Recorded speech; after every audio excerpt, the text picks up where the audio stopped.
Greetings, Mavericks and new viewers.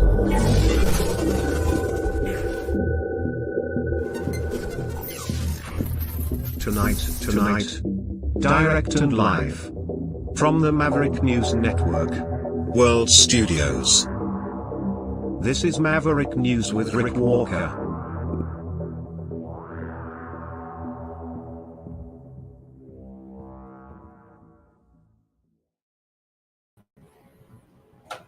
Welcome to the show. And when I'm talking about the show, I'm not talking about just this show. I'm talking about the big show.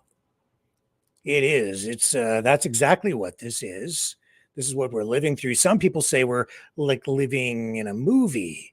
They look at all the politics going on, and I'll tell you, I have to say, I could not have written a more dramatic script than what we've seen over the past, since 2016, since Trump came down that escalator. My goodness, let me just replay some of this before we go live to the Republican National Convention in Milwaukee tonight. And we will be joined live shortly by John Scotty, who's going to talk to us tonight about what we're going to see tonight at the RNC. And we're going to be joined live tonight by, I think, Brendan Kennedy, who's going to be around a little later on, closer to the time when Trump takes to the stage for what is shaping up to be the biggest speech, not maybe just of his career, but maybe ever. I think Liz Valley is going to join us too. At least I'm hoping she will. She's doing her best to get here for, an appearance later on in the broadcast. So we have a star-studded cast of our own on this program, but nothing compares to what we have all been living through. And I have to say, if I didn't know better, I'd almost say it was all fake. Oh, my goodness. And who better to lead the charge or star in this show than a former reality TV star? And let's go back to 2016, shall we? When Donald Trump, star of The Apprentice, comes down the escalator and he's the underdog and nobody thinks that he has a chance. The media, the fake media, says Donald Trump gonna lose.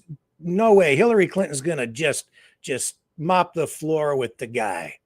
But because the Simpsons predicted his presidency and that he would run, they would just go find the episode. He came down the escalator and everything, right in the Simpsons, just like in real life. And then what happens? He proves all the naysayers wrong and becomes president. And the liberals lost their minds. And there was chaos in the streets. And we had 4 years of Donald Trump. And then halfway through his presidency, pandemic. The world was turned upside down, not just the United States. In dramatic fashion, there was this assault on his presidency. And the Democrats did their best to come back and take back the White House. Some say they used shenanigans. Maybe so, maybe not. Depends on your point of view. Open borders, men in women's locker rooms, women as men as women. The world's upside down. People with purple green hair out protesting in the streets. LGBTQS plus gay people out there protesting in favor of Islam so that they can bring more Islamists here and throw them all off rooftops. Chickens for KFC. I don't know. Can't make the stuff up. You just can't. And all my conservative friends who I thought were conservatives now seem to be over on the left side of the political spectrum, hanging out with the progressives, sending me link after link, video after video from the far left. And I'm like, what the heck has happened to you? Do you not understand where you're at? You're over there with the Antifa crowd. but that's where they seem to be these days. Anyway, then Trump cast out from the White House the J6 incident. Some say it was an insurrection. Others say it was nothing more than a protest. And we have a lot of people in jail still because of that. And then Biden just bungles everything. They put this guy in there, and you have a president who just can't seem to get his head screwed on straight. He wanders around, can't find his way off stage. And people are like, oh, yeah, he's the president. And then other people are saying, oh, no, Donald Trump is actually still the real president. Because he's really the commander in chief, and Biden's not really the president, and it's all a charade. And I'm like, man, people have lost their minds. Chemtrails. And then everybody that got vaccinated got COVID. Yeah. Extra. Because it's safe and effective. Can't make the stuff up. You just can't. And it goes on and on and on. And so now, here we are. Biden's the president now. Or so they say. Some say not. Go ask Gene Ho. George Magazine. Or, some others. And then you've got these wars in Ukraine and in Gaza, and people are like so divided over that stuff. And I see the propaganda online, and I see all the imagery, videos and stills and memes, all, much of it created with artificial intelligence, and people just making, false claims and silly statements, and just outright lying in many cases, and people just eating it up, buying it. And you can't tell. A lot of people, learned people that I know personally, journalists, some people, they're telling me they can't tell what's real anymore. And I'm sometimes in that camp myself. I'm looking at stuff and I'm going, I don't even know if that's real.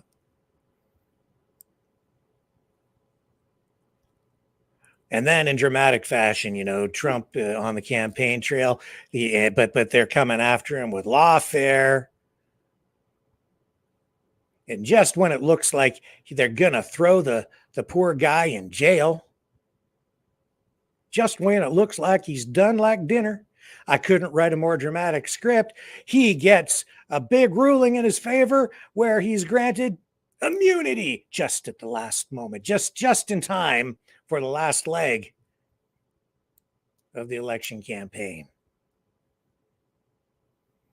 Amazing. And just days before the Republican convention, where he will take to the stage tonight and formally accept the nomination to be the candidate to run for president in the upcoming 2024 election in November.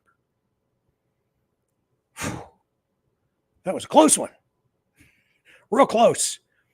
He got immunity just in time. But then goes to a rally, gets up on stage. Somehow the Secret Service doesn't seem to notice anything wrong. Everybody in the crowd's like, for what? In some cases up to an hour before, telling the authorities, hey, there's a dude up there on that there roof. I think he's got a gun. And they're like, oh yeah, I don't know. Don't worry about it. It's probably nothing.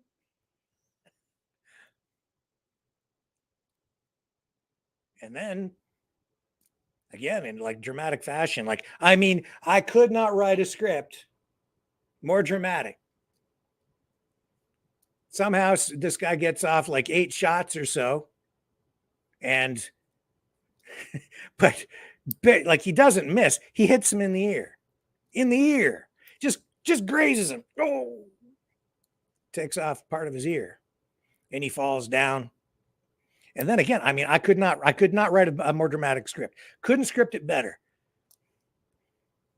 And then the Secret Service rushes in, they tackle him in the bed. He gets up and he raises his fist into the air and he shouts, fight, fight, fight.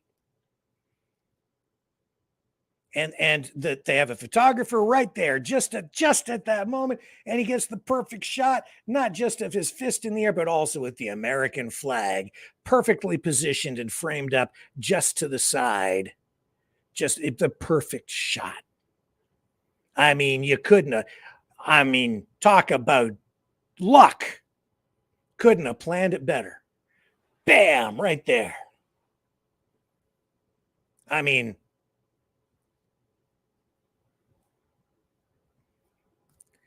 if you planned it, you probably would have missed the shot. It's that good. Wow. Very dramatic. And, the blood and the whole thing. And then he's whisked off to safety. And then the conspiracy theories start. Oh, yeah, because it's America. And everybody loves a good conspiracy theory. So, who's spreading all the false information and sowing the seeds of doubt? Who knows?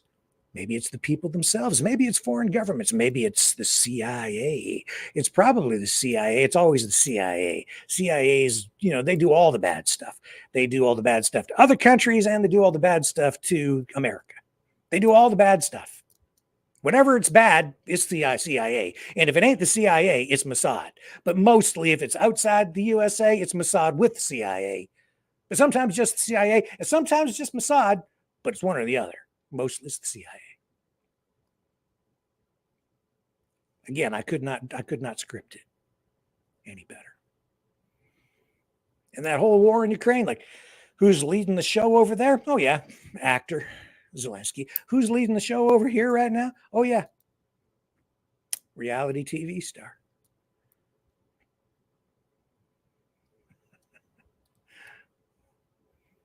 And then, like I say, the conspiracy theories start. Oh, but no, wait a minute. It gets better. Because now Trump's opponent, the sitting president, if you believe he's really the president, because who knows what's true anymore, he probably wearing a mask. It's probably not really him. Could be a body double. Might be one of 12 different ones. We don't know. Probably not the real one. And that I was told that wasn't the real Donald Trump anyway. But I'm not sure. Because we don't know what reality is anymore. Nobody knows. Everybody's so screwed up in the head. Who knows what reality is? So if somebody's telling you it's not even the real dude, then maybe it's not. I don't know. Chemtrails.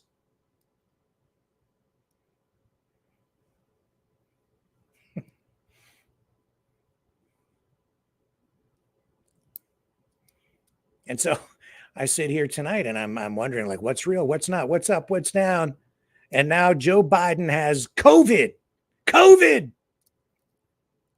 That we're told that he's been fully vaxxed, fully boosted and vaxxed and boosted to the max. Max vax all the way, baby. But he got COVID again. And he's resting and thinking. And I can tell you, I have it on good authority that he's going to step aside as the candidate for the upcoming presidential election by this weekend. Whew. Close one. In dramatic fashion. Just ahead of the DNC convention. Who will replace him? We shall see. Very dramatic, isn't it? But the show must go on, even though he's missing half his ear. Trump will take to the stage tonight, and it will be the biggest speech he has ever given. Ever. What a buildup. What drama. I'm told he ripped up his old speech, and now he has a whole new speech because he got his ear shot off. Whew. But the conspiracy theories, they're still flying, baby. They're flying. It's like, I'm told now that maybe the whole thing was fake. Maybe it was all staged. Maybe he had like a little thing behind his ear, and it just like that, like in the movies, and that made the blood, and then he never really did get shot, and maybe it ain't real. maybe it's all staged. And then the Iranians get in on the act, right? And they're like, it wasn't us. We didn't make up the story. And then I'm thinking, well, if they're saying that it's not them, it's probably them. They probably are making up the story about making up the story. They're just probably spreading mis and disinformation like crazy just to get people all confused. And he really did get his ears shot off, because if the Iranians are saying they didn't make up the story, but they're saying that it is a real thing, but maybe it's made up, then it's a double, triple, quadruple negative, which means it's real. It's got to be. But then before it came on the air, I saw a video of the water tower, and you can clearly see in this fuzzy wuzzy was a bear video that barely you can make any sense out of because it's so blurry, but you can definitely, absolutely 100%, for sure, unequivocally, undeniably, without a doubt, beyond the shadow of a doubt, see a little tiny itsy bitsy speck black dot, a little black dot right in the middle of the water tower. So obviously there's another shooter there, because you can hear shots being fired in the background and stuff. And that little tiny out of focus black dot in the middle of that water tower is unequivocal proof that there was another shooter. What's up? What's down? What's all around? I don't know. What's real? Who knows? I need more caffeine.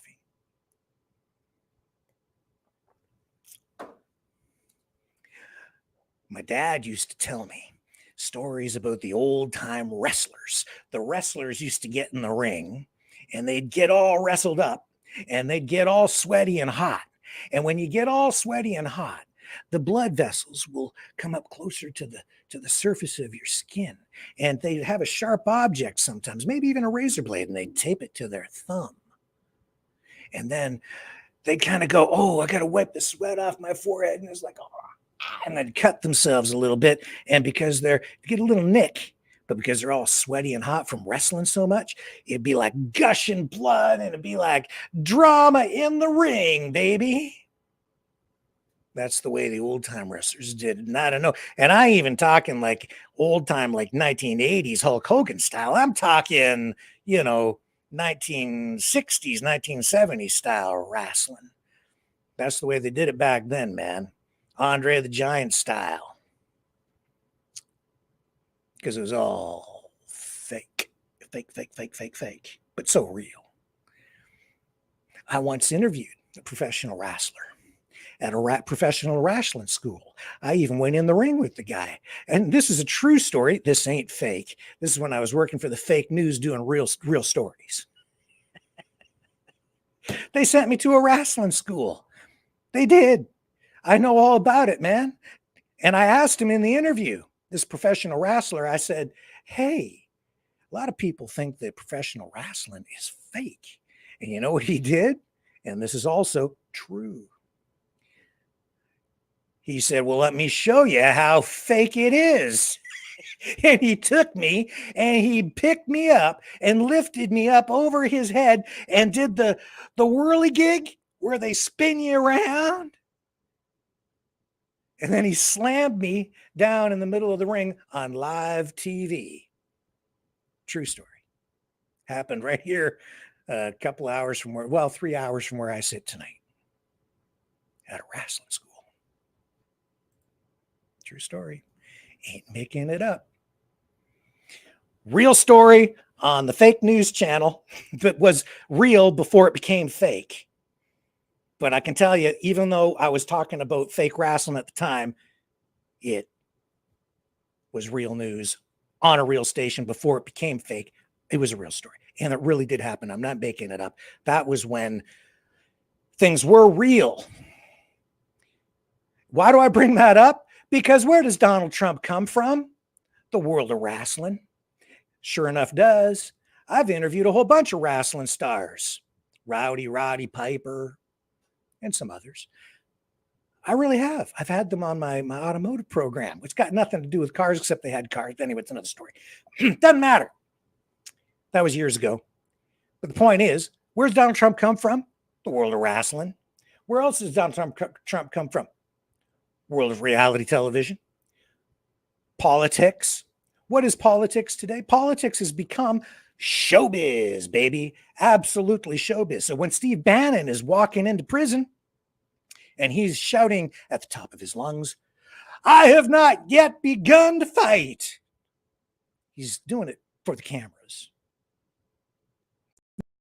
Not to say he isn't in prison, he is, but there's a show because in the age of the internet and interactive media and tracking and bits and bytes and artificial intelligence, it's about showbiz as much as anything else. And nobody knows showbiz better than Donald Trump, who is all about what? The ratings. Now, what am I saying? I don't know, because I don't know what's real anymore. I mean, I do, but I don't, because there's absolutely no way to be absolutely sure of anything unless you are absolutely right there and you're seeing the evidence, tangible evidence in front of you. Otherwise, you have to take a leap of faith that any of the evidence being presented to you on any issue today is being presented to you in good faith. And I don't know anymore if any of this stuff is being presented to us in good faith. I've said many times over the past, especially the past year, that they could make up an entire war that never actually happened and convince everybody that it is happening just with fake videos, fake documents. They can make up a fake government. And I think they've actually been doing that in some countries. Actually, the propagandists from some foreign governments have actually, and there's evidence of that. I've shown you on this program intelligence from some intelligence agencies who have stated exactly that some governments are doing that to other governments, where they're creating fake government documents and even fake government websites. And now we have hundreds, if not thousands, of fake news sites out there, like literally fake news sites, totally 100% fake. And people are just eating this stuff up. And no wonder when I go out, people's heads are screwed on backwards. They don't know what the hell is going on anymore. It's like people have lost their minds because their minds have been stolen. And yet, here we sit tonight, about to watch the biggest speech from the biggest underdog president ever, who's rising to new heights in popularity and power, as he's about to take to the stage. Everybody's talking about him. The entire world's talking about this tonight. The president with half an ear is about to take to the stage and deliver the biggest speech maybe in political history. Probably going to generate the biggest ratings ever. It's going to be huge. It's going to be huge. It's going to be huge. I'm not huge. I'm not. You just do the YMCA dance. Man, I'm telling you, could not script this better. How dramatic is this?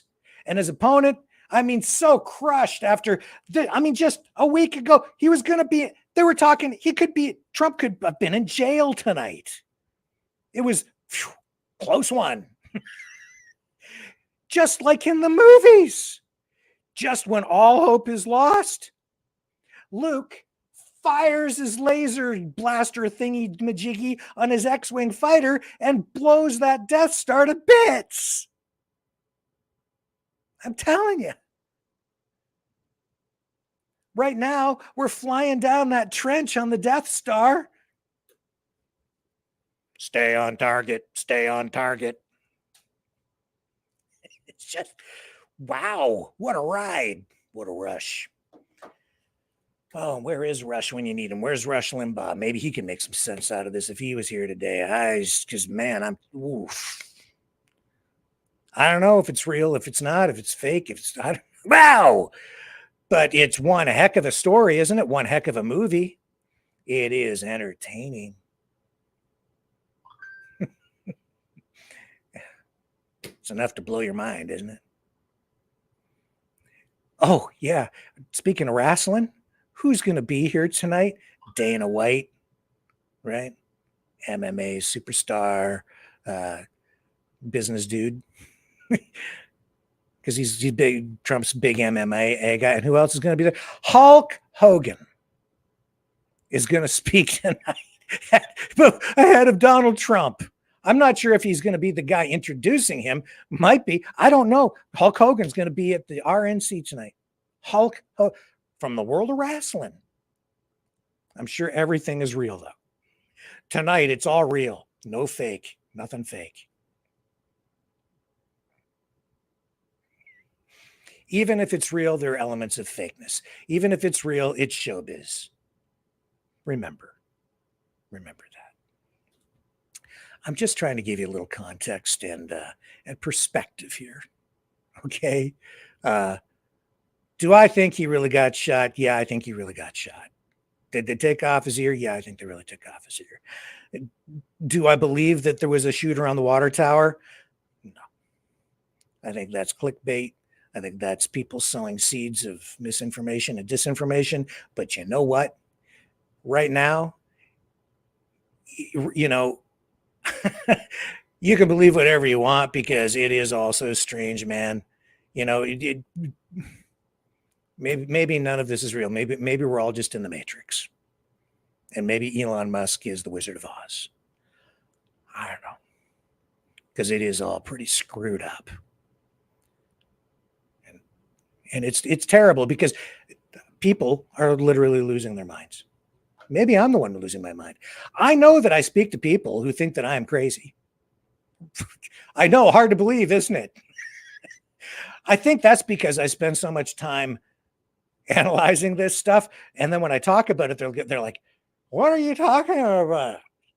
You're really a weird dude. I need to go back and watch Netflix. I have to go watch Hillbilly Elegy now. Oh, you mean the vice president who starred in a Netflix production?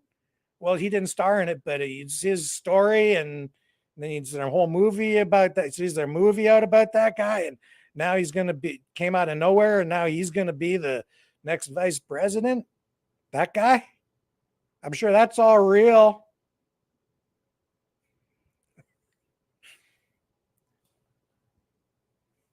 I can't wait to see what Trump says in his speech. They have my full attention. Tonight. They certainly do. I'm inclined to just, as usual, just kind of play it straight up and take it head on. And I believe what I see right in front of me. And I don't tend to chase all these little tiny wee out of focus black dots on water towers. I don't follow that stuff so much because I think it's just a bunch of blah, blah, blah, blah. And it just drives me crazy because I'm all about facts. Around here, I try to be all about facts, but I am constantly bombarded with chemtrails.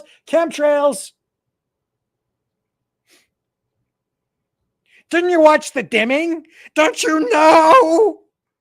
Yeah, I know. Donald Trump, Hulk Hogan. I know. It's all a movie, man.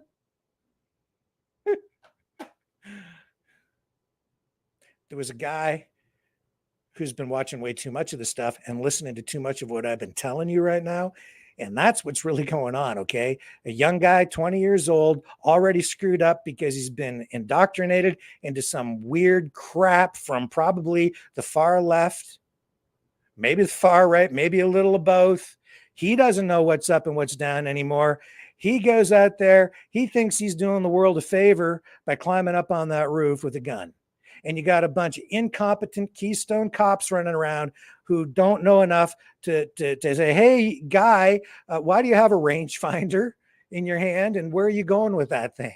They don't have enough common sense because they're all screwed up and they're all thinking about purple hair and DEI and making sure that, you know, they've got their position on the ladder of hierarchy as victims. Because they're all screwed, man. They're all screwed in that. You think the cops are immune to this stuff? Or the cops are in on it. No, the cops are victims too. Everybody's got their head screwed on backwards. How can you see what's right in front of you? How can you see the guy with the rangefinder for what he is if your head is screwed up? Everybody is suffering from some delusional matrix-induced psychosis or something, man. I'm telling you. No wonder everything went wrong. They're not in on it. They're the victims, probably. Because they don't look competent enough to me to pull off an assassination. It was a guy who snapped in the head because he was triggered by something, probably crap that he's been seeing online. We're seeing it repeatedly. If you're really paying attention, these guys are setting themselves on fire. They're chasing political candidates down, sometimes armed with body armor, or they're engaging in mass shootings because their heads are all screwed up, or they're doing even worse things. And I can show you evidence of it all. And, you know, you read the manifestos that they leave behind, and they're all very, very similar, all of them. And I can pretty much, you know, I can say that, you know, whatever happened with that 20-year-old kid, Mr. Crooks, he's screwed up in the head. And so I'm inclined to just say there's a guy who's screwed up in the head, and, you know, something's not right, obviously, but that's where the shots came from, because there's a shooter that everybody saw with a gun up on the roof, and he clearly took the shots because people saw him do it. So I'm inclined to say that's where the shots came from. Not so much the tiny little speck on the water tower and the fuzzy wuzzy was a bear video on Twitter. Now, you show me more evidence, real evidence, that there were shots taken from the water tower, and I'll maybe start to buy into the idea that there was more than one shooter. But until then, I'm just not going to go down the JFK assassination or the RFK assassination 2.0 rabbit hole, which leads to every other damn conspiracy theory out there. Now, all that being said, I think it's about time that we just sit back, get ready, fasten your seatbelts, get out your popcorn, and enjoy the show. Because any way you slice it, truth tonight is really stranger than fiction. You know, someone very profoundly once said many years ago that if fascism ever comes to America, it'll come in the name of liberalism.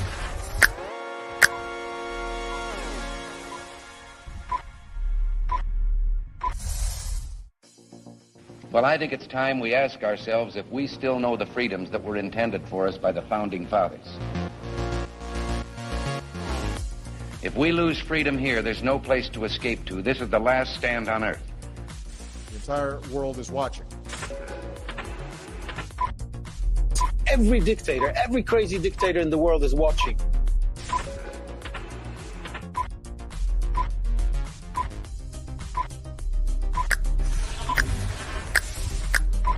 The world is watching. On TV, the entire world is watching. On social media.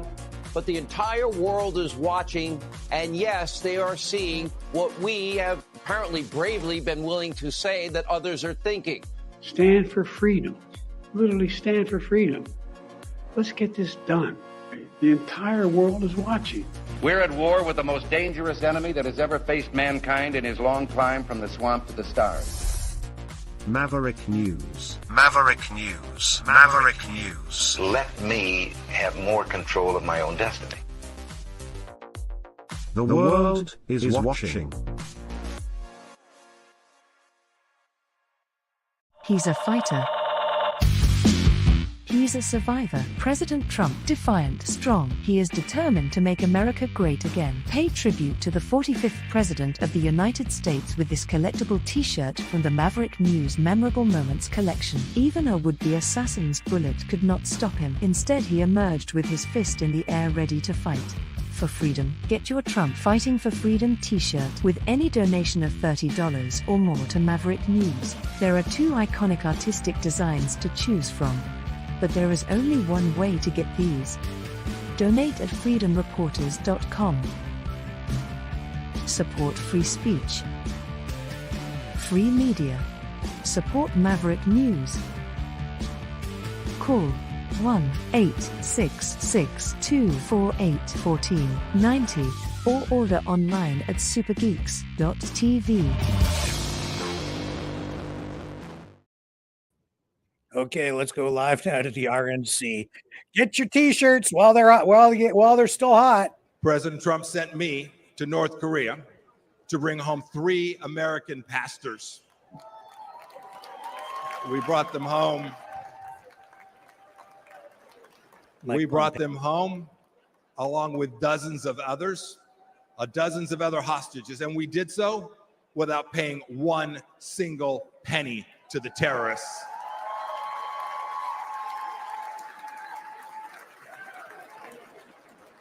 And what about Iran today?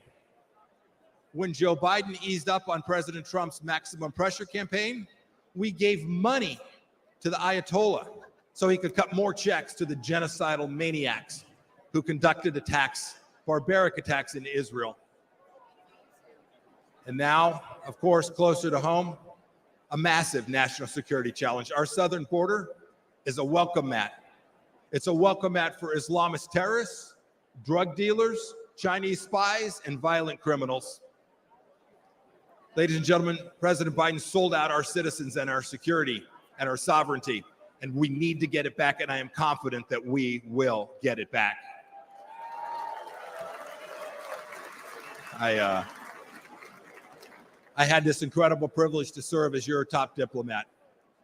I saw how the world always looks to our nation as the unrivaled example of what a free society should look like. But unfortunately, President Biden struts the global stage. Maybe I should say he shuffles the global stage. He talks a big game about American values. But what's he done at home? What's he shown the world? What have he and his leftist base actually shown other nations? He's censored free speech here at home. He's put woke into the military that I and you so desperately love. We must reclaim it. He put it in our schools as well. He's weaponized the justice system against our political opponents. And even to this day, as we sit here today, he and Vice President Harris are providing appeasement to the pro-Hamas radicals on our streets here inside the United States. And even worse, today, this administration treats illegals better than our own citizens. That is indecent. And the entire administration has failed to tell us the truth that we all know and is so dangerous to our nation, the truth that Joe Biden can't handle that 3 a.m. phone call. Indeed, he won't take a phone call after about 4 p.m. My call to you tonight is really straightforward. It's really simple. We can't trust the Biden administration, and that means we have work to do to uphold American values. It is up to those of us in the room tonight and those of you watching tonight. Donald Trump will every day, I saw it firsthand, he will put America first. So let's do what's right and what's important. Let's elect a president who isn't ashamed of our nation and will never apologize for our country. And when we do, we will put a strong America First leader back in the White House. We'll reelect Donald J. Trump, and we will make America special, exceptional, and of course, great again. Thank you. God bless you. God bless our veterans and the United States of America. Thank you all. Thank you so much. Ladies and gentlemen, please welcome Pastor Lorenzo Sewell from Michigan.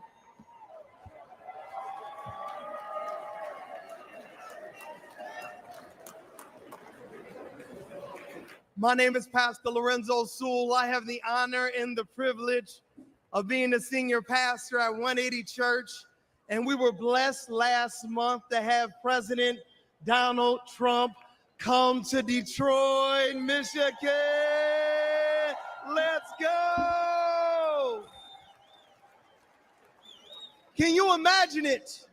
Can you imagine President Donald Trump coming to a city and calling a pastor like me, a pastor who was born and raised on the east side of Detroit, I was mentored by murderers. I was a student of the street. But I had a radical experience with Jesus Christ that changed my life forever. Come on, if you believe that Jesus still changed lives, come on, put your hands together and give our great God great glory.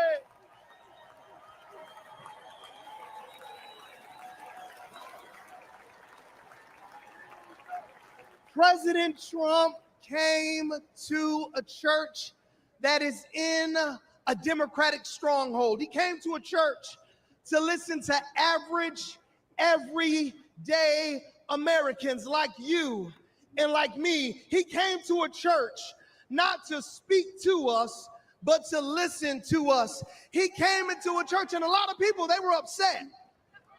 A lot of people, they would ask me questions. Why would you allow Donald Trump to come into your church? How many know that the Bible says we are all sinners and we all need the grace of God? How many know that the Bible says, he who has not sinned, let him cast the first stone?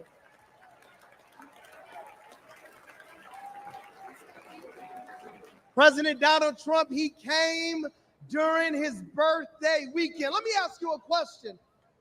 Grand old party, what would you do for your birthday if you were worth $6.7 billion? What would you do for your birthday? Would you come to Detroit? Would you come into the hood? He came to the hood because he cares about average, everyday Americans.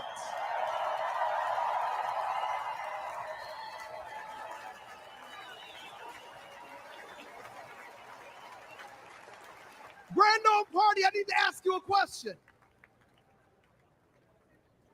What would you ask for your birthday? If you could go to Mar-a-Lago or if you could go to New York, what would you ask for your birthday? He asked for prayer.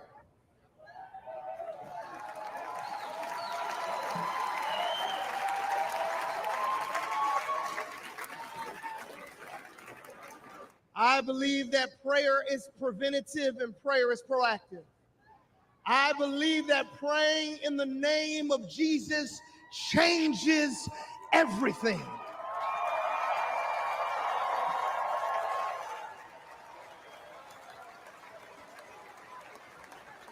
And when we prayed for President Trump, only God knew that 30 days later, there would be a miracle by a millimeter. Only God knew that if we prayed for him during his birthday, there would be a miracle by a millimeter.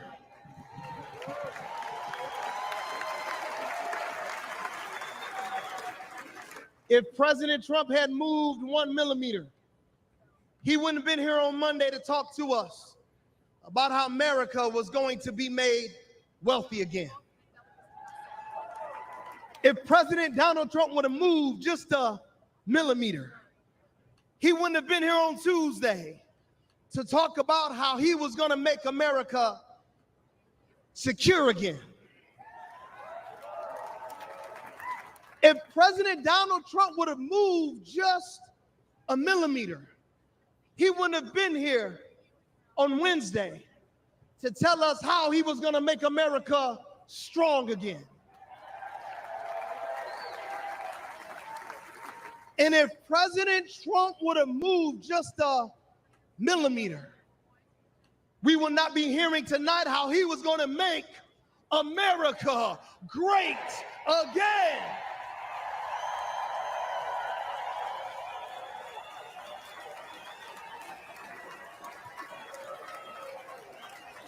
Like I said, couldn't write a better script. Before I take my seat, I just got to talk to you about something called providence and something called sovereignty. God's sovereignty is his ability to be able to do what he wants when he wants because he's God. And God's providence, it's when he does what he wants, when he wants for all of you.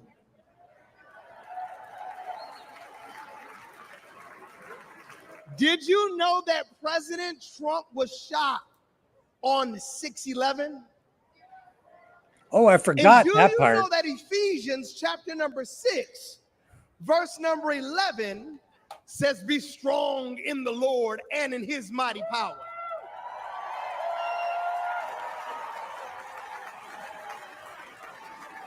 So all my Democrat friends, I want to ask you one question. Do you know anybody that was the 45th president? He was convicted of 34 accounts. He raised $53 million in 24 hours and could be the 47th president of the United States in America. And he was shot one time. Do you know anybody like that? I don't know, but if you take that 6 and flip it upside down, it's like 9/11. Just saying. Not that I'm into numerology or anything, but you could write a better script. So all my friends back in Detroit who are Democrats, I want to ask you just one simple question. You can't deny the power of God on this man's life. You can't deny that God protected him. You cannot deny that it was a millimeter miracle that was able to save this man's life. Could it be that Jesus Christ preserved him for such a time as this? Could it be?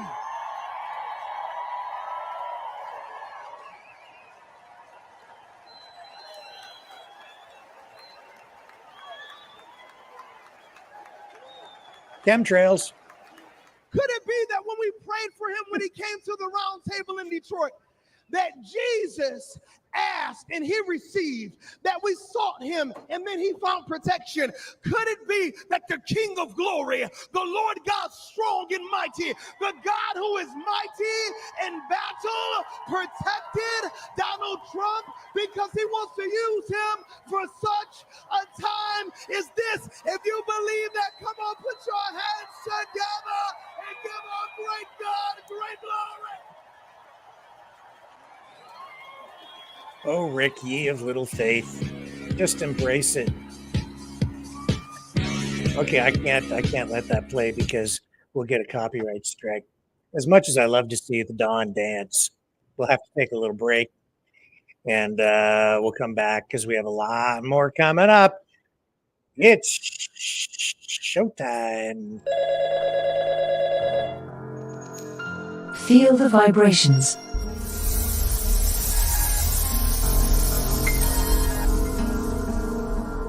Our quest continues.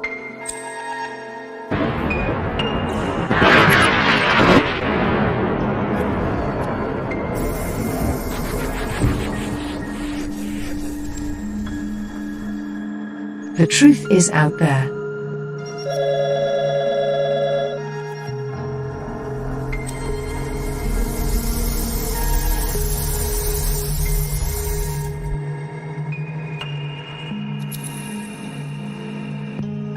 We are Mavericks.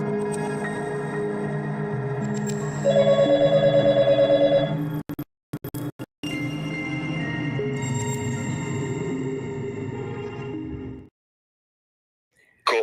Hey, okay, so Dragon's on the line with us. And Dragon, you just sent me a message with a link about Trump and wrestling. What was that all about? Well, if I do remember well, in 2007, Trump was making some appearance in WWE, if people remember. And the controversy in the WWE was always a thing, right? WWE, so, World Wrestling Federation. Okay. Well, the World Wrestling Entertainment at that point. So what happened is that Trump was against he's making his big entrance here too, Dragon, while we're talking. This is incredible. This is perfect. Keep talking because this is just like watching a fighter walk into the arena. Go ahead. Keep talking about the wrestling. So Trump's making entrance in the WWE, if you remember, in 2007. And, he's been a controversial kind of guy already. So always in the entertainment since The Apprentice, and he was actually promoting the thing. But McMahon and him has some kind of old school, old blood, if you will. And that kind of feud at some point where they have decided to make some shows one against each other. And as you know, Trump is always the kind of guy who's going to try to compete against another one. So Vince McMahon was like, no, I'm the better man, I'm the better millionaire than you. And, it was vice versa for both of them. So they agreed at some point in WrestleMania to do some shows, actually a battle. And it was one wrestler of a pick of each other's, and both were fighting to know who was the better millionaire, who was the better man. And, right. So he faced off against Vic McMahon, and I mean, this guy's all about wrestling. And what was that quote that you sent me? It was he's the the master of entertainment or master of controversy and entertainment. Trump said something along the way that I am the master of controversy, and controversy is entertainment, and this is how you make money. So basically, he was already onto the entertainment part of, make controversy, doing things in that kind of a style that which going to give you money. And as you know, I mean, at that time, wrestling was a pay-per-view thing, and the controversy between the bad guy and the good guy was always like, okay, got to wrap it up because we got a speech coming up here. So no, that's basically it. I mean, the controversy between the two parts, good and bad, was making the show. So that was the whole thing. All right, we're going to jump off so we can listen to the speech. We'll talk to you later on. Bye. At Trump International Golf Club in Palm Beach, Florida.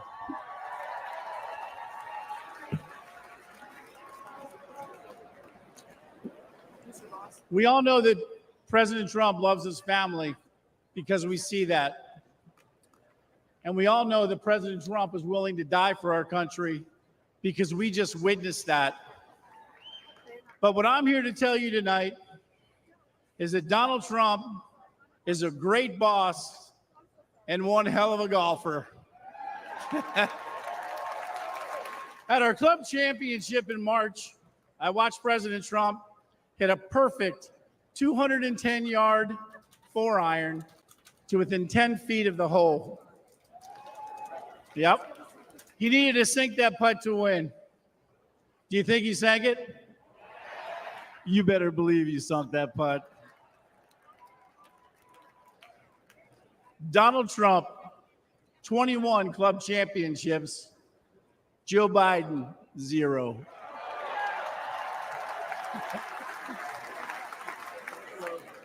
For non-golfers out there, that's a pretty good record. That's real good. That's not good. That's great. 25 years ago, I was working multiple jobs, and one of those jobs was caddying at Trump International, and that's where I met Mr. Trump. My caddy job eventually would turn into a full-time job. One day, I was out caddying for Mr. Trump when he mentioned to me that he needed to find a teaching pro. He knew I could play, so he said, tomorrow, dress like a golf pro and come out and play golf with me. So in true Mr. Trump fashion, on the first tee the next day, tees up his ball, whacks it right down the middle of the fairway.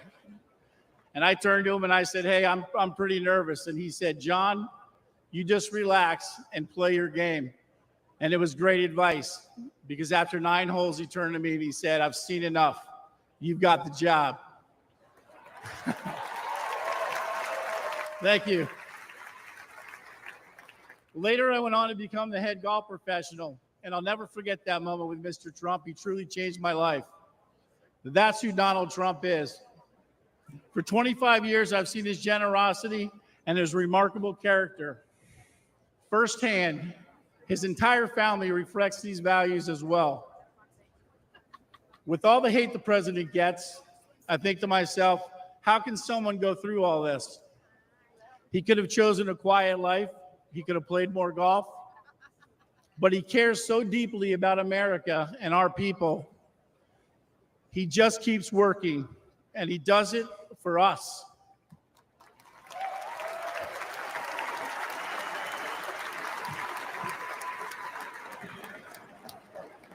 Now it's our turn to support him. So let's help him. Let's hear it. Make America great again. That's it. Thank you, President Trump, for believing in me and in our country. As much as I'll miss him in the White House or in the clubhouse, we need to vote him back in the White House. Thank you very much.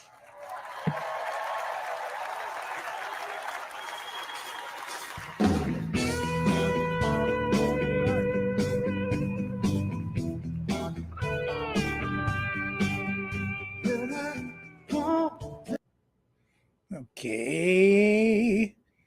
Let's Hey, it's JD Vance, and I'm so pumped to be the vice presidential nominee along with President Trump. To make America great again, we need your help. So if you're able, chip in $1, $5, anything you can, helps us get the message out and win this race for the American people. Thank you.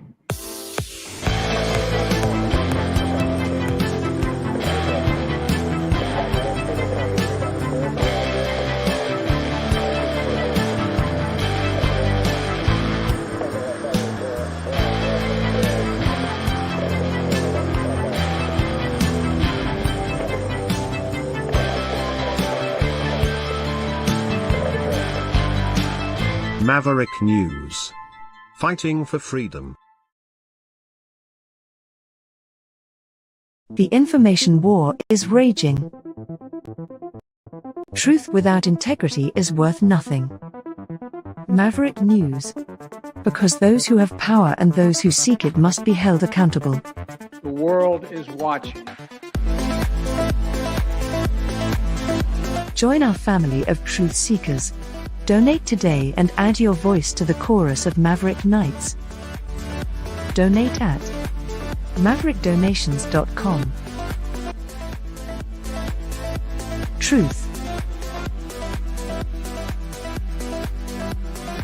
Integrity. It's the Maverick way.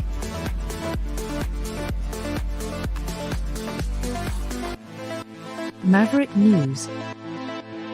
The world is watching.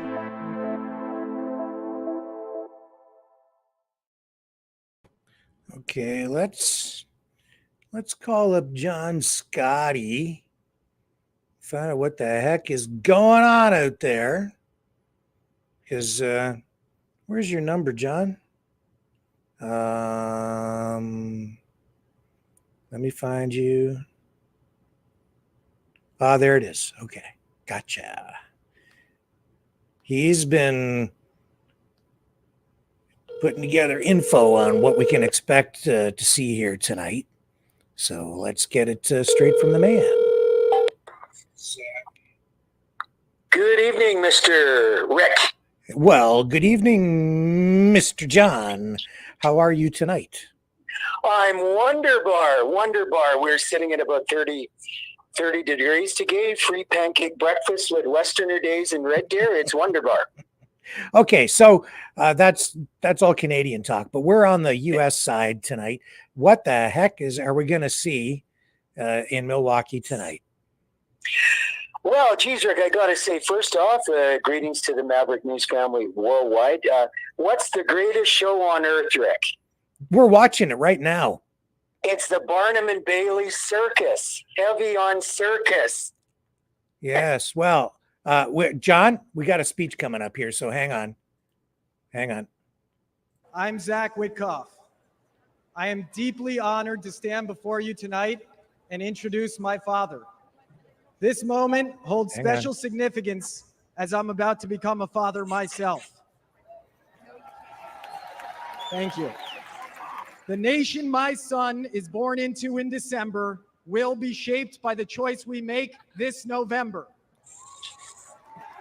I saw my father's remarkable journey from relying on a small loan to becoming one of the country's most successful developers. He showed me that success comes from hard work, not handouts. When I joined his business, I started at the bottom, literally, handling plumbing jobs and repairing sewage lines late at night in New York City. That's how he started too. I vividly recall him spending New Year's Eve fixing a broken sewage tank with a bear of a man named Shecky. You see, they couldn't afford to call in a crew. They were the crew. Years later, Shecky was still by my dad's side, and he became my first boss. He once told me he would run through a wall for my dad because my dad never asked him to do anything that he wouldn't do himself. And that's exactly how my family feels about our dear friend, President Donald J. Trump. We have seen him stand shoulder to shoulder with the American people, time and again, even when it wasn't easy, even when he could be doing something else. Even after getting hit by live sniper fire, he stood with us, my fellow Americans, and that is why we stand with him. And you know what? He makes it fun, too. President Trump and the First Lady were the guest of honor at my wedding at the beautiful Mar-a-Lago Club. The president tore up the dance floor until 3 in the morning with his signature moves. You guys know those moves.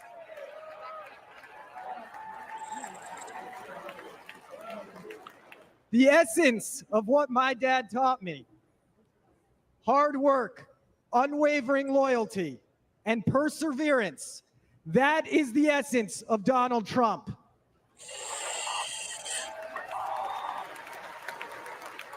As long as we stand I'll tell you what, united John, I'll with call you President back, Trump, okay? it Yeah, will sounds good. remain I'm the on essence standby. of the Okay. nation that my son and all of our children grow up in. God bless America. God bless Donald Trump. And God bless the greatest nation on earth, the United States of America. Ladies and gentlemen, I am proud to present my father, Stephen Witkoff.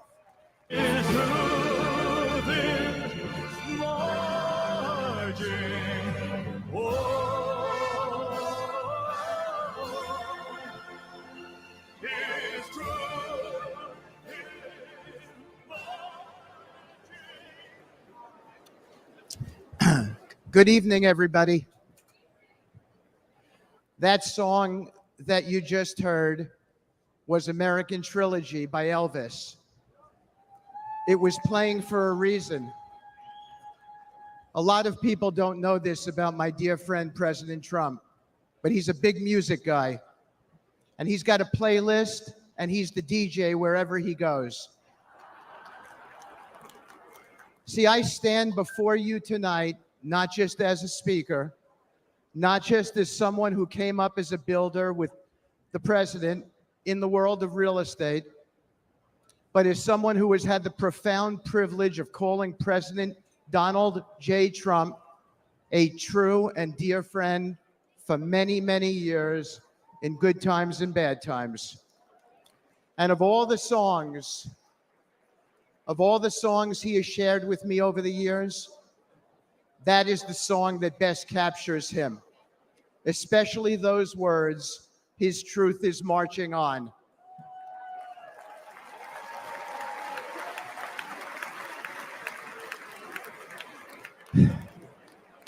I thought of that song after my dear friend was shot a few days ago. I gave him a call. I expected to leave him a voicemail. So it surprised me when he answered He's a real the phone. estate His first developer words and surprised landlord me and a as friend well. of Donald Trump. I see people He'd asking just come within an who he inch of is. his own life ending. But he picked up the phone New and York. said, "Hi, Steve. I'm really glad you called. How are you? How are your kids?" It surprised me, but it shouldn't have. I know this man very well. President Trump is as kind and compassionate a man as I've ever met in my lifetime.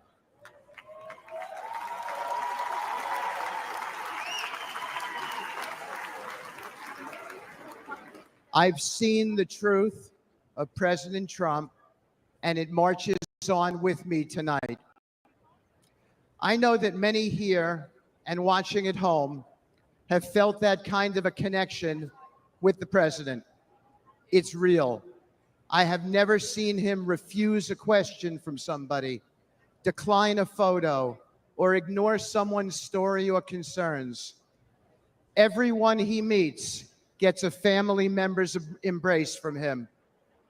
I have felt that warmth so many times over the years.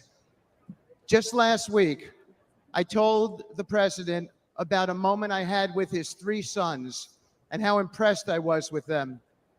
He looked at me with a wistful smile, blowing a kiss, and it was a special moment between us as fathers. When my dad fell gravely ill, President Trump didn't just send a note. He didn't just offer words of comfort. He showed up as he always does. He was there, treating my parents with kindness and respect.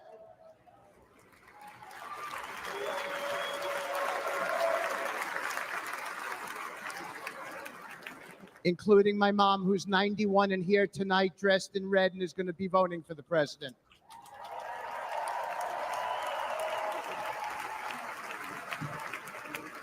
Many Americans have only witnessed his leadership on TV, but I have seen his humanity in the quiet moments, away from the spotlight, in hospital rooms he didn't have to be in, where his presence brought real solace in a dark hour for my family and many other families. That's who he is. When times are really tough, when he's got everything to lose and nothing to gain, Donald Trump shows up and he's there for you. Thank you.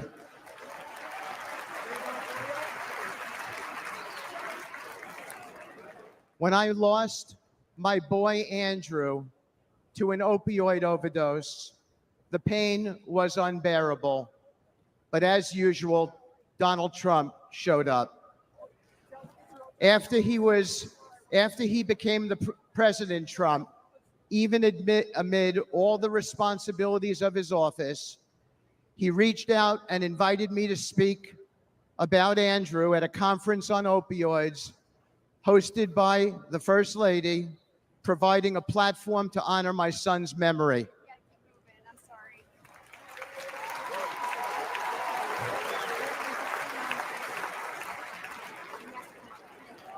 And when the day of the conference came, he went out of his way that day to come and put his hand on my shoulder and say, "Steve," as he led me up to the lectern, "tell the world about your boy." My boy was the best of us. Where we lived in New York City, a Trump building, 502 Park Avenue, there were 12 homeless people who stayed outside by the church next to the property. My son got to know them all. He fed them every evening. He became their friend. When he passed away, all 12 came to his funeral. He and President Trump shared something in common. My boy stood up for people, no matter which side of the train tracks they came from, exactly as the president does for everybody.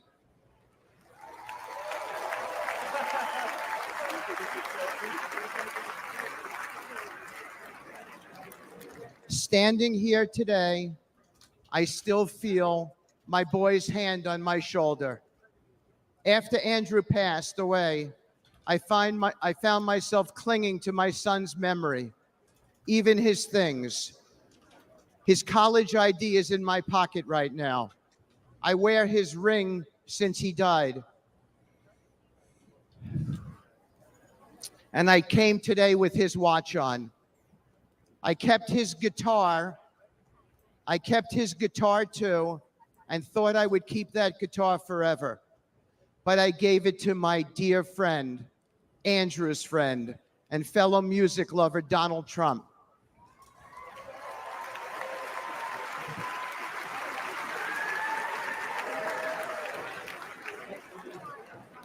I wanted President Trump to have something with which to remember my son. President Trump didn't say something nice to me and put it in a closet somewhere. He put it right out front at his Trump International West Palm Beach property, where he and I both see it whenever we walk in and play, and where everyone who walks into that beautiful building sees it as well as an acknowledgement to my boy, a sacred tribute to a true friend who's gone, and a cause that remains opioid abuse.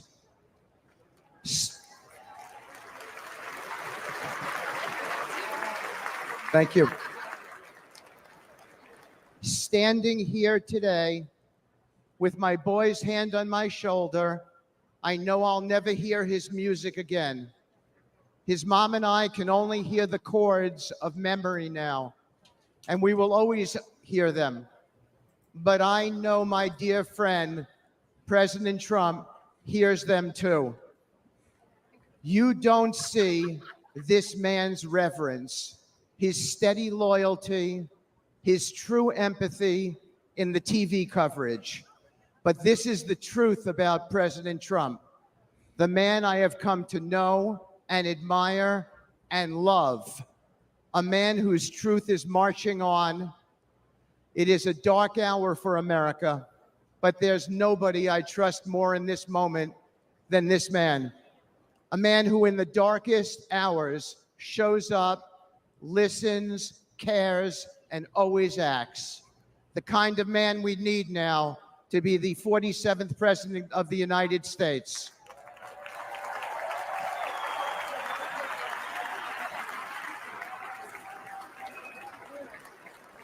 Thank you. May God bless you all. May God bless President Trump and his extraordinary wife and his wonderful family. And may God bless America. Thank you so much. From the very first day that we take back the White House from crooked Joe Biden, the worst president in the history of our country, I believe that we're going to have 4 of the greatest years in the history of our country. I will once and for all secure our elections. We're going to go to paper ballots. We're going to have same-day voting, voter ID. We're going to do it properly. We're going to have good, secure, beautiful elections. We never want what happened in 2020 to happen again. But until then, Republicans must win. And we must use every appropriate tool available to beat the Democrats. They are destroying our country. Whether you vote early, absentee, by mail, or in person, we are going to protect the vote. That's the most important thing we have to do, is protect the vote. Keep your eyes open, because these people want to cheat, and they do cheat. And frankly, it's the only thing they do well. We will make sure your ballot is secure and your voice is heard. Many Republicans like to vote on Election Day, and we must swamp the radical Democrats with massive turnout on Tuesday, November 5th. The way you win is to swamp them. If we swamp them, they can't cheat. It just doesn't work out. But if you can't make it, you need to make a plan, register, and vote any way possible. We got to get your vote. So with your vote, we will win a victory the likes of which no one has ever seen before. We will evict crooked Joe Biden from the White House, and we will take back our country on November 5th, 2024, the most important day in the history of our country. That's what it's going to go down as. Thank you. Ladies and gentlemen, please welcome attorney and senior advisor for President Donald J. Trump, Alina Habba.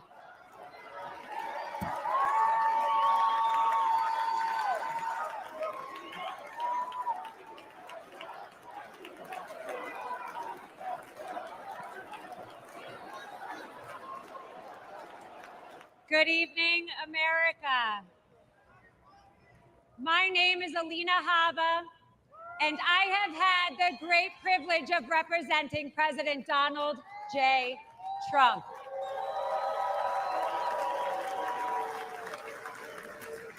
Now, I know you're all used to hearing me shouting outside a courthouse, but tonight, I want to take you behind the law and behind the headlines and share with you a side of President Trump that reveals his character, his kindness, and his commitment to saving this great country.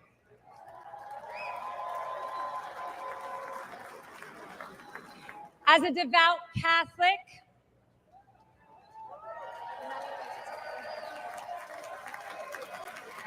a proud first-generation Arab American woman,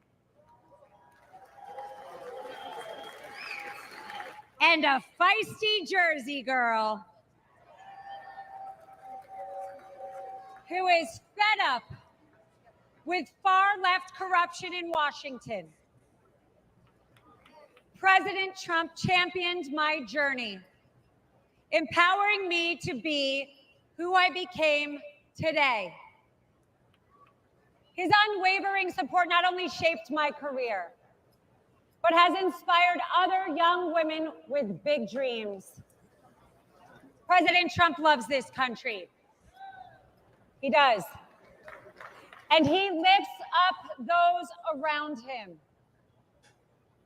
To my children, Luke, Chloe, and Parker, he's the man with one heck of a golf swing that lets them ride in a golf cart with some of the world's most famous golfers so they feel included in mom's job. And by the way, he can kick some of those guys' butts. Ken.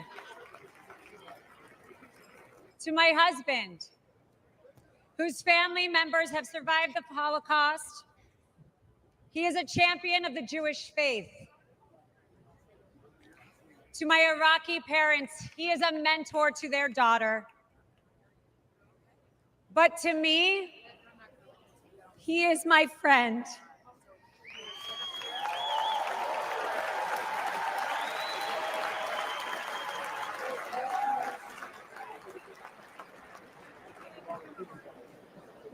Not too long ago, a supporter shouted, "God bless you and President Trump," in the middle of Manhattan after one of our trials. Little did that man know that I was on the phone with the president himself. And he immediately asked me to pause, give the man my phone, and spent time speaking to him and thanking him for his support.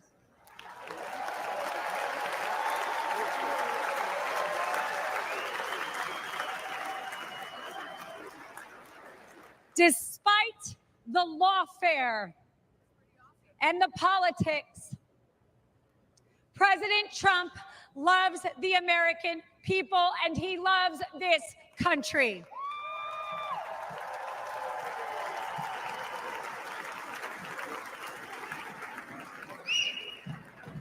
For decades, the Trump Organization transformed skylines and created thousands of jobs.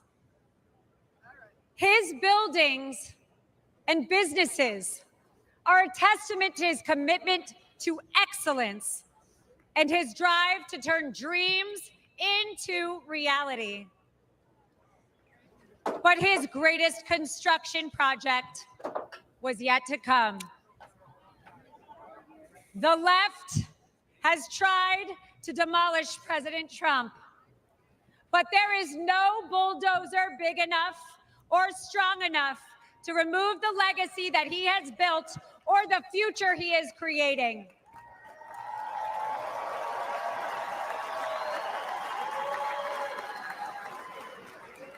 As the 45th president of the United States, Donald Trump built a legacy of putting America first.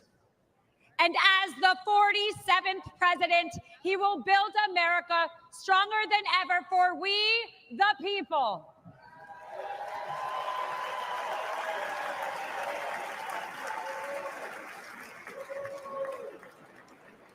As we stand on the brink of a new chapter in America's story, I am reminded of the country my family fled 4 decades ago. A place marked by religious persecution, oppression, and a lack of freedom. They came here because America is a beacon of liberty and opportunity.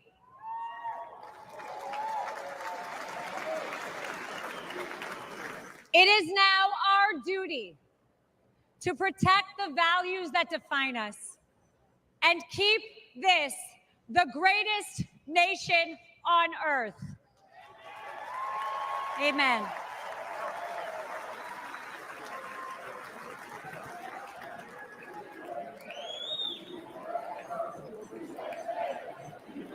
That's right.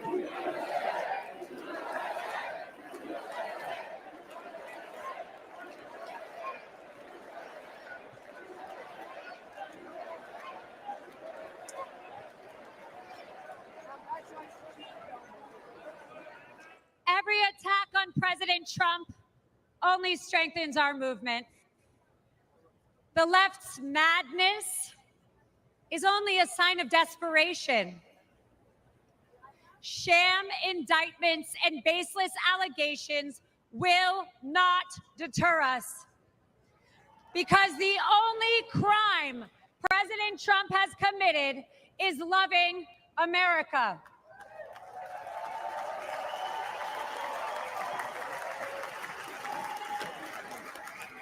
And America, we are winning.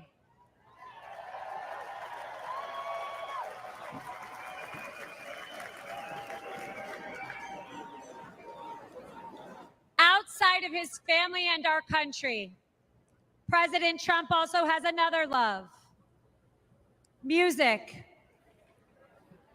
A few years ago, he wanted me to hear a new song he had selected for an upcoming rally. I could hear it blaring in the background at Mar-a-Lago. He landed on a song called "Hold On, I'm Coming."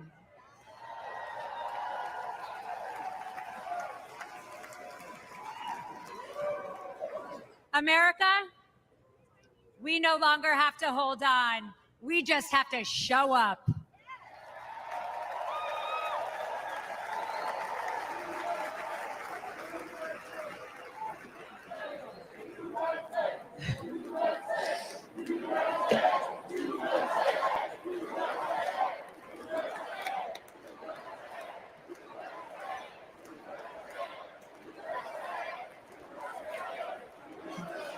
So if you're ready to end the Democrat destruction, and if you're eager to unleash the best America has to offer, then let's send Donald Trump and J.D. Vance to the White House in November.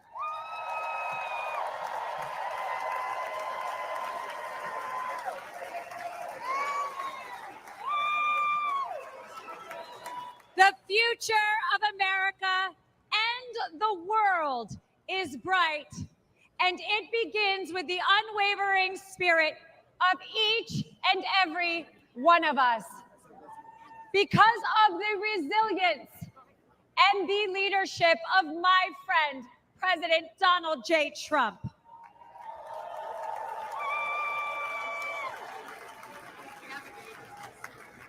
So let us not forget that President Trump did not just take a bullet in Butler, Pennsylvania. He has and will continue to take them for each and every one of us.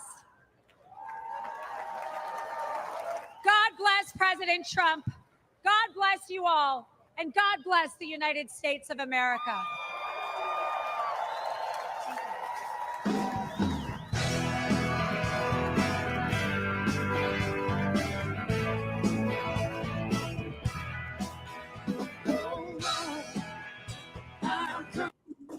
Okay, let's go back to John. Let's call up John. Make America powerful again. We will make America wealthy again.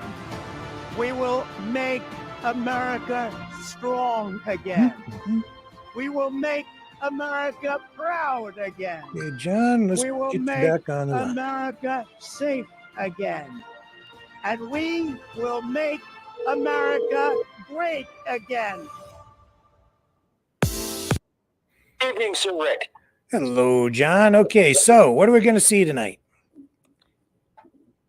Well, let's just hit it running, my friend. We're 110 days away from the 2024 U.S. election.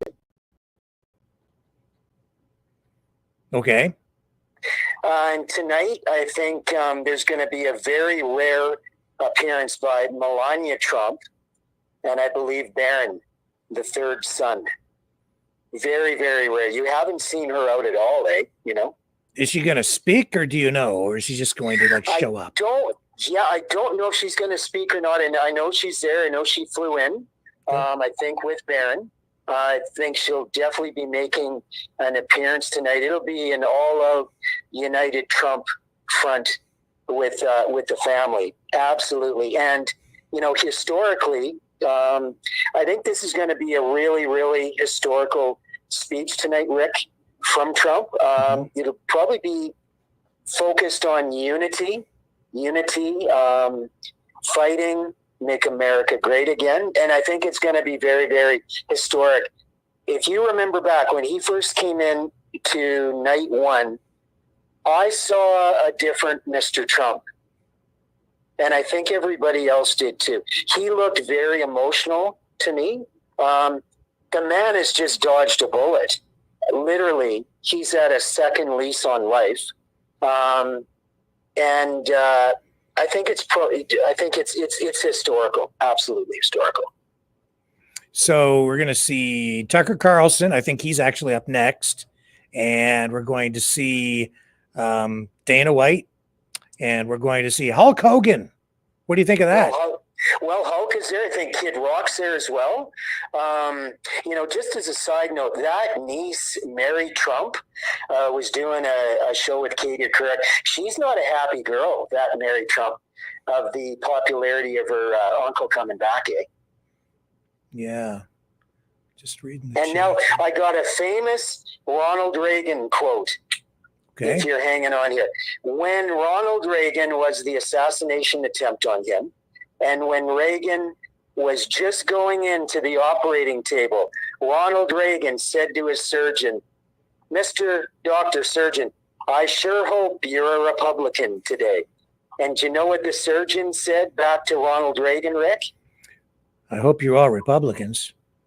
He said, "Mr. President, today we are all Republicans, sir." Mm-hmm. He had a sense of humor. Well, like Ed Sullivan said, Rick, this is going to be one big shoe. Big shoe tonight. I think it's going to be a barn burner. And who does it better than the Americans? Nobody. Awesome. Yeah. So, we'll go back now to the really big shoe. Ed Sullivan Now, style. for our viewers that are under 30 years old, you'll have to Google that. Ed Sullivan. They won't get that joke, Rick. And Rick, all these conspiracy Trump assassination theories, I don't know. I think a lot of that's coming from wink, wink, laugh, laugh. George Norrie at Coast to Coast, late at night on the old radio show, with guesting. I think they got a Sasquatch sitting at an open fire in Washington State with an alien having a cocktail, thinking up those conspiracy theories. Well, if you want to learn more about Coast to Coast and the conspiracy theories, you just got to go talk to the other Johnny over in the Johnny. John from Toronto. Yes. Yes. Yeah, he's got them all down pat. He's fully invested. So.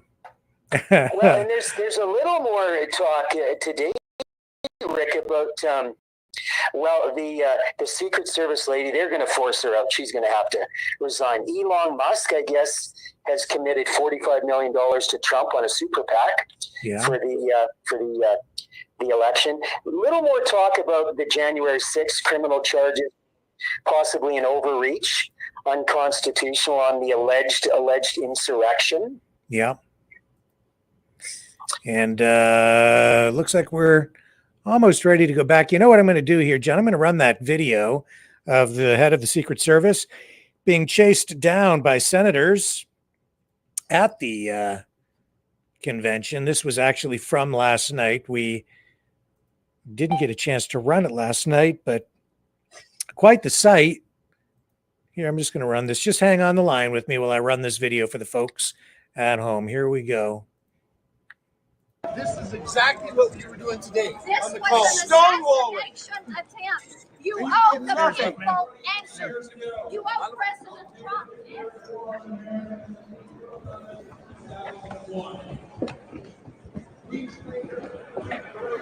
She can run, but she can't hide, especially when she's at the convention. A lot of questions for her. There you go. So I ran that, John. And what do you think the head of the Secret Service should do? Should she resign? I think she's out. I think she should. She claimed, with the news conference the other night on NBC, the buck stops with her. Well, take responsibility for the negligence in your operation. Yeah. So we'll see what happens. With one final comment, Rick. Final. Mr. Joe Biden, our 46th president of the United States. He's got a lot of people to depend upon. Rick, he can depend on a lot of things, and that would be called the depends.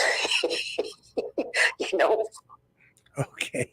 Well, we better be careful. We don't want to have this conversation deteriorate into what it did the last time when we started talking about all that stuff. A final thought, Rick. Thank you so much for the privilege of coming on Maverick News Worldwide, and thank you for your dedication and coverage. I know you have some very difficult days, and a lot of people don't appreciate it. I do. And thank you so much. Thank you, for John. Your dedication. And Tucker Carlson is up now. We got to go live, so I have to jump off. Take care. God bless you. Bye. See ya. Oh, this is wild. Thank you. Good to see you. Thank you. I feel like I know about half the people in the room. This is wild. What are you doing? Justin Wells. Thank you, guys. Okay. Can I just say, Peter Navarro is back. Welcome to Peter Navarro. Suffering the fate that has happened to so many who are friends with Donald Trump. Thank you for having me. I have been to many conventions. I have never been to a more fun convention or a convention with better vibes. They literally let Navarro out of prison. First of all, thank you. This feels a lot different from what I thought it was going to feel like. I can't hear you, but I know it's something good. So I watched the video of what happened in Butler, Pennsylvania about 50 times. I think I was one of about 8 billion people around the world who watched it. And the more I watched it, the more it struck me that everything was different after that moment. Everything. And this convention is different. The nation is different. The world is different. Donald Trump is different. When he stood up after being shot in the face, bloodied, and put his hand up, I thought at that moment, that was a transformation. This was no longer a man. Well, I think it was divine intervention. But the effect that it had on Donald Trump, he was no longer just a political party's nominee or a former president or a future president. This was the leader of a nation. And I think there's a difference. I've spent most of my life in Washington where the president is at the top of the pyramid. Everyone wants to be the president. But if you think about it, the presidency comes with great power, obviously. But if you think about it, that is a title that is bestowed by a process of some sort that can be subverted. And in the end, it does not confer by itself, as no title does, legitimacy. Just because you call yourself the president doesn't mean that much inherently. I can call my dog the CEO of Hewlett Packard. It doesn't mean she is. No, it's true. And you hate to say it, but it is also true, is a fact, that you could take, I don't know, a mannequin, a dead person, and make him president. No, you could. I'm just saying theoretically possible. With enough cheating, that could happen. But being a leader is very different. It's not a title. It's organic. You can't name someone a leader. A leader is the bravest man. That's who the leader is. That is true in all human organizations. This is a law of nature. And in that moment, Donald Trump, months before the presidential election, became the leader of this nation. That was the most obvious to me. And I have to say, I think it changed him. He reached out to Trump within hours of it that night. And what he said to me that night, having just been shot in the face, he said not a single word about himself. He said only how amazed he was and how proud he was of the crowd, which didn't run. And I thought two things. The first thing I thought was, well, of course they didn't run. His courage gave them heart. A leader's courage gives courage to his people. And the second thing I thought was, this is the selfish guy I've been hearing about for 9 years? Really? Not a word about himself? About his people, period. And the second thing I noticed, which I don't think anyone has remarked upon in public, but I'm just going to since I don't have a script, like why not, is that he turned down the most obvious opportunity in politics to inflame the nation after being shot. To inflame the nation, which is an opportunity that almost every other politician I've ever met, and certainly his opponents, would have taken instantly. And they would have said, well, what is this? How did he get shot? Like, how did this happen? And those are real questions that we have to get to the bottom of. But in the moments, the days, the week after the shooting, he did not say that. He did his best to bring the country together. And I thought, this is the divisive figure. This is the irresponsible person. No, this is the most responsible, unifying behavior of a leader I think I've ever seen. So the question is, where is he leading us? And I could go on for hours, but let me just sum it up. I do think the entire point from the famous escalator ride 9 years ago until today of Donald Trump's public life has been to remind us of one fact, which is a leader's duty is to his people, to his country, and to no other. That's the point. That's the only point. And another word for this is democracy. Democracy, in case you're a little sick of being beaten in the face with democracy on television, actual democracy is the proposition that the citizens of a country own that country. They're not renters, they're not serfs, they're not slaves, they are the owners of the country.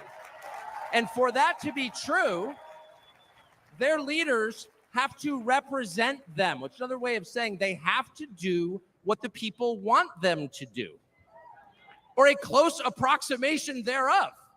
But if they completely ignore what people want, not just 1 year, but generationally, say for 50 years, then it may be, I don't know what, it's not a democracy. And so I think the entire Trump project, paradoxically, is attacked as an enemy of democracy, is to return democracy to the United States. Hey, let's pay attention to what people actually want. And the lack of interest in that question in Washington is something that ultimately drove me out of the city after 35 years. Lawmakers stepping over the prostrate bodies of their fellow citizens ODing on drugs to go cast votes to send money to some foreign country. Yeah, actually, we've lost more Americans from drugs in the past 4 years than we lost in World War II. Yeah. Our bloodiest war, more than we lost in World War II. Does anybody care? It is pathetic. It is pathetic. And do you hear a single word from Washington about doing anything about it? We know where the drugs are coming from. We know the supply routes. The U.S. military spent billions bombing the Ho Chi Minh Trail. You don't see our commander-in-chief suggesting that we use our military to protect our country or the lives of its citizens. No, that's for Ukraine. And it's too much, actually. It's too insulting. It's too insulting. It's a middle finger in the face of every American. It's a very clear statement, which is unmistakable. And that is, we don't care about you. And Donald Trump, whatever you say about him, and I think he's a wonderful person. I know him well. By the way, the funniest person I've ever met in my life, actually. You can't be funny without perspective or without empathy, which is true. But everything else about Trump aside, he actually cares because he's interested in the people who live here because that's his job. A father's job, his duty is to his family. An officer's duty is to his men. A president's duty is to his citizens. And he seems to be the only one who thinks that. And in his choice for vice president, J.D. Vance, he's made that really clear. J.D. Vance, I'll say this about him, is a thoroughly decent man, and I'll just admit it, a friend of mine, one of the very few politicians in Washington who actually is very close to his own wife, which is wonderful to see. And she's wonderful, actually. But J.D. Vance has views that are closer to Trump's voters than anyone else in Washington in office. Therefore, he's the vice president. That's called democracy. So I will stop on just one point, and that is what's happened over the past month since the debate, and particularly on Saturday in Butler. I think a lot of people are wondering, what is this?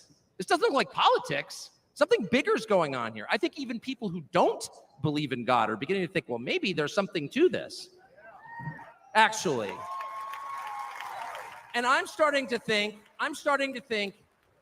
it's going to be okay, actually. I do think that. In the day after the midterm elections in 2018, Antifa came to my house. The Democratic Party's militia, okay? I was at work. It was obvious when I was at work because it was public. My wife was home alone. They tried to come in through the front door. They terrorized her. She hid in our pantry. It was on television. It was horrible, actually.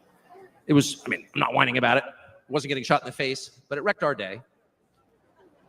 And the next morning, we're lying in bed, and the phone rings for my wife, and it's Donald Trump, who's not like a regular text buddy of Donald Trump's.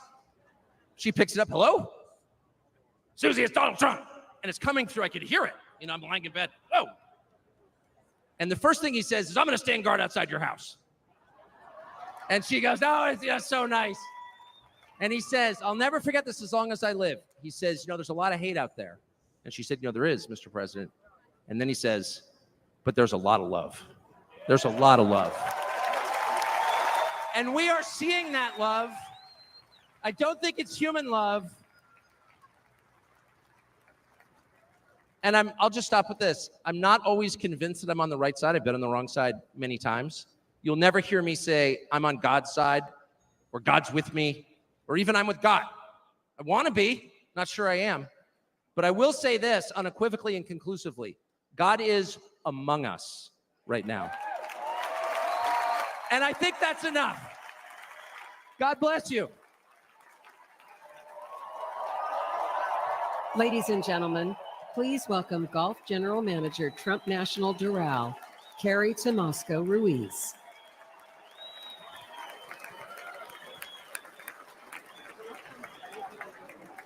Me? No. Well, I am. I'm not sure how I follow Tucker, but I'm going to give it a go. Good evening, everyone. My name is Carrie Ruiz, and like some people on this stage this evening, I am not a politician. I am not a public figure. I'm a mom of 3 and a woman of faith who's been fortunate to work side by side with Donald Trump and his amazing family.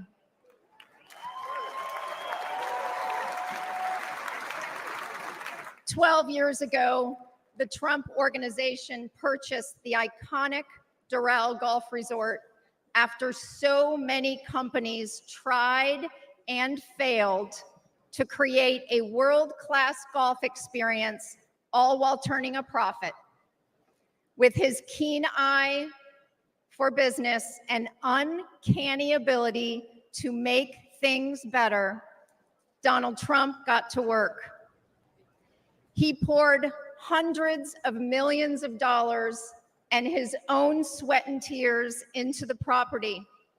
He had a hand in virtually everything, and no detail was too small. He didn't just change the carpet or apply a fresh coat of paint. He stripped this legendary resort to its core and rebuilt it the right way.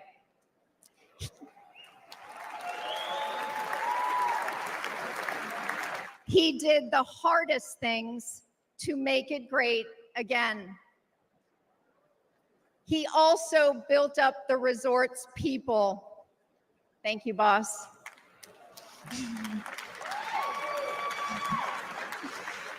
He empowered us. He listened to us, all of us, and he still does. No matter your role, he asks questions. He wants different opinions. He never demands more of us than he is willing to give. He is as generous as he is brave.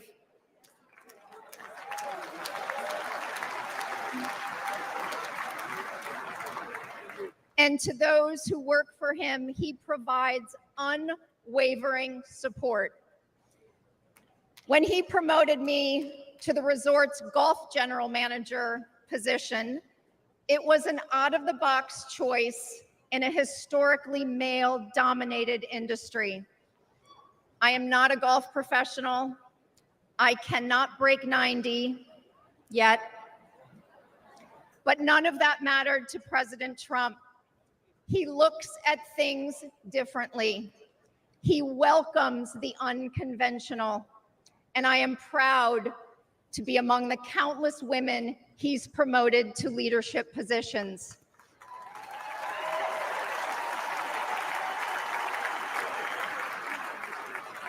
I might add, he did it all while no one was looking. The simple truth is, no one can match President Trump's vision and unrelenting drive to make things better.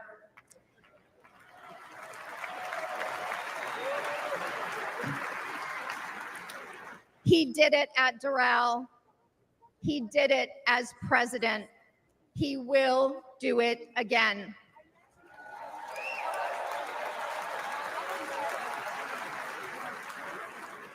May God continue to bless President Trump, and may God bless the United States of America. Thank you.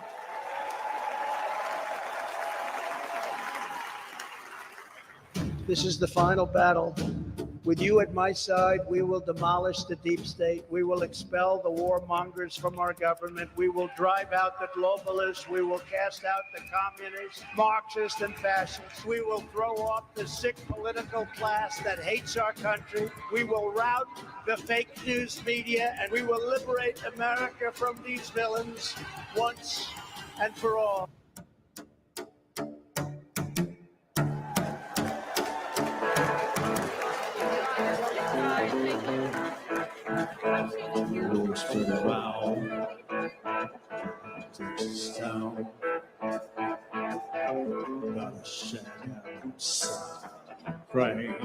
You know what I'm talking about? Just let me know if you go.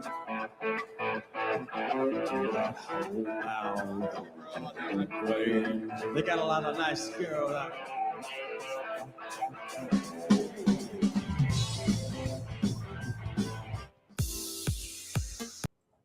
Okay, that's our cue. Take a break. He's a fighter.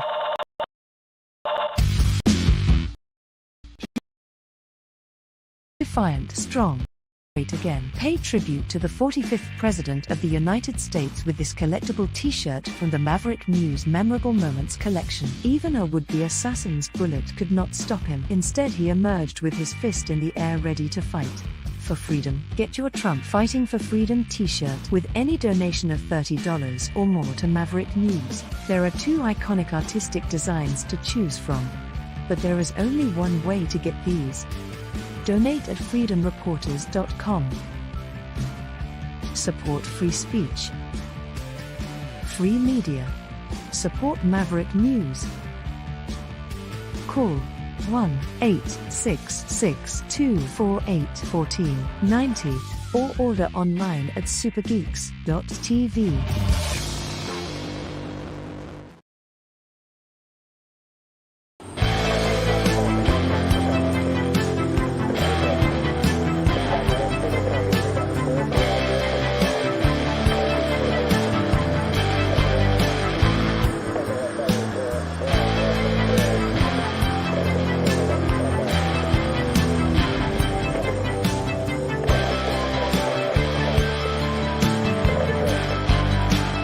Maverick News. Fighting for freedom.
Maverick News. The world is watching. Okay, let's go back to Milwaukee. Is Annette Albright. I grew up in the small town of Mount Airy, North Carolina. North Carolina. Like my parents and my grandparents, I was a lifelong member of the Democrat Party. Don't worry, the story gets better from here.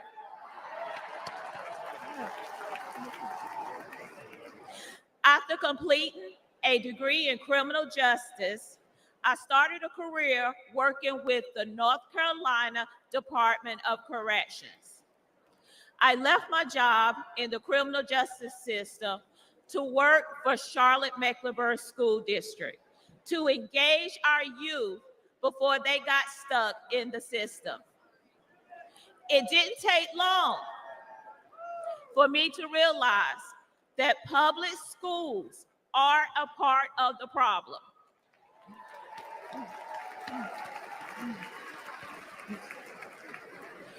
Sadly, too many of our schools are more like prisons than places of learning.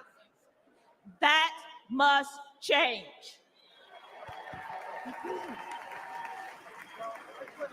In one public high school, I witnessed a full-blown riot. I saw many violent altercations between students and physical attacks on staff. During my 14 years working with the Department of Public Safety, offenders never laid a hand on me. Yet, I was violently assaulted by a group of students in a public high school.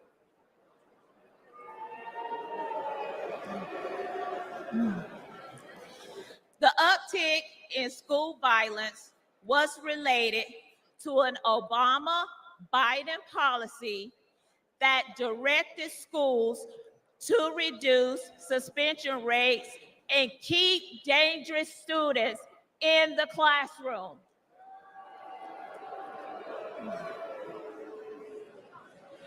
President Trump reversed the Obama policy and put the safety of our kids first.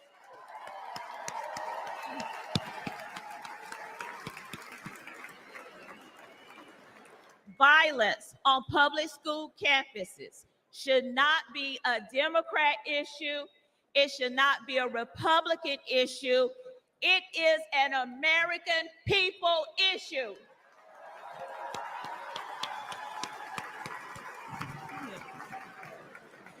Sadly, I've repeatedly seen that the Democrat Party cares more about appeasing the teachers union than they do about prioritizing the needs of our kids.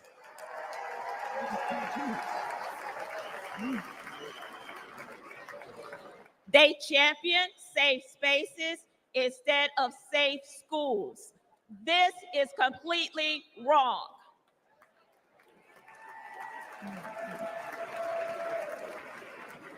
Little by little, I began to see the truth. While Democrats spend more money on a broken system, Republicans are empowering parents and fighting for school choice.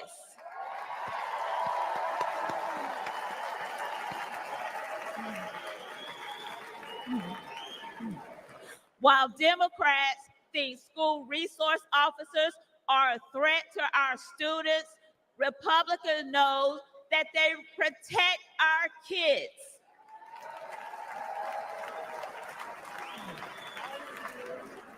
While Democrats won't admit that our schools are failing, Republicans will fix the system and make our schools safe.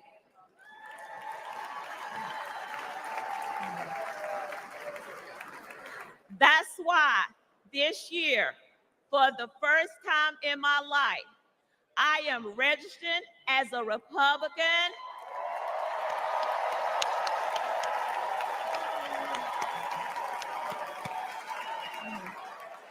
Thank you. Thank you. And in November, I will proudly cast my vote for Donald J. Trump.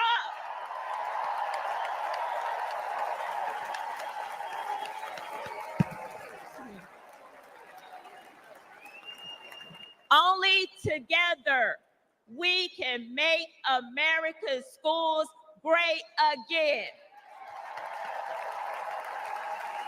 Thank you, and God bless America.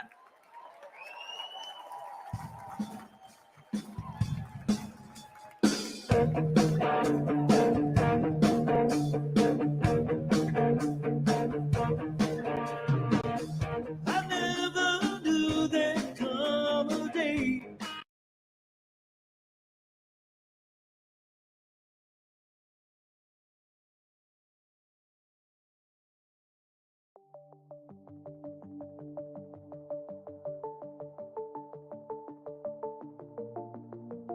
Greetings, brave Mavericks.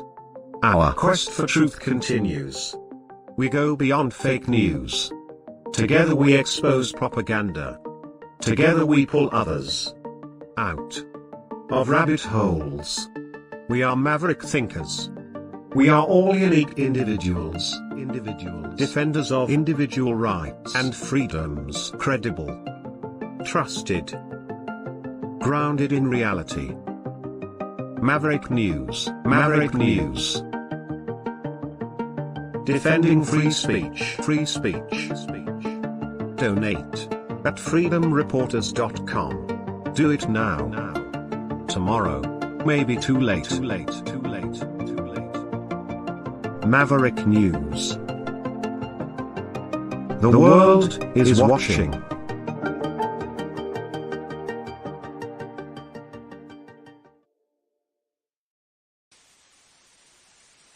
You know, someone very profoundly once said many years ago that if fascism ever comes to America, it'll come in the name of liberalism.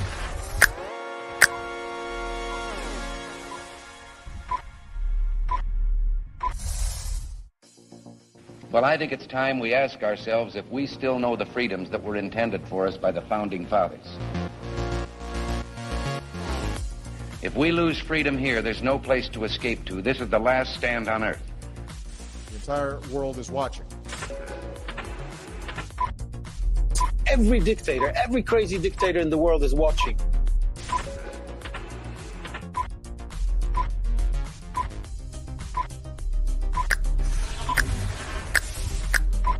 The world is watching.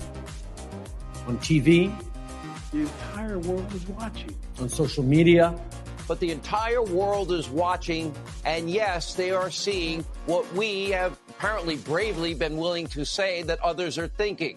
Stand for freedom. Literally stand for freedom. Let's get this done. The entire world is watching. We're at war with the most dangerous enemy that has ever faced mankind in his long climb from the swamp to the stars. Maverick News. Maverick News. Maverick News. Let me have more control of my own destiny. The world is watching.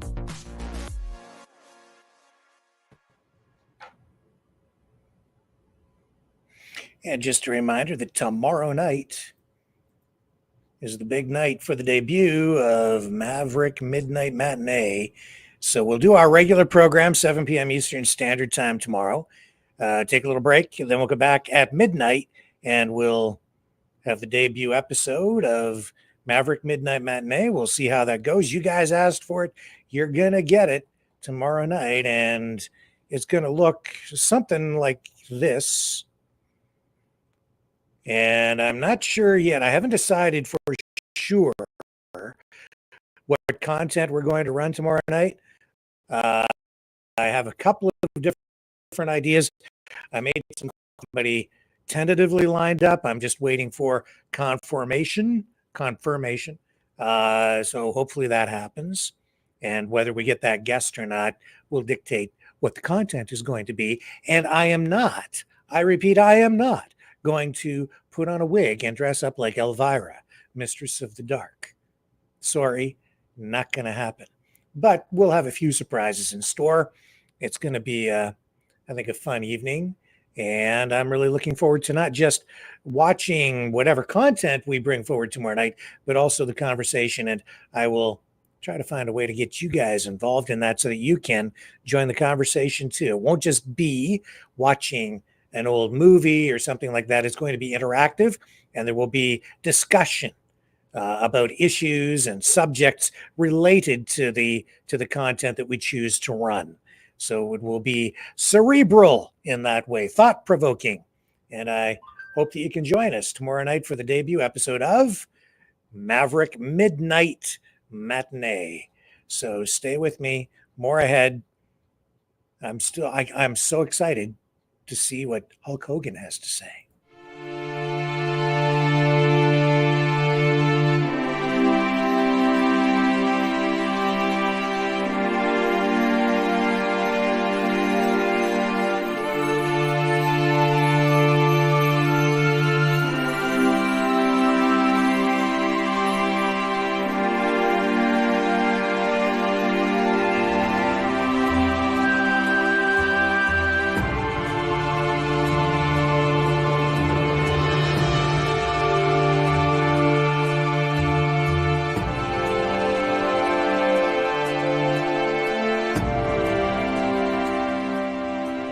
Maverick News. The world is watching.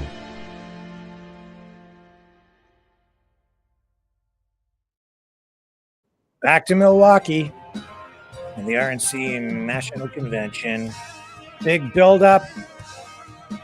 More stars ready to take the stage in the biggest show in America tonight, leading up to what is promising to be the biggest political speech maybe in U.S. history in many respects.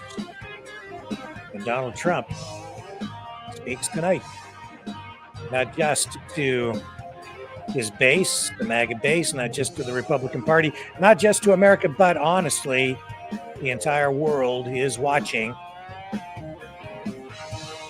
on the edge of their seat, collectively, worldwide, after Trump surviving that failed assassination attempt in Pennsylvania. His first speech since then coming up tonight. But first, more from the podium, where we have, I don't know who's up next, but we're looking at Dana White, we're looking at Hulk Hogan, in what promises to be a wrestling extravaganza without the wrestling.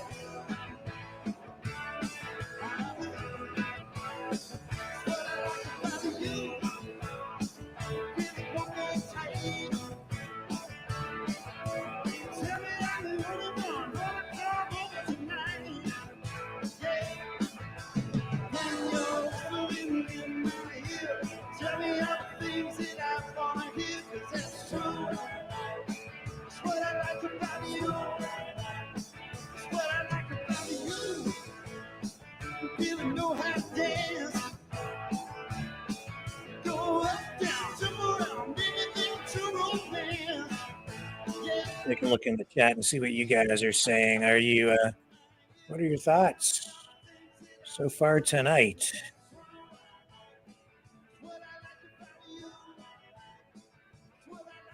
Yeah, I'm sorry, Love, Hope, Faith, but I am not wearing an Elvira wig. Maybe I'll do something else. And yes, Kat, Trump is speaking tonight. This is going to be his night. He'll cap it all off. It's the most important speech, the biggest speech he will ever have given. I think it's going to be one of the biggest political speeches in American history.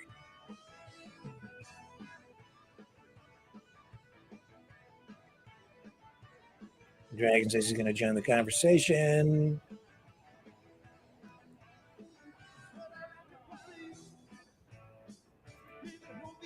And if you haven't already, give Rick's video the big thumbs up and subscribe, please. Thank you. Yes, that would be extremely helpful. Just big thumbs up over on the YouTube channels especially, and over on Rumble. And if you haven't subscribed, I'd really appreciate it if you would consider doing that. And Maverick says a lot of our issues came from ignoring the news, not paying attention to what was going on while not catching on to the corruption until far too late. I suspect that is in response to something else that was said in the chat. And Dragon's reminding everybody, thumbs up, thumbs up, thumbs up. Thank you, Dragon. And Antonio, my friend, so good to see you in the chat too. Love you, my man. I see a cheering squad so far, as I suppose expected. Yeah. And as previously reported, sources say Joe Biden will likely resign by this weekend. More prominent Democrats visiting Biden, speaking to him. I don't know how close they're getting, given that he apparently has COVID, but they're telling him they don't think he can beat Donald Trump, and they're asking him to step aside. I understand even Obama is reportedly telling Biden to step aside. There were some reports saying that Biden is out there doing some soul searching while resting with COVID. Our sources tell us he's going to resign by this weekend.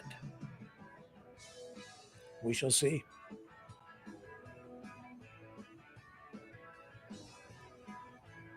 And Dragon is asking if I've been aware of Ireland riots. Yeah, I've seen some stuff concerning riots. And let me see if I've got the video here that I had queued up. Here we go here. This is in Britain, where police had to retreat.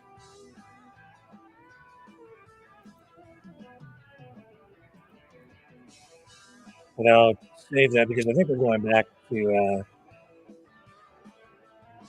Oh, here, I'll show it to you. This is be very quick. Language alert, just letting you know, viewer discretion advised. This was in Britain. Riot. What is this game? No way! No way! Oh my fucking lord! Oh my body is gone! Oh my days! No way! No way! What is this game? The police retreated. I don't have all the details. Oh my God! No way! No way! No way! No way! Oh my God! Look at the people! Look at crazy! Look at the people! Oh my day! Oh my day! That's so important. Oh my day! No way! No way!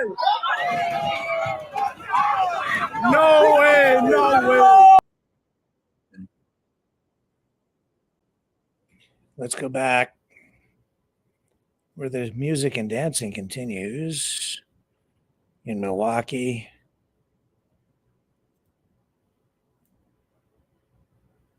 Here we go.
Yeah, they're dancing. It could have been a wake. And I mean, like not awake, I mean a wake. Close call. What else we got going on in the chat? Let's take a look over in Rumble.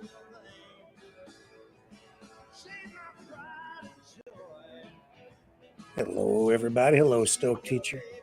And Rosemary Mack says they've swamped Ireland with migrants and they're PISSED. Yeah, and Stoke teacher says terrible scenes in Leeds, UK. Yes, which we just showed you.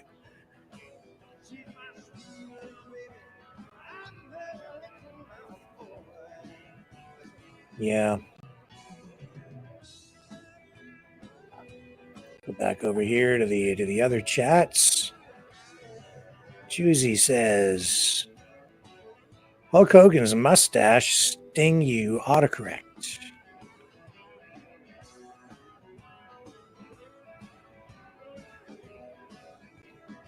Sandy says Friday. Are you pumped up for a Maverick Midnight Matinee there, Sandy? I think it's going to be fun and educational in a pop culture kind of way. And Sandy says, whatever happened to damn Pam? She hasn't been around in quite a while. She seems to have drifted away. Maybe she'll return.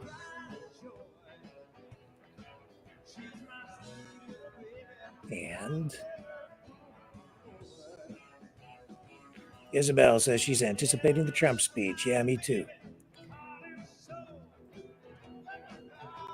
And I did like what Tucker Carlson had to say tonight about Trump bringing the country together, Trump bringing the country together in the face of that violence and the attempt on his life. And it is very true. A lot of other politicians, I think most other politicians, would have taken that opportunity to use it as a wedge and drive people apart and try to capitalize on it in that way, in a negative way. But he didn't do that. And in fact, that is one of the things I focused on too immediately that I noticed was the people did not run the day that the attempted assassination took place. They just, they were quite brave. Even when they were exiting, when people were trying to get away, most of the people were not running. They were walking very calmly. And, you see people panic in some other situations like that. We have large crowds and we've seen people trampled to death, but not there. Very level-headed.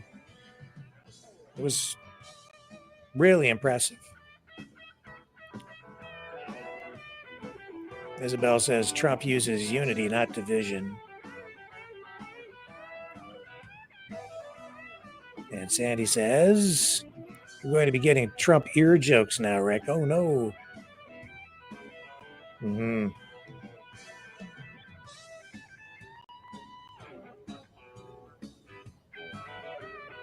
Are they dancing like Trump? He certainly has his own dancing style, doesn't he? Hello, Linda. I'm seeing you in the chat there.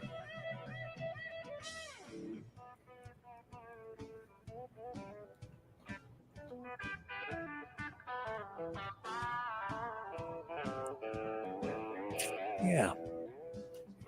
Okay, let's run a little break and I'll return on the other side. I'll go away.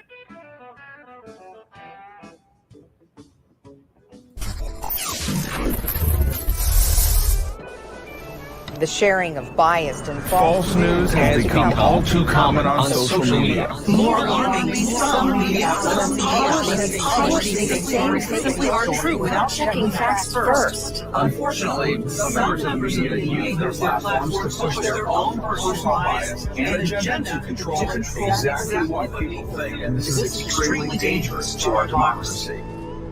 In an ocean of lies a century deep, the truth awaits. Choose not the red pill. Choose not the blue pill. For both are an illusion. Discover the power of M. The power of individuality. We are Mavericks. We are the way to the light. Fear not the storm. Join our quest for truth. Truth will set you free. Maverick News. The world is watching.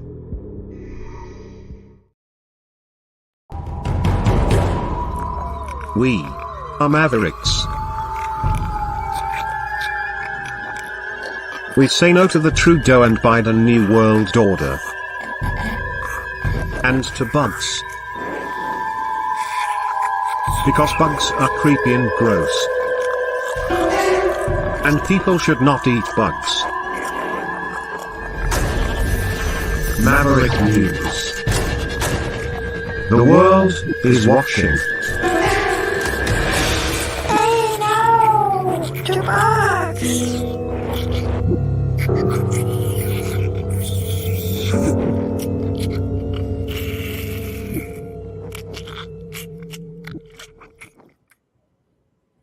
That's right. You should not eat bugs. Don't do it. It's not cool. And that is a real thing because truth is stranger than fiction these days. There is actually a cricket production plant in my old hometown of London, Ontario, where I grew up. Yeah, they built one there with a government subsidy. Crickets. An indoor cricket production thing. Factory, farm, whatever. Yeah, I don't know. They're putting it in pet food and people food, but I'm not sure exactly what food products it's being added to. I guarantee you this, they're not calling it crickets, where they grind them up and put them in whatever it is they're feeding to us. It's sort of like the insect version of Soylent Green, right? Just saying. No thanks. I'm very careful about reading the ingredients on my food now. I don't want no crickets. Well, they're kind of playing a lot of music here. Let's make a phone call. Get a little backup going on here. Let's call Dragon again.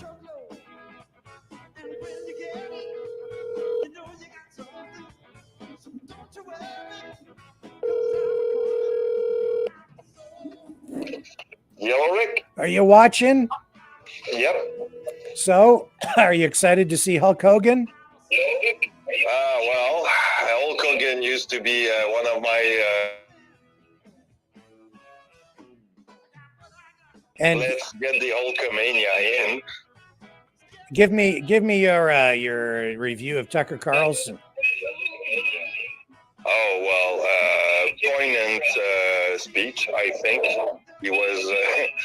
I mean, look, he speaks from. I think he speaks from the heart. He knows. He knows Trump pretty good. So, and I mean, he was right. You know, he showed strength at the right moment, and that's what America is.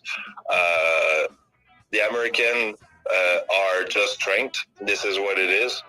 They always been around controversy or around bad moment.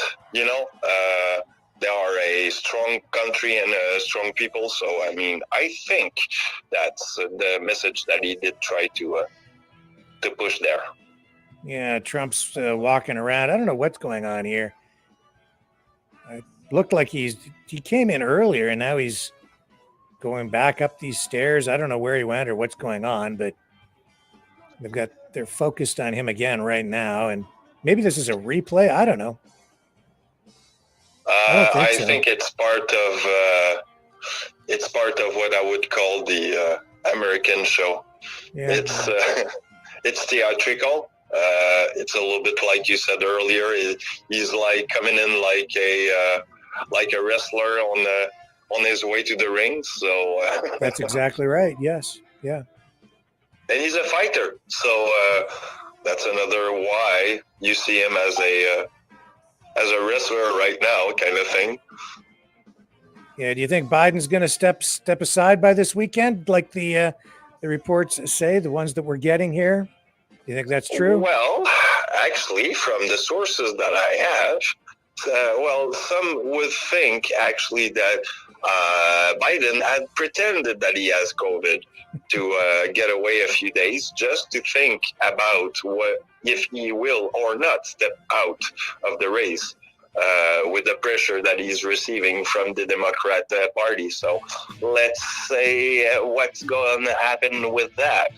And I mean, if he has actually COVID, Dragon! It's Hulkamania time, man. We gotta crank up the volume here and give it to the Hulk. Here we go. I better not let that music play. We're gonna get nailed with a copyright strike. We'll just turn it down a little bit. But oh yeah, it's Hulkamania time. So the Hulk is coming up here next. What you gonna do? You're Hulkamiro. Are you a big Hulk fan? Yep. Actually, I was around his back in 2007 when he was in Montreal in the WWE. Okay, here we go. All right, gonna hang up. It's Hulk time. I'll talk to you later on, sir. Sure.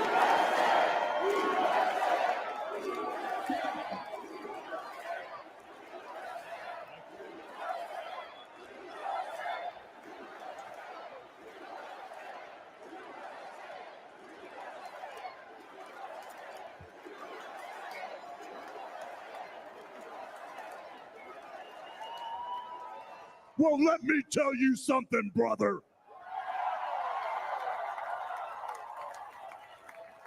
You know something? When I came here tonight, there was so much energy in this room.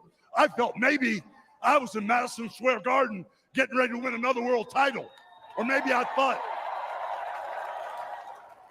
the vibe was so intense, the energy was so crazy, it felt like maybe I was going to press that no good stinky giant over my head and slam him through the mat, brother. But what I found out was I was in a room full of real Americans, brother.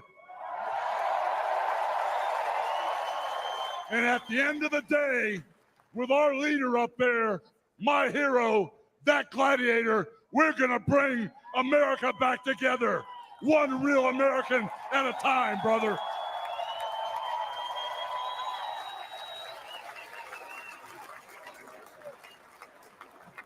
You know something? I've seen some great tag teams in my time.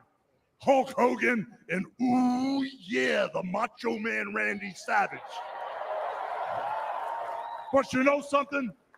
I see the greatest tag team of my life standing upon us, getting ready to straighten this country out for all the real Americans.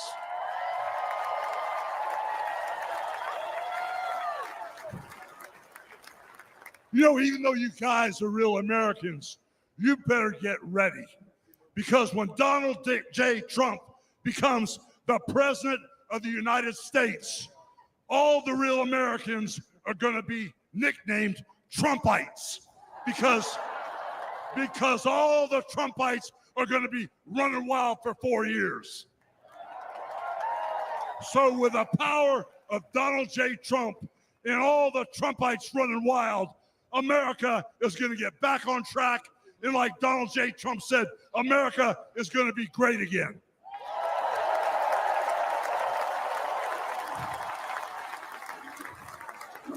You know, when I look out and I see all the real Americans, I think about how Donald Trump, his family was compromised. When I look out there and I see Donald Trump, I think about how his business was compromised. But what happened last week when they took a shot at my hero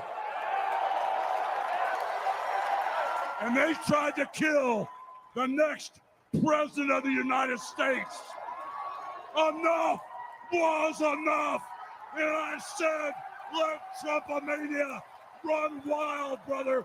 Let Trumpomania rule again. Let Trumpomania make America great again.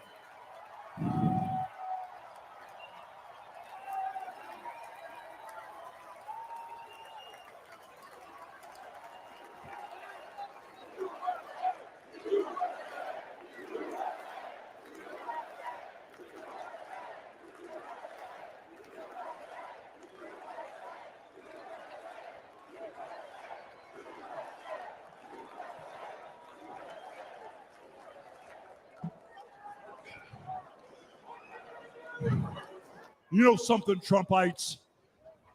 I didn't come here as Hulk Hogan, but I just had to give you a little taste. You know, my name is Terry Bollea. And as an entertainer, I love you too. And as an entertainer, I tried to stay out of politics. But after everything that's happened to our country over the past 4 years, and everything that happened last weekend, I can no longer stay silent.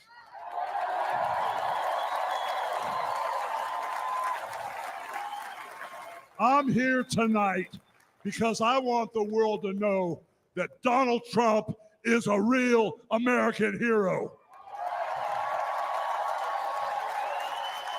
And I'm proud to support my hero as the next president of this United States.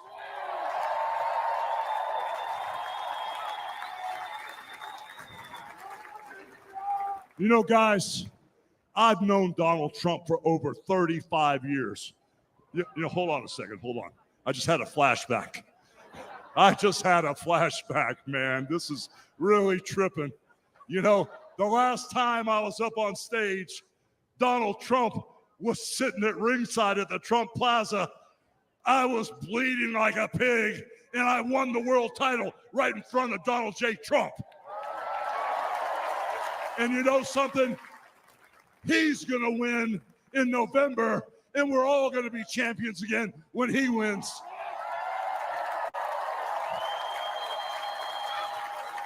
And like I said, I've known that man for over 35 years, and he's always been the biggest patriot, and he still is. He's always told you exactly what he thought, and he still does, brother. And no matter the odds, he always finds a way to win. And when he's back in our White House, America is going to start winning again.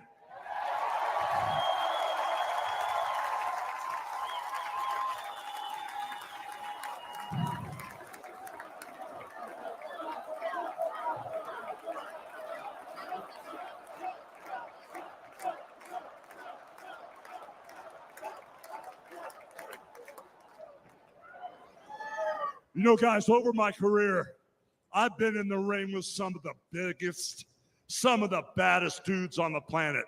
And I've squared off against warriors, ooh yeah, savages. And I've even, like I said, body slammed giants in the middle of the ring. And I know tough guys. But let me tell you something, brother. Donald Trump is the toughest of them all.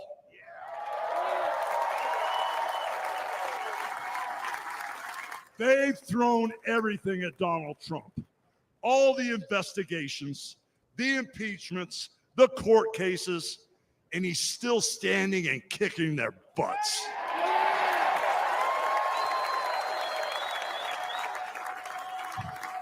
You know, we never had it better than the Trump years. Back then, we had a thriving economy. We had strong borders. We had safe streets. We had peace and respect around the world. But then we lost it all in a blink of an eye. Crime is out of control.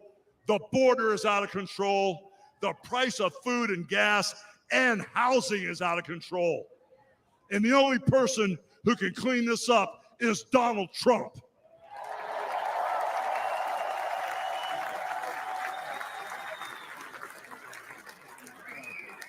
You know, guys, I really, really love this country. And I've lived the American dream. And I want my kids, your kids, and all those little teeny Hulkamaniacs out there to live the American dream too.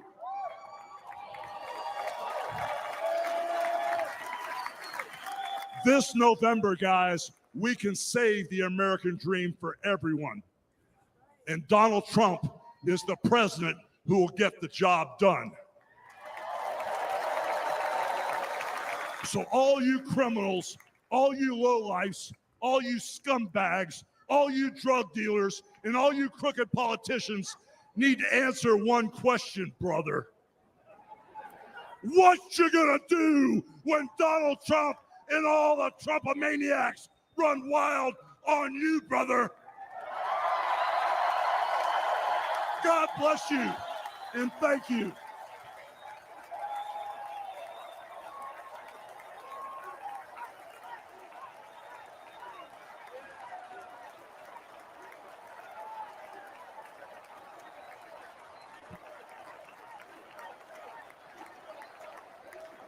Ladies and gentlemen, please welcome the President and CEO of the Billy Graham Evangelistic Association and President of Samaritan's Purse, the Reverend Franklin Graham.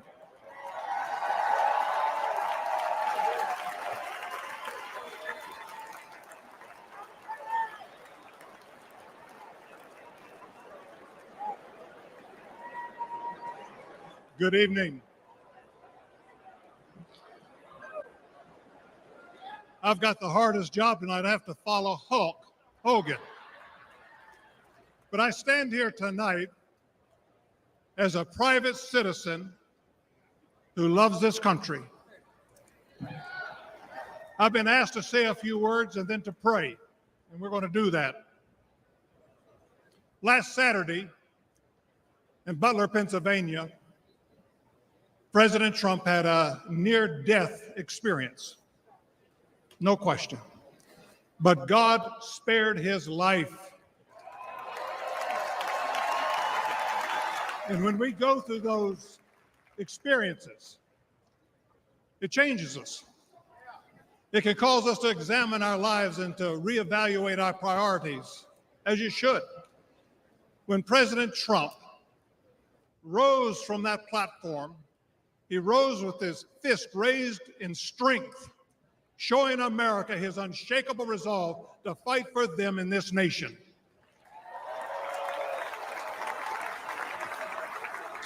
Welcome, Liz.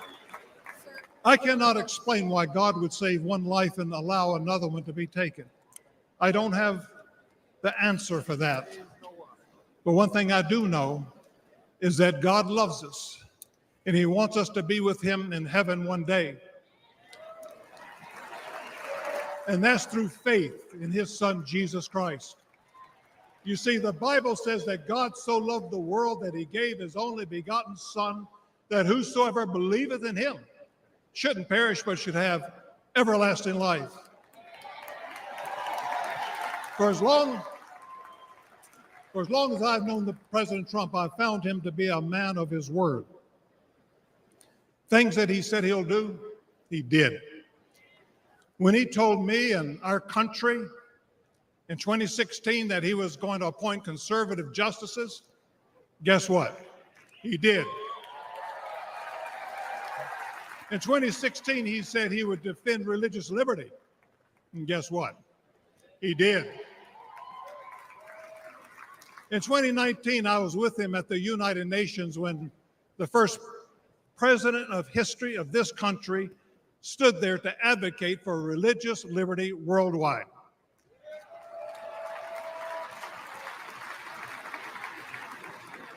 When American citizen and Pastor Andrew Brunson was being held in a Turkish jail on false accusations, President Trump demanded that he be released. And he applied economic pressure and sanctions until they did that. I'm grateful and thankful for what he did as a 45th president of the United States. And I know that as the 47th president, he will keep his word to the American people to make America great once again.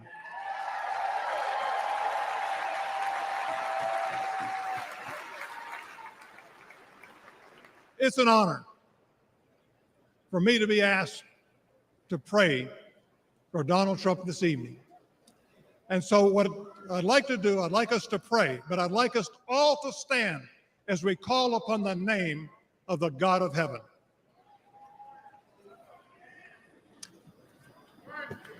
Our Heavenly Father, we come before you this evening with grateful hearts.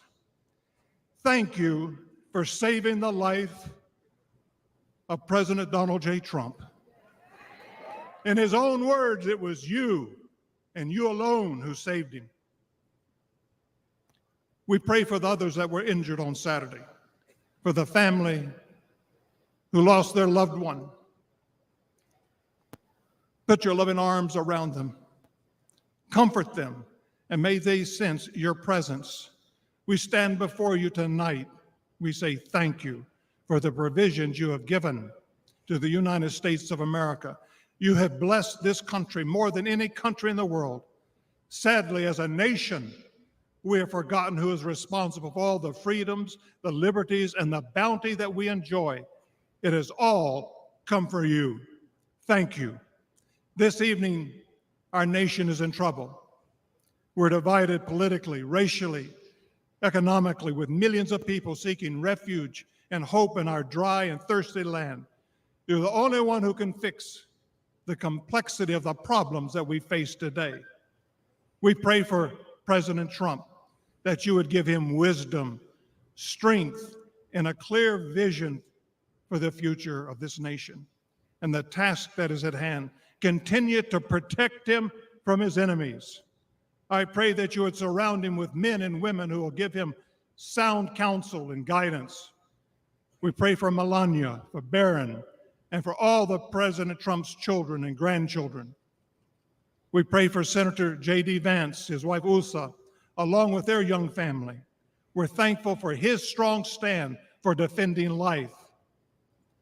As your word instructs, we also pray for the leaders of our nation, whether they're Republican, Democrat, or independent. We know that all authority comes from you. You are a great God, And we ask that if it be thy will that you will make America great once again. And we ask that you'll unite our hearts, bring us together, one nation under God, indivisible, with liberty and justice for all. And we pray this in the mighty name of my Lord and Savior, Jesus Christ, the King of Kings and the Lord of Lords. Amen.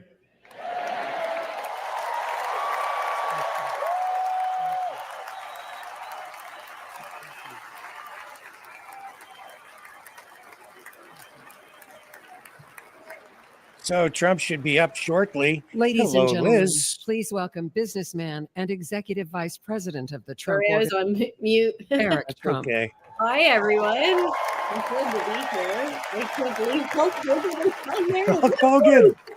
What a show. What a show. That got me pumped up.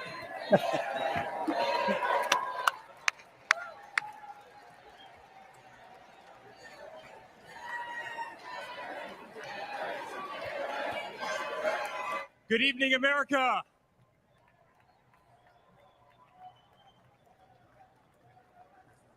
Eight years ago, my father sat our family down.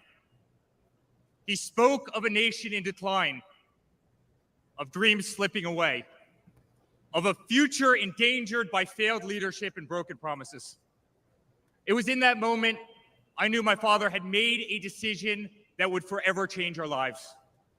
We realized he had chosen to step into the arena, to fight for the soul of America. He decided to leave behind the comforts of an unbelievable business empire, to leave behind everything he had ever built, to answer the call to serve our nation. Unlike his predecessor, it was not a decision born out of necessity. Unlike the current president, it was not a decision that would enrich his family. Rather, it was a decision made out of love for this country and a deep concern for America's future.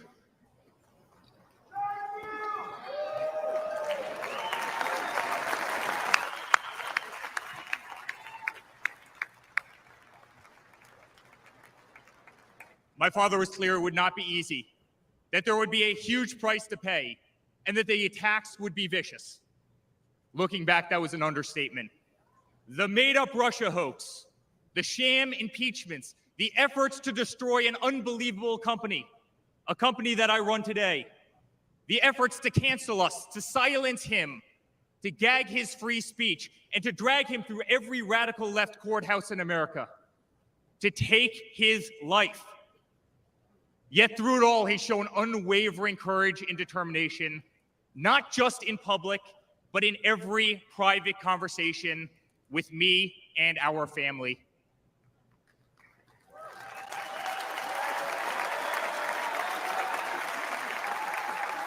He stood tall, fueled not by personal ambition, but by a profound love for this country and a love for all of you, the American people. That man is my father. That man is the 45th president and soon to be 47th president of the United States. That man is Donald J. Trump.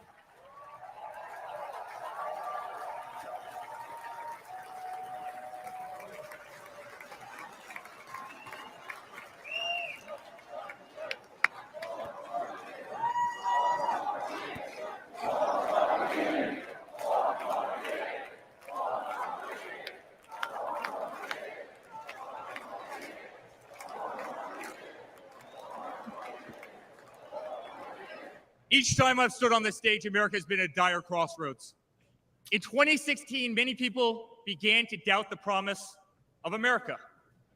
Our economy was struggling, jobs were scarce, our standing on the world stage was weak at best. Veterans were forgotten, our military was in shambles, our educational system was broken, ranked 30th in the world.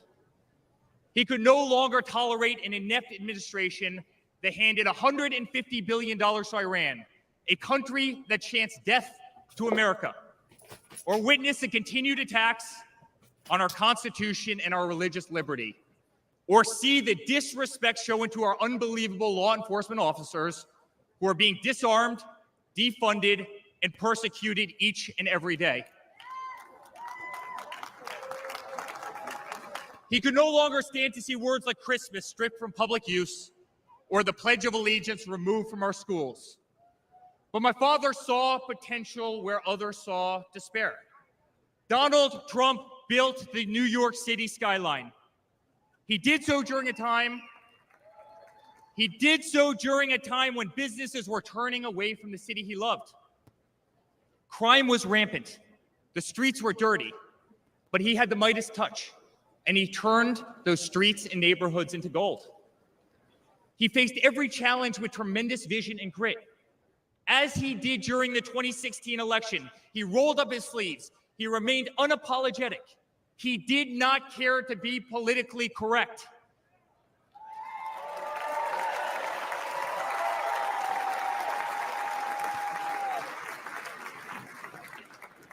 He restored hope. He restored a voice to millions of Americans who had been ignored. He restored the American dream. Under my father's leadership, the economy climbed to record heights. Jobs were created at an unthinkable pace. Unemployment reached historic lows across all demographics. Wage growth soared. He cut taxes for hardworking families and businesses. He slashed regulations. We saw the greatest 401k increase in American history.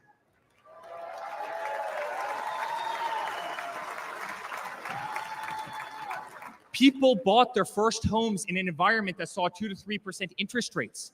They started their families.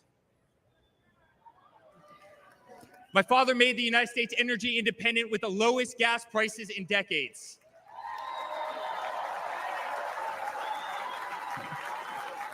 My father made the United States safe. Our borders were closed. There was peace in the Middle East. Soleimani, al-Baghdadi, the terrorists were dead.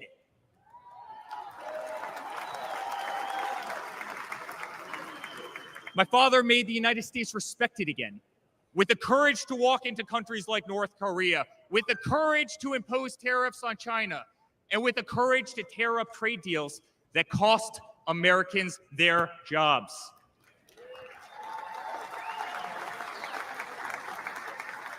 He brought manufacturing back to America. Small businesses flourished. He did what he promised. He put America first.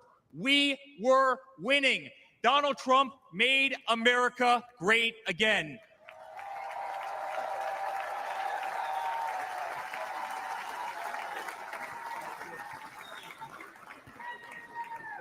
But he also created a movement that threatened the special interests in the political elites. A movement that cast a bright light on the institutions weaponized against the American people. You see it in our schools. God bless the moms who fought back.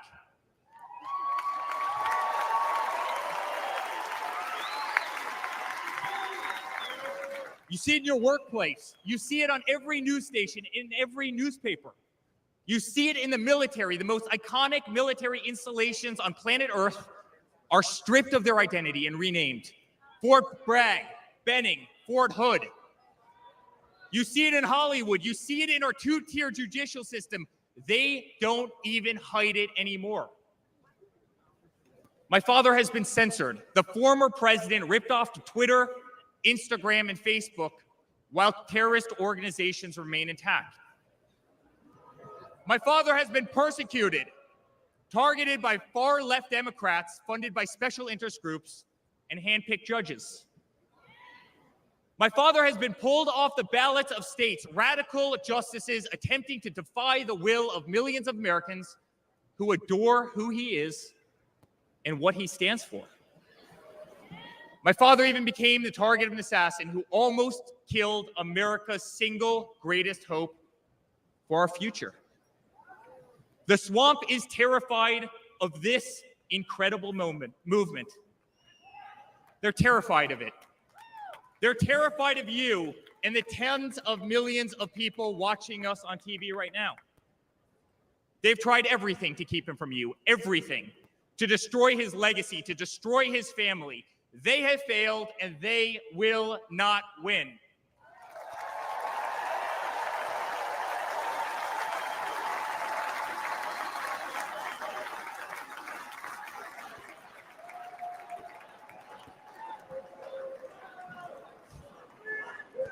love my Florida delegation right here.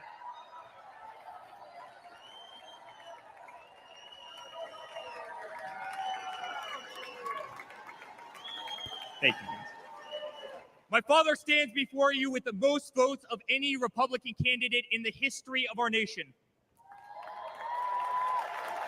He has defied the predictions of every political pundit. He fills stadiums across our country. He energizes Americans to the issues facing this nation and does so with unvarnished honesty. He is not a threat to democracy. He is a threat to those who despise our republic, many whom are bought and sold, bribed and coerced, people who have never signed the front of a check and who have been dependent on the government their entire adult lives.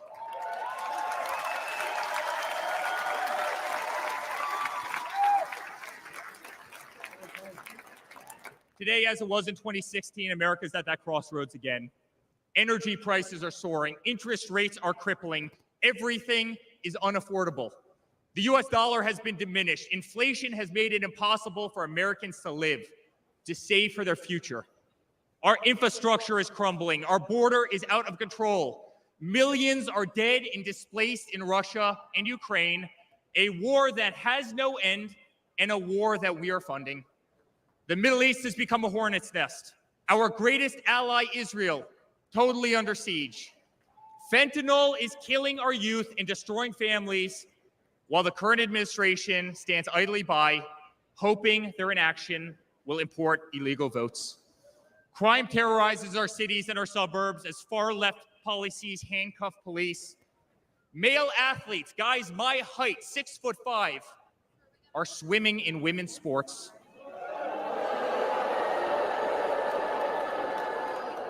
Destroying the dreams of young girls who have trained every minute of their lives. We no longer trust our elections. We no longer trust our judicial system, and we no longer believe that our government is working in our best interest.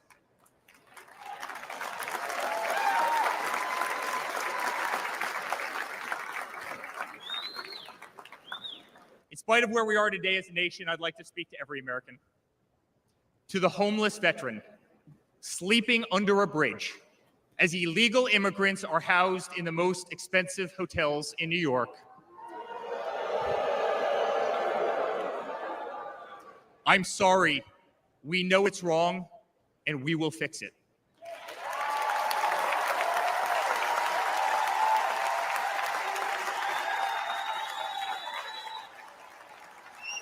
To the single mother who can no longer afford her rent, afford groceries, and has been forced to work 3 jobs, I'm sorry. It does not have to be this way. To the parents who lost a son or daughter to fentanyl, including the incredible woman that spoke the other night, while an administration does absolutely nothing, I'm sorry. Your government can do so much better, and it will.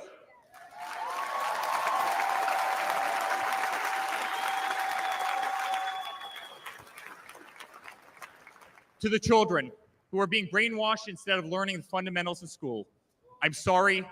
There are teachers who care, and my father will empower them.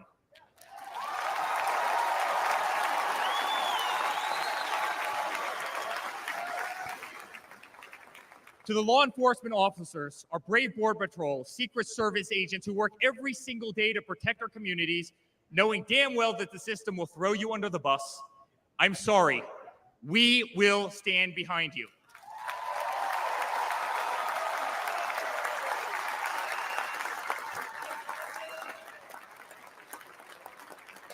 To commuters often petrified to take a bus, take a train, or walk the streets in cities across our nation, I'm sorry. That man right there will fix this.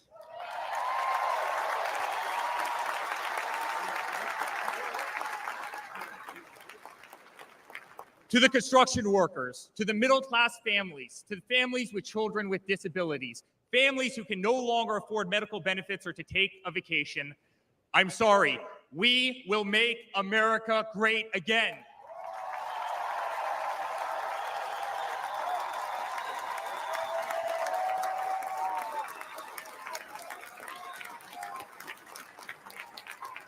And to my father, who has been ruthlessly silenced, slandered, and attacked by a corrupt administration, I'm sorry.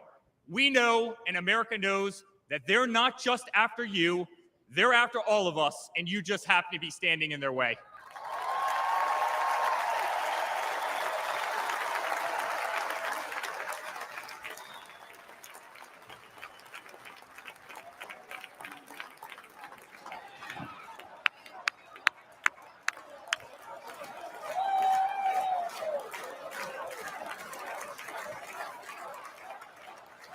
To all Americans watching tonight, the greatest retribution will be our success. Success not just for ourselves, but for our grandchildren and our children. Under President Donald J. Trump, the swamp will be drained. America will be respected. Our cities will be safe. Our streets will be clean. And our border will once again be secure.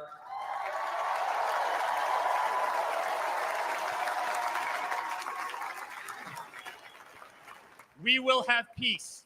We will have prosperity. Your hard-earned tax dollars will enrich a better America, not be squandered in corrupt foreign nations. Education will be handed back to the states. We will no longer be 30th in the world. We will be first.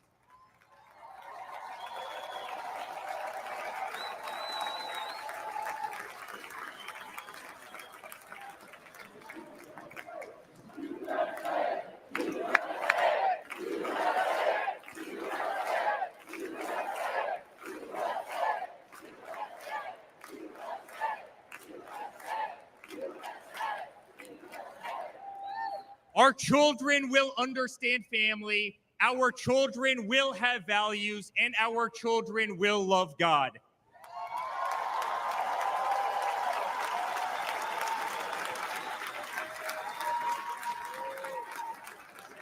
Our country will prioritize free speech, respect freedom of religion, and honor our Constitution.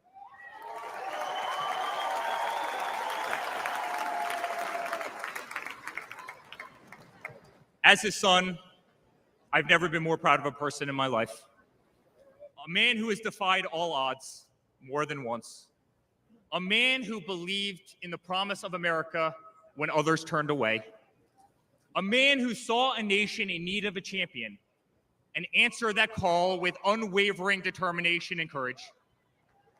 A man who survived a bullet that was intended to eliminate him permanently from our future and from our family.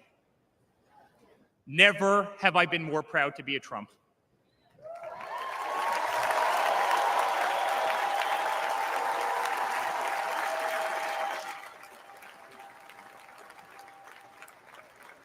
Never have I been more proud to stand by my father's side. I remain incredibly honored to be part of this journey, a journey with all of you, a journey to save the greatest country on earth, a journey with the most incredible people I have ever met. Dad, 5 days ago, Laura, Luke, Carolina, and I held our breath as we saw blood pour across your face. By the grace of God, divine intervention, and your guardian angels above, you survived.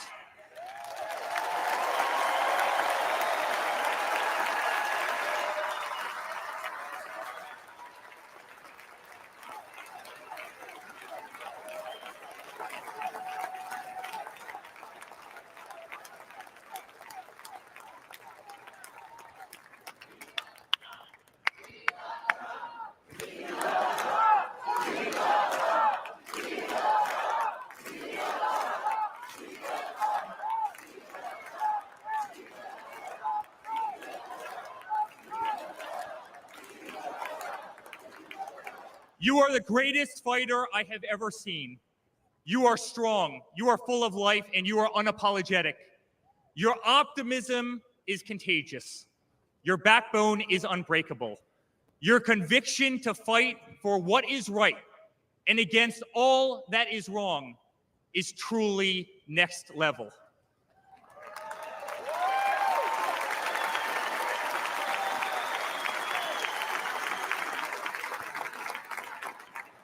The whole world saw your strength as you stood up. You wiped the blood off your face, and you put your fist in the air in a moment that will be remembered as one of the most courageous acts in the history of American politics. You shouted, "Fight, fight, fight!"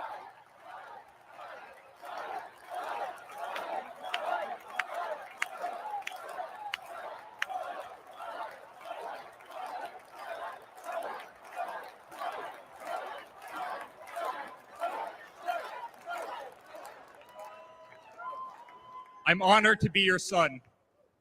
I'm honored to speak to our great nation tonight. You are a true leader. You epitomize strength. Our country loves you. Our country appreciates you. Our country misses you. And on November 5th, our country will re-elect you as the 47th President of the United States of America. Good night, Milwaukee.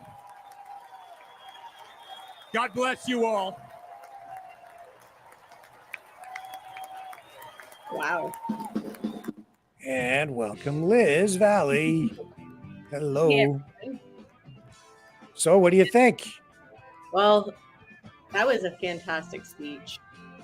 He's obviously very well spoken, but you can tell he's speaking from the heart.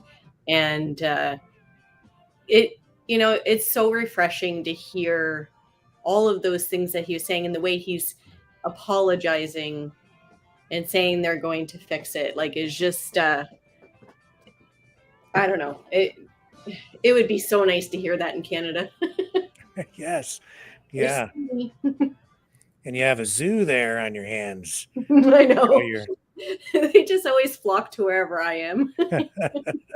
Well, I'm glad you could join us tonight. I'm interested to get your story. Where were you when you heard about the attempted assassination? And it's one of those moments, right, where you're never going to forget that moment in history. I was at a campground. We were at a ball tournament, and we were at a campground, and I started to just see, I think things like shots during Trump rally and just kind of stuff like that. So it must have all just been happening. And then I'm like, okay, wait a minute, what's going on? And so then I started to look around, and then it said that Trump was shot. And I was just like, what? And, I started looking around more and realized that there was an assassination attempt, and I was just floored. And one of the first few things I saw was that actual video of it happening, and I just couldn't believe it. I was floored. I was stunned, and obviously grateful that he's alive. Very sad to, later on hear about, the father, the firefighter who passed away. That really bothers me. But yeah, I was just in shock. And I think the biggest thing is, and you see all sorts of things on social media, but really just so grateful that Trump didn't die, beyond, being a Trump supporter. I was never what anyone would call a Trumper, but at this point it's hard not to freaking love the guy. Seriously, it's like, after all of that, it is so hard not to love the guy now, to just come up from being shot in the ear and throw his hand up and say fight. Like, come on, what a badass. Yeah. Like I said at the beginning of the program, I couldn't have scripted it any better. It's like, it's a reality TV show. It's a movie come to life, Yeah. And truth is stranger than fiction. What a dramatic story. Yeah. Do you think that maybe he kind of was prepared for something like that to happen? Because, we've all been kind of like, man, I really hope something doesn't happen to him, right? Yeah, some people are saying the whole thing was staged. No. But but if I was going to stage it, that's how I do it. Well, I yeah. couldn't script it any better. I mean, but no, I think it really did happen. Where there's some inside screw ups or purpose screw ups. yeah. That would not surprise me. I have no doubts about that. Yeah. But there's nobody in their right mind is going to take a chance of a bullet whizzing by their head. That's just not going to happen. No, I mean, I've heard people say, well, he had like an explosive pellet like they use in the movies behind his ear. And, but I don't think that's true. You have a actual casualty, somebody who died. No, I don't believe that it's fake. I think it's real. But man, it is so dramatic, so crazy that with all the conspiracy theories that have erupted because of it, and it's not surprising. Of course, we have that, but I think the truth is right in front of us. For sure. And I mean, again, there was some stuff happening behind the scenes that was nefarious. I do feel that that's not, far-fetched at all. But not everything, not every single thing in this world is a conspiracy, right? No. Some things actually happen. Things actually happen in this world, and you can't. I know we're quick to not trust things, and I get that and question everything. That we should do that, but sometimes when things happen right in front of your face, that's it. That's what happened. And welcome, Brendan. Hi, Brendan. Hi, my two favorite people. How are you? And there's Trump's favorite person, Melania. She's arriving in a very fashionable, elegant red dress. He always looks beautiful. It's like some kind of power suit thing. Oh, yes. Well, there's a lot of power in that room tonight, and soon they will seize power in the White House, I think. I think it's almost a foregone conclusion at this point. But in politics, anything can happen. There's a long road between now and November. What do you think, Brendan? What's your initial reaction? I know that you had some other commitments tonight. You're kind of coming in a little bit, on the tail end of some things here. But did you see the Hulkamania? Are you anticipating much from Trump tonight? I did not see the Hulkster. So is the Hulkster now going to be like he's MAGA now? Is that what's going on? Oh, he's MAGA. He's a MAGA man. MAGA all the way. He's a Trump-a-maniac. You got it, brother. Yes, sir. Yeah. So he's a recently confirmed Christian. He was baptized, and now he's all for the Trump. This is good. I mean, everybody should flock to him. I mean, what else are you going to vote for? You're going to vote for Joe Biden. You're telling me Joe Biden is going to make the world a better place? Well, I said it right off the top of the show.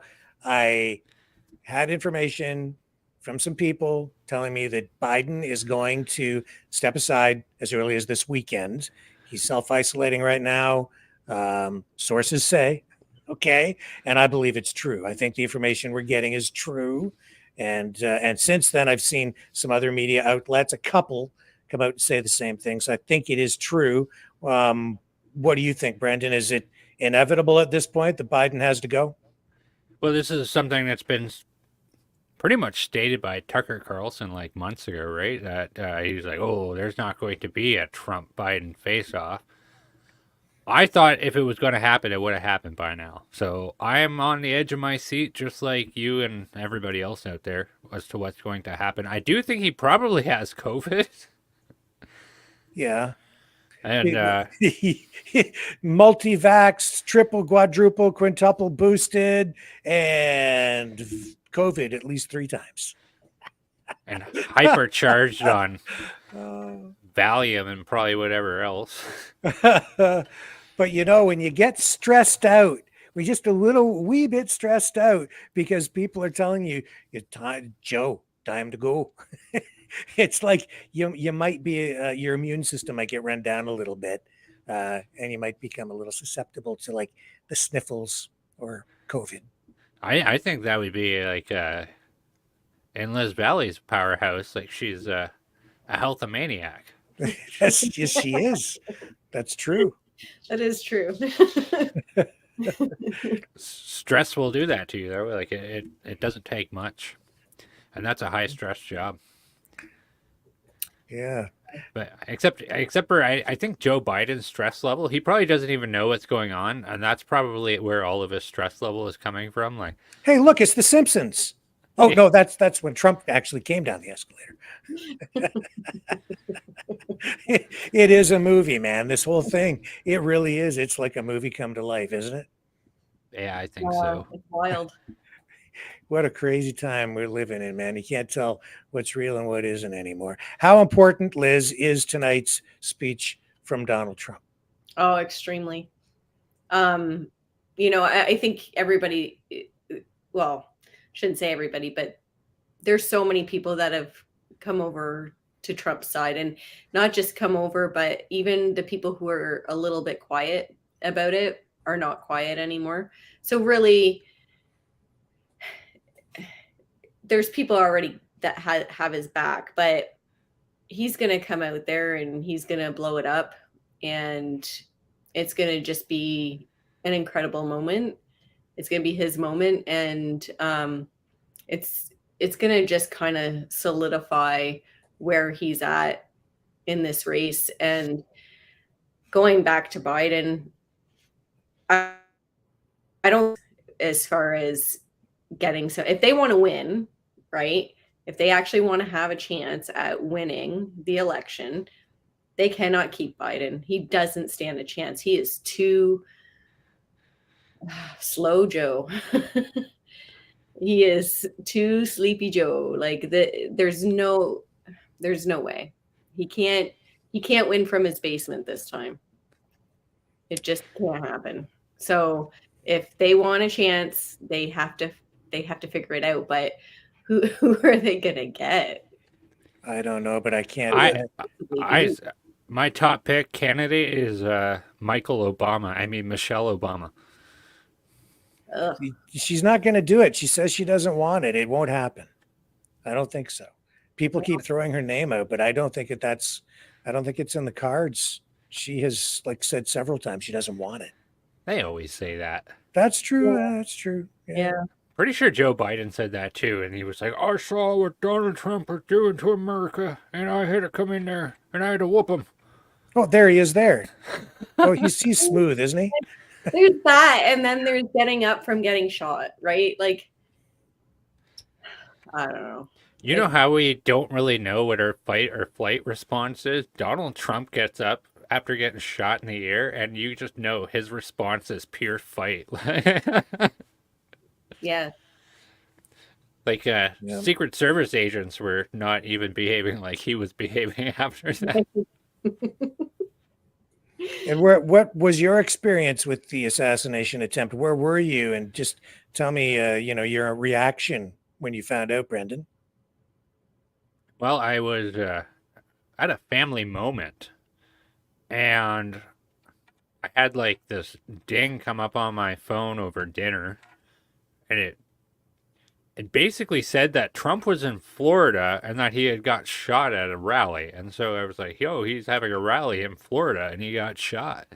And I wasn't surprised. He wasn't in Florida. He was in Pennsylvania, Butler, Pennsylvania. Yeah, those initial news reports are always wrong, right? So yeah. It's like, you never know. I wasn't surprised though. We've had this overt propaganda for so long. And we've got Everybody to put a fist up in the air. Everybody get a fist up in the air. Now follow me. Say fight, fight. Say fight, fight. Say fight, fight. Cause that somebody scream.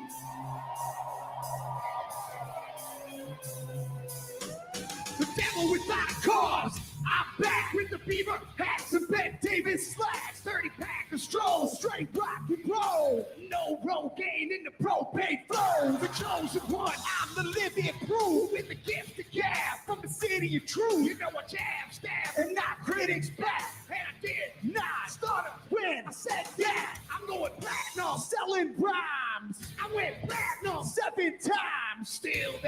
that want to see us fry. I guess because only God knows why. Why? Oh, they call me cowboy. I'm the singer of black. Throw a fist in the air. Let me see where you're at. Say fight. Say fight. Say fight. I say Trump.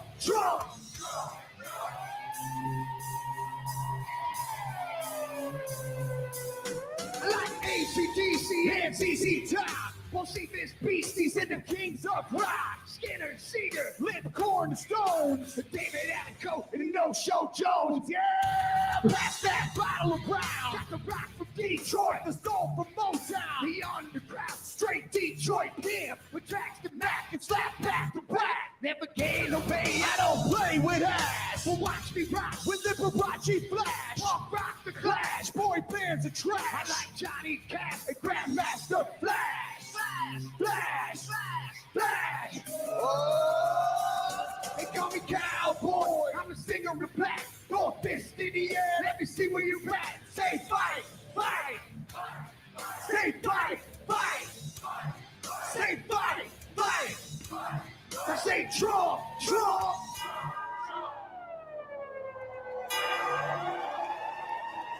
I'm an American badass. Watch me, kid. You can roll with rock or you can. I'm the ultimate. I'm like Amazing Grace. I'm on rock and roll like a rock this place. All super fly. Living double wide.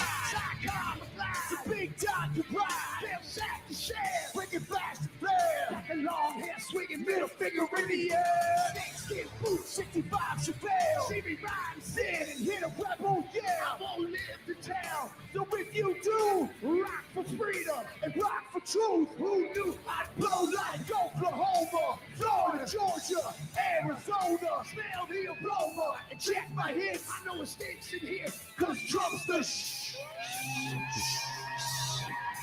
Oh, they call me cowboy.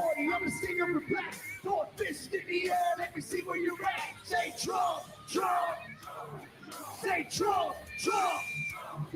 Say Trump. Say Trump. I need to hear you louder than that. One more time. I'm a cowboy, badass and black. You say Trump. From side to side, from front to back. Come on, Trump. I put Detroit City back on the map. We sing Trump. Kid Rock's in the house. This is where I'm at. Ladies and gentlemen, get ready for the most patriotic American badass on earth, President Donald J. Trump. But first, another American badass, my brother, Dana White. God bless America. These guests are insane. Like, who's Biden going to get as a guest? Like, this is iconic. Yeah, Dana White is the man. It's a show. Yep. Like I said off the top, man, like even if it's if it is, it's not necessarily that it's fake, but there's this huge showbiz element to everything here. And who better to star in the show than the reality TV star himself, Donald J. Trump. Yeah, there seems to be a lot of action at this RNC convention here. So, like, was it like this before? Like when Dick Cheney and George Bush were like at the forefront of the party, or was it more boring? It was more boring. Yeah. Trump knows how to entertain, though. Like you said, he is a reality star too, right? You know, he's not dumb. Well, he is the candidate, or he's the perfect candidate for this age, information warfare age, digital age, internet age, right? He is. Yep. And it has to be a show if you want to get people's attention. That's right. Dana White, head of the UFC. Here he comes. Yeah. Good evening, ladies and gentlemen. I am Dana White. I am the CEO and president of the Ultimate Fighting Championship. So 2 weeks ago, I got a call from President Trump asking me if I'd be willing to speak tonight. As usual, there was no pressure, no demands. He asked me as a friend, and of course I said yes. Then, after I accepted his offer, he sent me a text message, and I just want to read to you a little piece of what President Trump wrote to me. Dana, I'm so honored that you will be doing the introduction at the National Republican Convention. Think of it as the biggest fight you ever had, a fight for our country and even the world. I only wish you didn't have to interrupt your family trip, but I hope they understand, they love you, and they know how important this is. Now think about this. This man's running for president of the United States. He's fighting for the future of this country, and he's concerned about interrupting my family trip. That's the President Trump that I know, a man who truly cares about people. The mainstream media likes to push the narrative that he doesn't care about anyone but himself. I absolutely know that's not the truth because I've been friends with this guy for 25 years. And for the people who know me, they'll know this is true. I just want to make something very clear. Nobody in the Trump campaign has ever told me what to say. Nobody tells me what to say, and I'm nobody's puppet.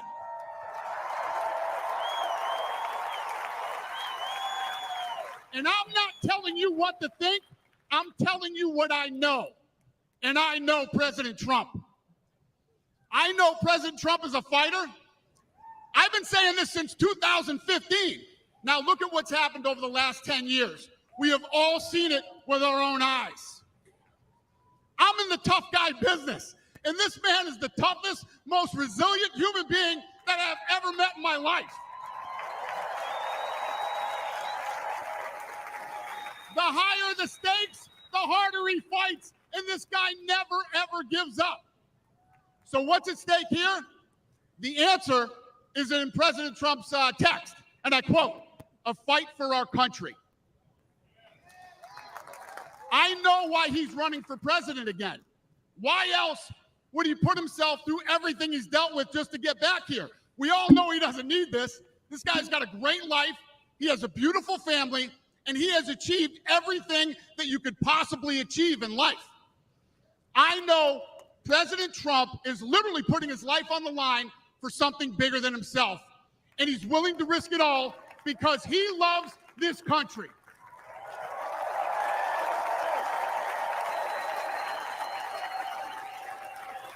And I know he wants what's best for the American people, all American people. I know he's running for president to save our American dream. I'm living the American dream, and I know the American dream is very real. Whether you were born in this country or came here from someplace else, this is the last real land of opportunity. President Reagan once said, "Government's first duty is to protect the people, not run their lives." And if you're buried in government red tape, how will you ever start your own business? If you're struggling to pay your bills, how can you ever afford to start a family? And if you don't feel safe in your own town, why would you ever buy a house?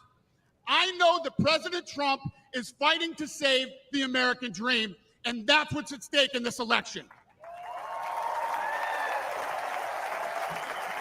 We are choosing who we want to lead us in this fight. I know President Trump is a proven leader, a fearless leader, and this country was in a much better place when he was in the Oval Office.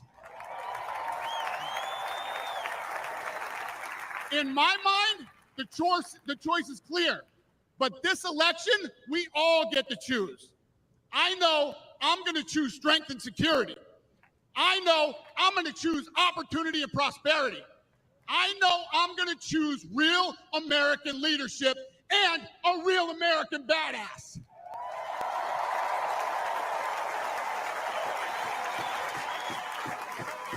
And I'm not telling you what choice to make, and I'm not telling you what to think. I'm telling you what I know. I know America needs a strong leader, and the world needs a strong America. Trump is the best choice for President of the United States. My fellow Americans, it is my honor to introduce the 45th and soon-to-be 47th President of the United States, Donald J. Trump.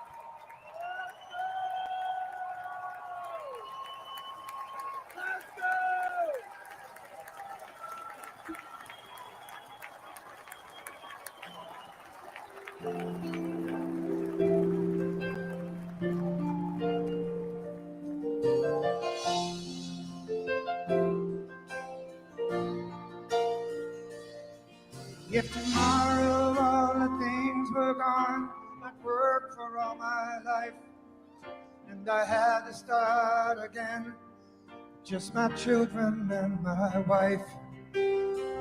Thank my lucky stars to be living here today, 'cause our flag still stands for freedom, and they can't take that away.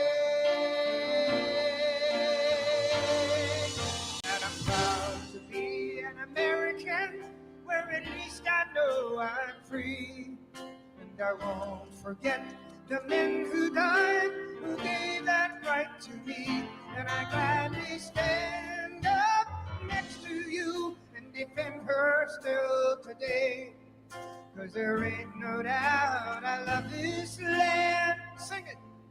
God bless the USA.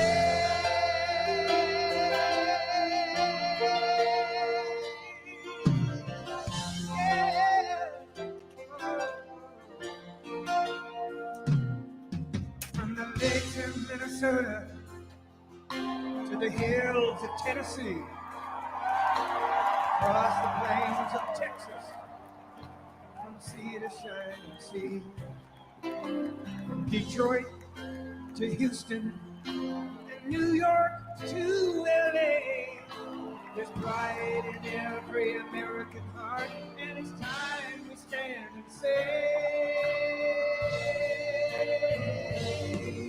that I'm proud to be an American, where at least I know I'm free, and I won't forget the men who died, who gave that right to me, and I gladly stand up next to you and defend her still today, 'cause there ain't no doubt I love this land. God bless the USA.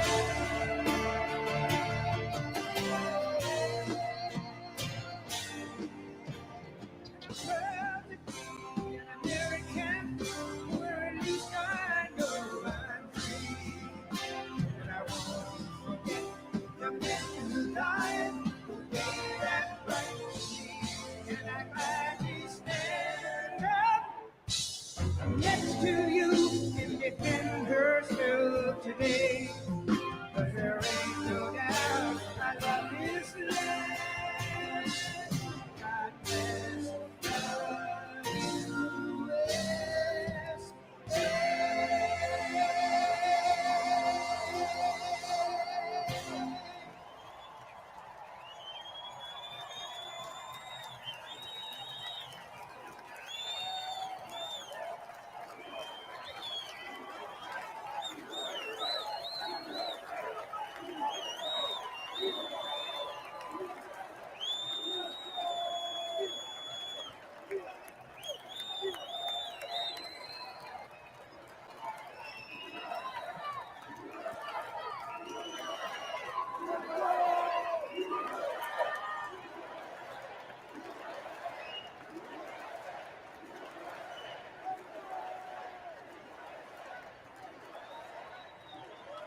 Thank you very much.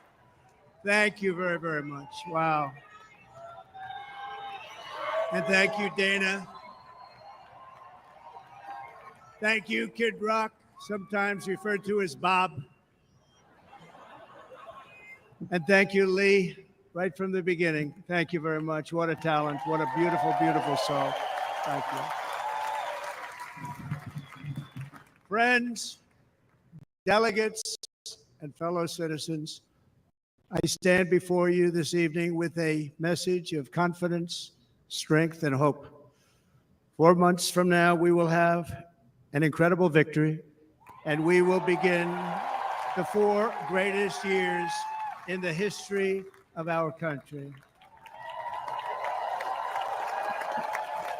Together, we will launch a new era of safety, prosperity, and freedom for citizens of every race, religion, color, and creed.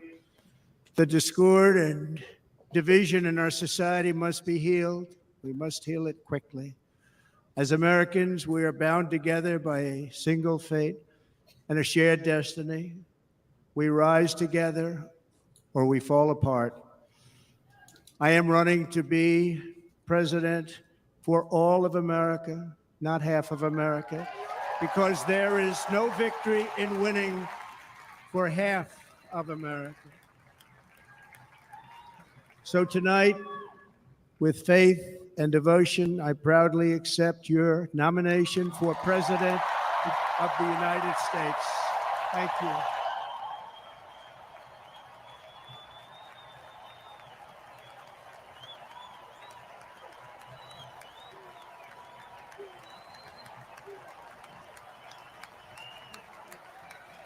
Thank you.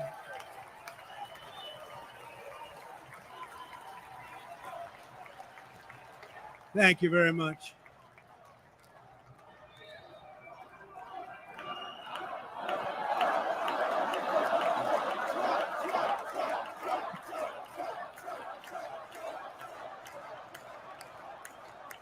Thank you very much. And we will do it right. We're going to do it right. Let me begin this evening by expressing my gratitude to the American people for your outpouring of love and support following the assassination attempt at my rally on Saturday.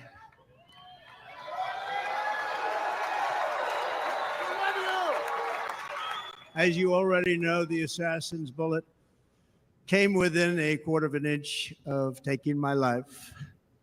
So many people have asked me, what happened? Tell us what happened, please. And therefore, I will tell you exactly what happened. And you'll never hear it from me a second time because it's actually too painful to tell.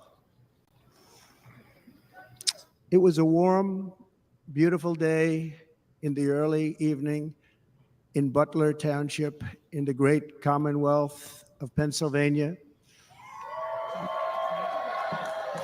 Music was loudly playing, and the campaign was doing really well. I went to the stage, and the crowd was cheering wildly. Everybody was happy.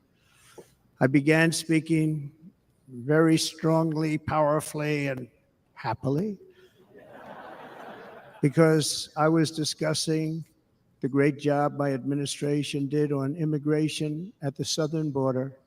We were very proud of it.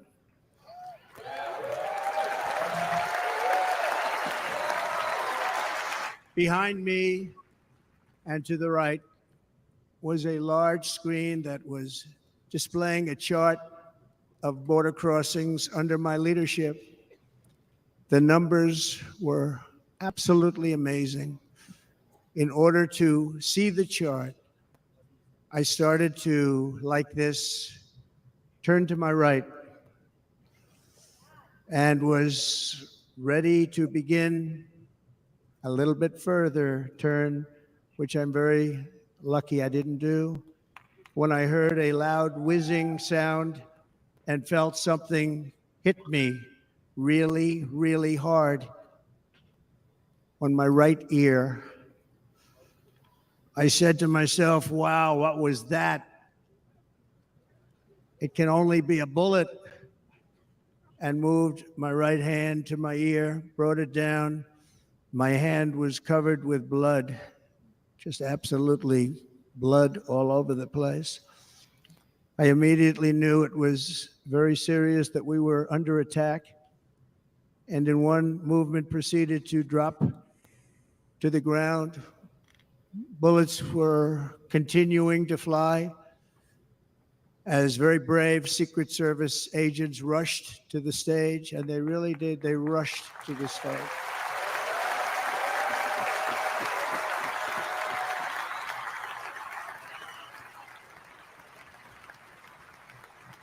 These are great people at great risk, I will tell you, and pounced on top of me so that I would be protected. There was blood pouring everywhere, and yet, in a certain way, I felt very safe because I had God on my side. I felt that.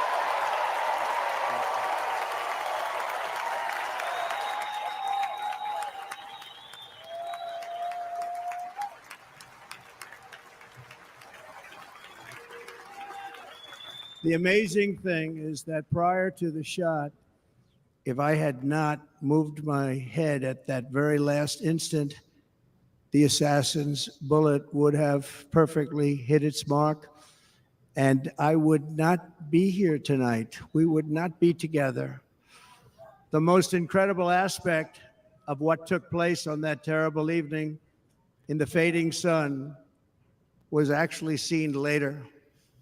In almost all cases, as you probably know, and when even a single bullet is fired, just a single bullet, and we had many bullets that were being fired, crowds run for the exits or stampede, but not in this case. It's very unusual.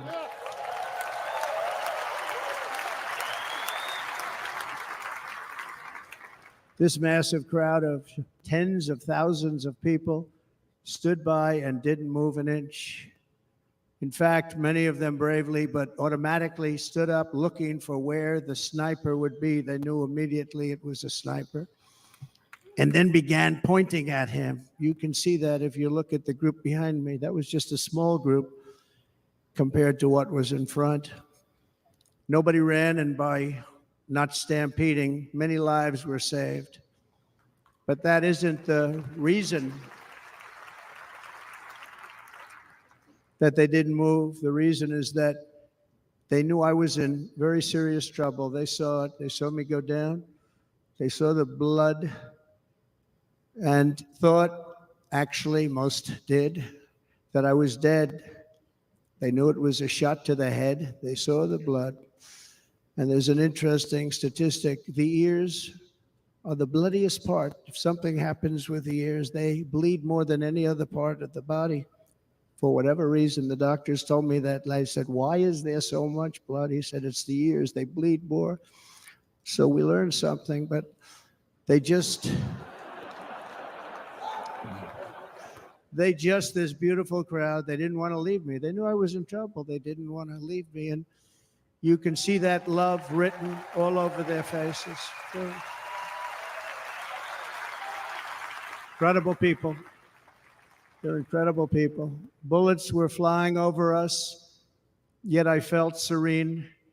But now the Secret Service agents were putting themselves in peril. They were in very dangerous territory. Bullets were flying right over them, missing them by a very small amount of inches. And then it all stopped. Our Secret Service sniper, from a much greater distance and with only one bullet used, took the assassin's life, took him out.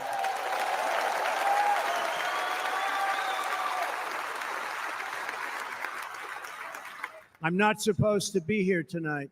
Not supposed to be here.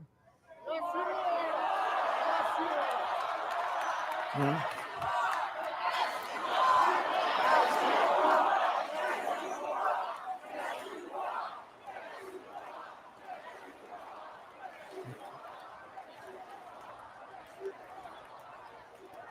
Thank you.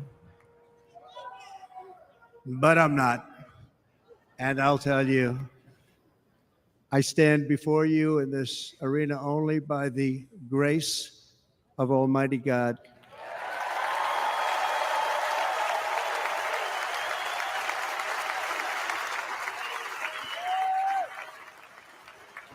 In watching the reports over the last few days, many people say it was a providential moment. Probably was. When I rose surrounded by Secret Service, the crowd was confused because they thought I was dead, and there was great, great sorrow. I could see that on their faces as I looked out. They didn't know I was looking out. They thought it was over. but I could see it, and I wanted to do something to let him know I was okay. I raised my right arm, looked at the thousands and thousands of people that were breathlessly waiting, and started shouting, "Fight, fight, fight."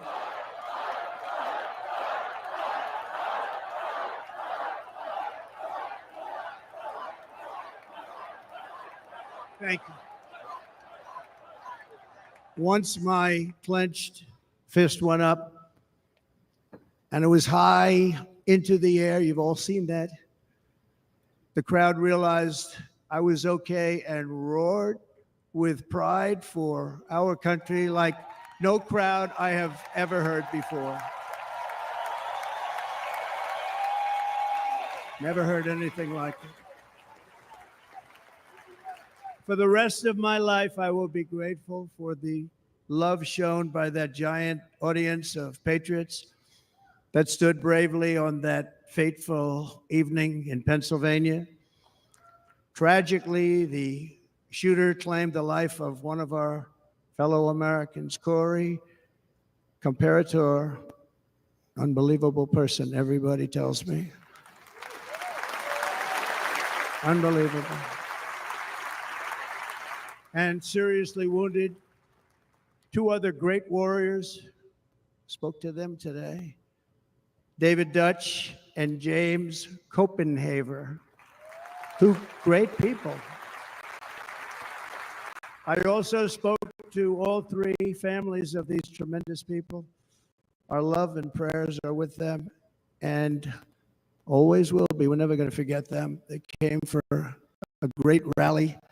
They were serious Trumpsters, I want to tell you. They were serious Trumpsters and still are. But Corey, unfortunately, we have to use the past tense. He was incredible. He was a highly respected former fire chief, respected by everybody. Was accompanied by his wife, Helen, incredible woman. I spoke to her today, devastated, and two precious daughters. He lost his life selflessly acting as a human shield to protect them from flying bullets. He went right over the top of them and was hit. What a fine man he was.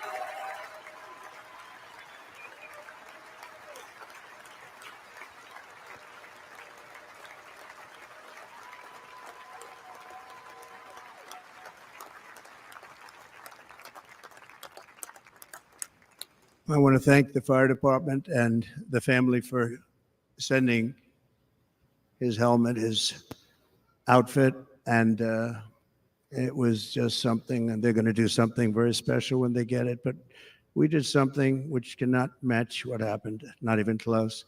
But I am very proud to say that over the past few days, we've raised $6.3 million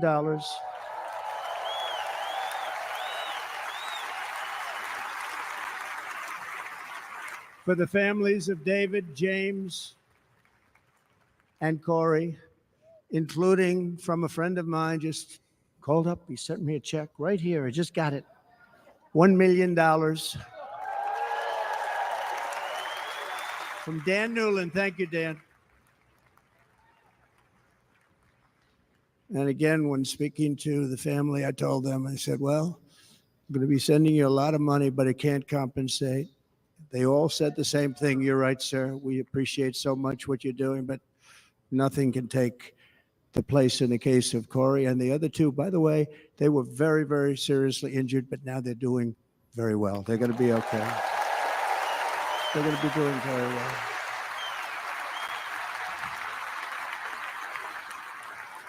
They're warriors.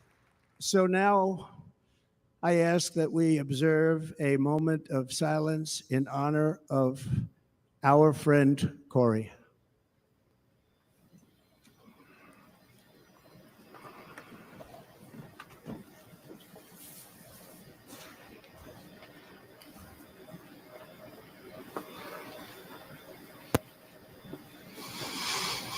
There is no greater love than to lay down one's life for others.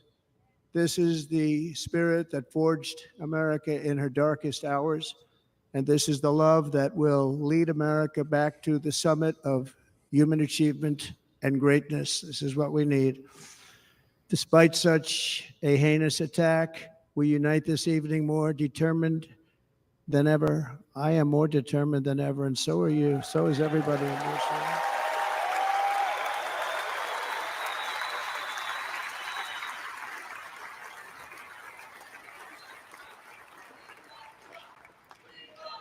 Thank you. Thank you very much.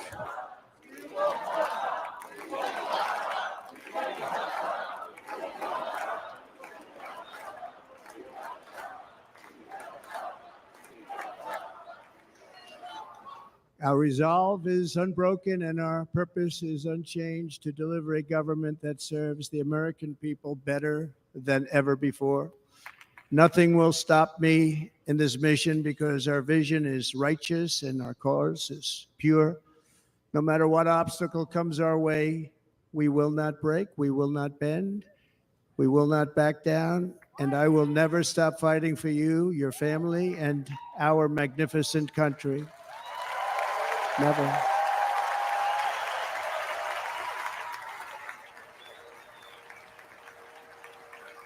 And everything I have to give with all of the energy and fight in my heart and soul, I pledge to our nation tonight. Thank you very much. I pledge that to our nation. I'm going to turn our nation around, and we're going to do it very quickly. Thank you.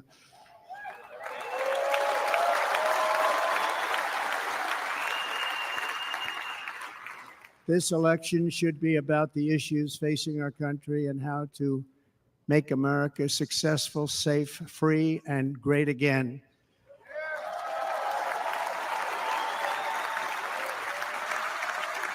In an age when our politics too often divide us, now is the time to remember that we are all fellow citizens. We are one nation under God, indivisible, with liberty and justice for all.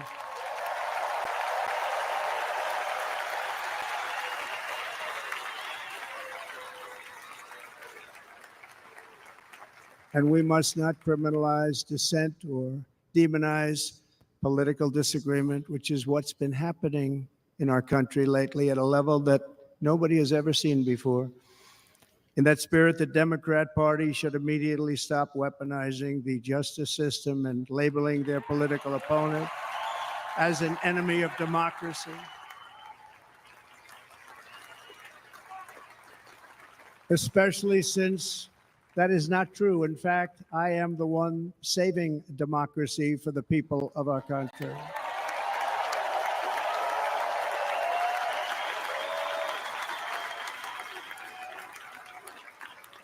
And very big news, as you probably just read. On Monday, a major ruling was handed down from a highly respected federal judge in Florida, Eileen Cannon, finding that the prosecutor and the fake documents case against me were totally unconstitutional, and the entire case was thrown out of court. With all of that publicity, thrown out of court. If Democrats want to unify our country, they should drop these partisan witch hunts, which I have been going through for approximately 8 years. And they should do that without delay and allow an election to proceed that is worthy of our people. We're going to win it anyway, but worthy of our people. On this journey, I am deeply honored to be joined by my amazing wife, Melania.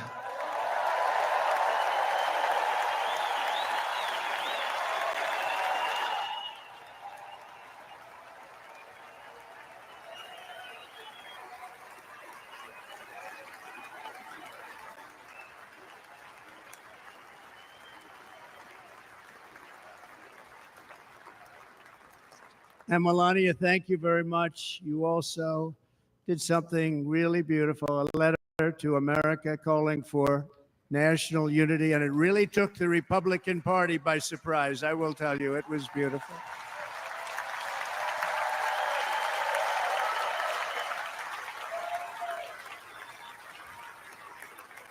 In fact, some very serious people said that we should take that letter and put it as part of the Republican platform. That would be an honor, wouldn't it? Right, Mr. Congressman?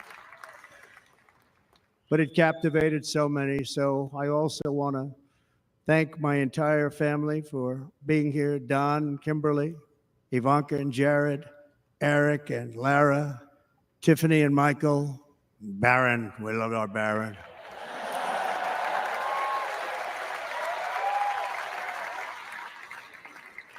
And of course, my 10 wonderful grandchildren. You saw a few of them up there on my lap before.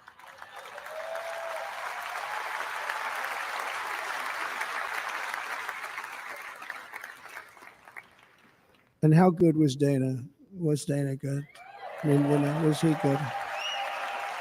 He was on probably the only vacation he's had in about maybe ever, because he works, but about 10 years with his wife, very far away. I won't tell you where, but very, very far away, beautiful place.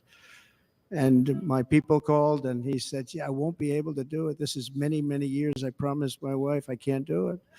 And they came in, they said, Dana won't be able to do it because he was my first, second, and third choice. I said, well, that's too bad, but I understand he's away and it's good. It's good for him. And that was it. About 30 minutes later, she came back in, sir, Dana just called, he's going to do it. And his wife, she said, you can't turn him down. You just can't do it. You have to go. That's a good wife.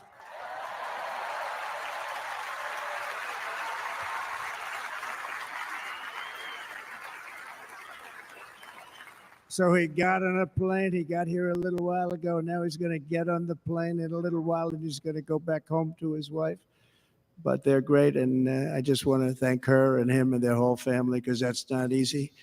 And Kid Rock, same thing. Called, he said, I want to be a part of it. I want to be a part because, Kid does his great song, Big, Big Monster song. I had no idea. He became a friend of mine over the last 10 years. And he's amazing. Everyone loves him. I didn't even know how big he was. He has rallies, 35, 40,000 people he gets every time he goes out. I think he's making so much money, he doesn't know what the hell to do with it. You want to know? And then we have my other friend, and I've known him so long, and we took that song, and it was a big success, but we made that. I saw a chart of great songs to America. That was #1 on the chart recently, #1. So that's Lee Greenwood, a very special, beautiful person. He's a beautiful man. But they all wanted to be here. They called. And how about the Hulkster? How good was he? Is he up? Where is he? Boy, oh boy.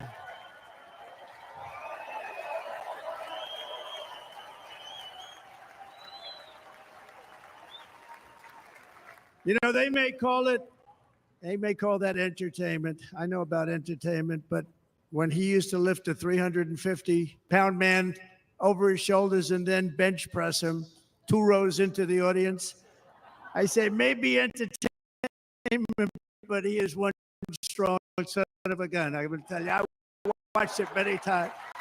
There aren't a lot of entertainers that can do that, right? You were fantastic. Thank you very much. Followed by Eric. What was that all about? Boy, that was good. I didn't want to really come up here.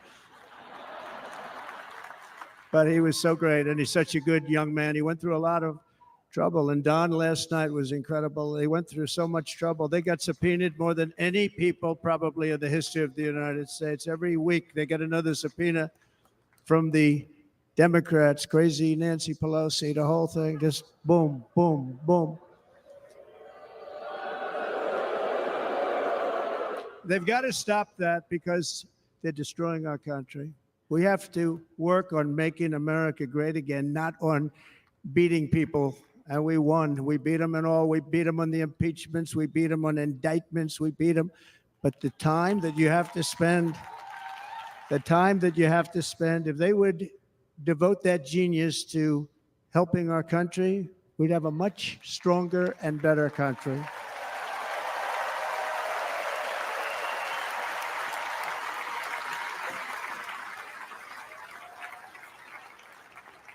And Jason, the biggest star in country music. Jason, thank you for being here. Jason, thank you very much. Jason Aldean, he's good. I like his wife even better, by the way. She's here. Thank you, Jason. But I'm thrilled to have a new friend and partner fighting by my side. The next Vice President of the United States, the current Senator from Ohio, J.D. Vance, and his incredible wife, Usha.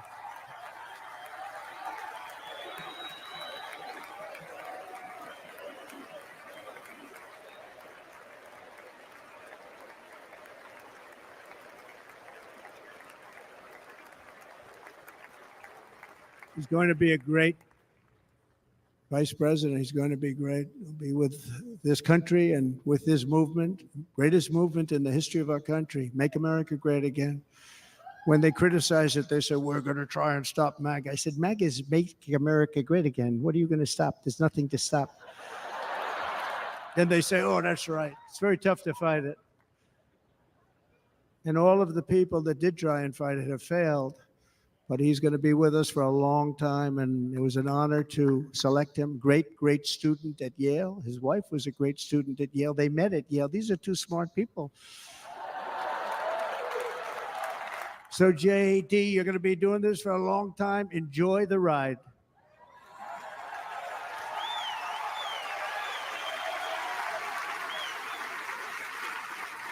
And a very special thank you to the extraordinary people of Milwaukee and the great state of, oh, there they are.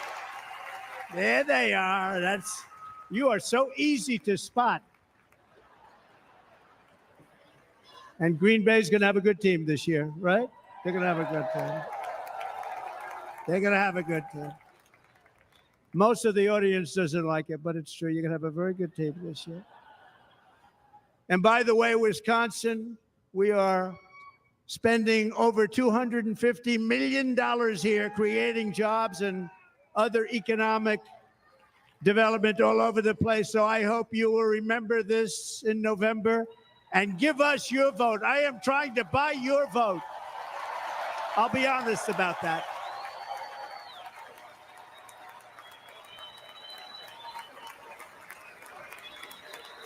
And I promise we will make Wisconsin great again. We're going to make it. Thank you, Mr. Governor. Thank you very much. Thank you. I'm here tonight to lay out a vision for the whole nation, to every citizen, whether you're a young or old man or woman, Democrat, Republican, or independent, black or white, Asian or Hispanic.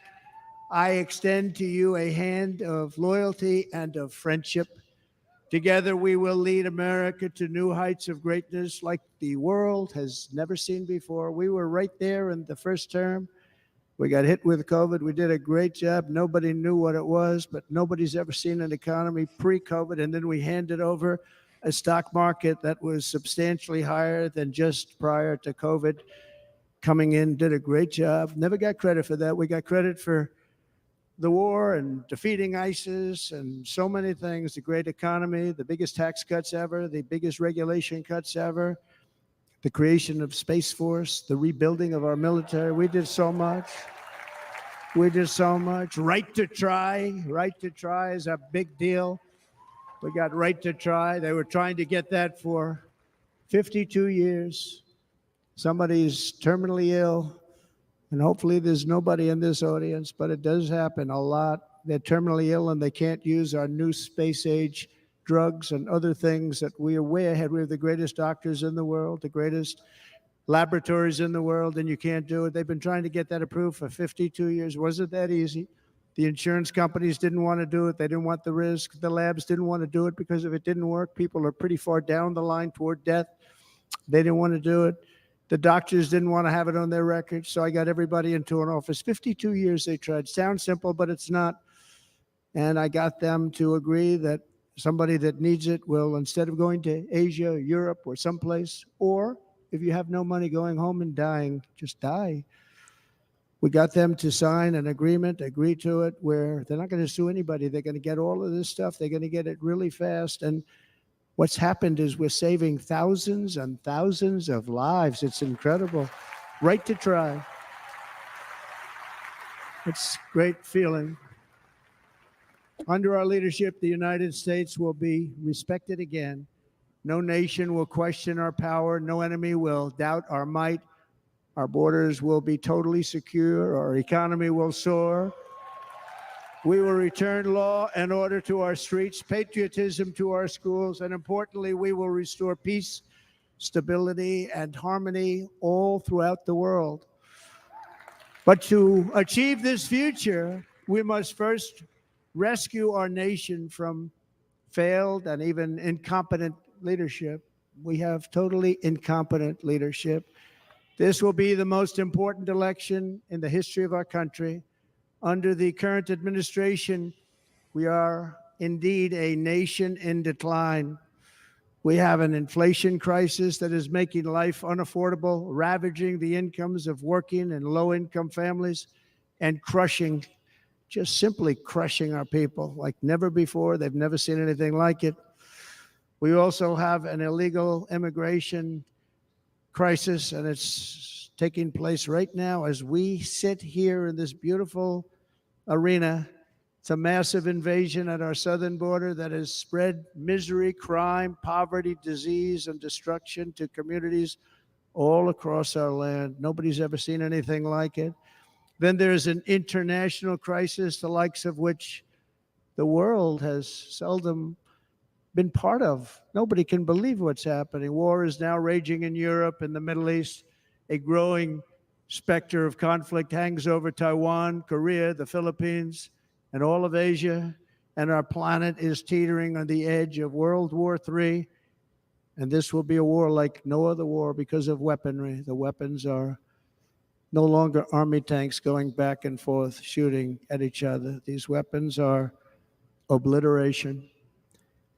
It's time for a change. This administration can't come close to solving the problems. We're dealing with very tough, very fierce people. They're fierce people. And we don't have fierce people. We have people that are a lot less than fierce, except when it comes to cheating on elections and a couple of other things. Then they're fierce. Then they're fierce.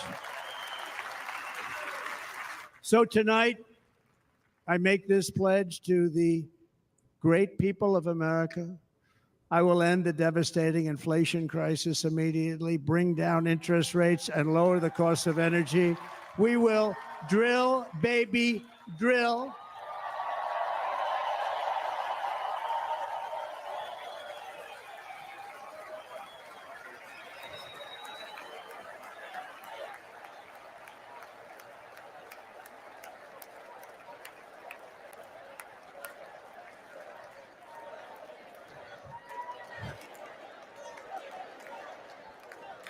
Can you believe what they're doing?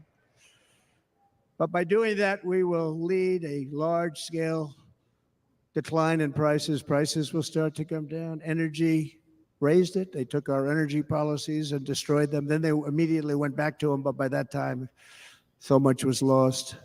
But we will do it at levels that nobody's ever seen before, and we'll end lots of different things. We'll start paying off debt and start lowering taxes even further. We gave you the largest tax cut. We'll do it more. You know, people don't realize I brought taxes way down, way down, and yet we took in more revenues the following year than we did when the tax rate was much higher. Most people said, how did you do that? Because it was incentive. Everybody was coming to the country. They were bringing back billions and billions of dollars into our country. The companies made it impossible to bring it back. The tax rate was too high, and the legal complications were far too great. I changed both of them, and hundreds of billions of dollars by Apple and so many other companies were brought back into our nation, and we had an economy the likes of which no nation had ever seen. China, we were beating them at levels that were incredible. And they know it. They know it. We'll do it again, but we'll do it even better. I will end the illegal immigration crisis by closing our border and finishing the wall, most of which I've already built.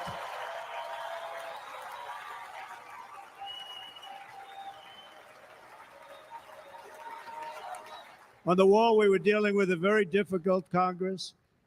And I said, oh, that's okay. We won't go to Congress. I call it an invasion. We gave our military almost $800 billion. I said, I'm going to take a little of that money because this is an invasion. And we built, most of the wall is already built.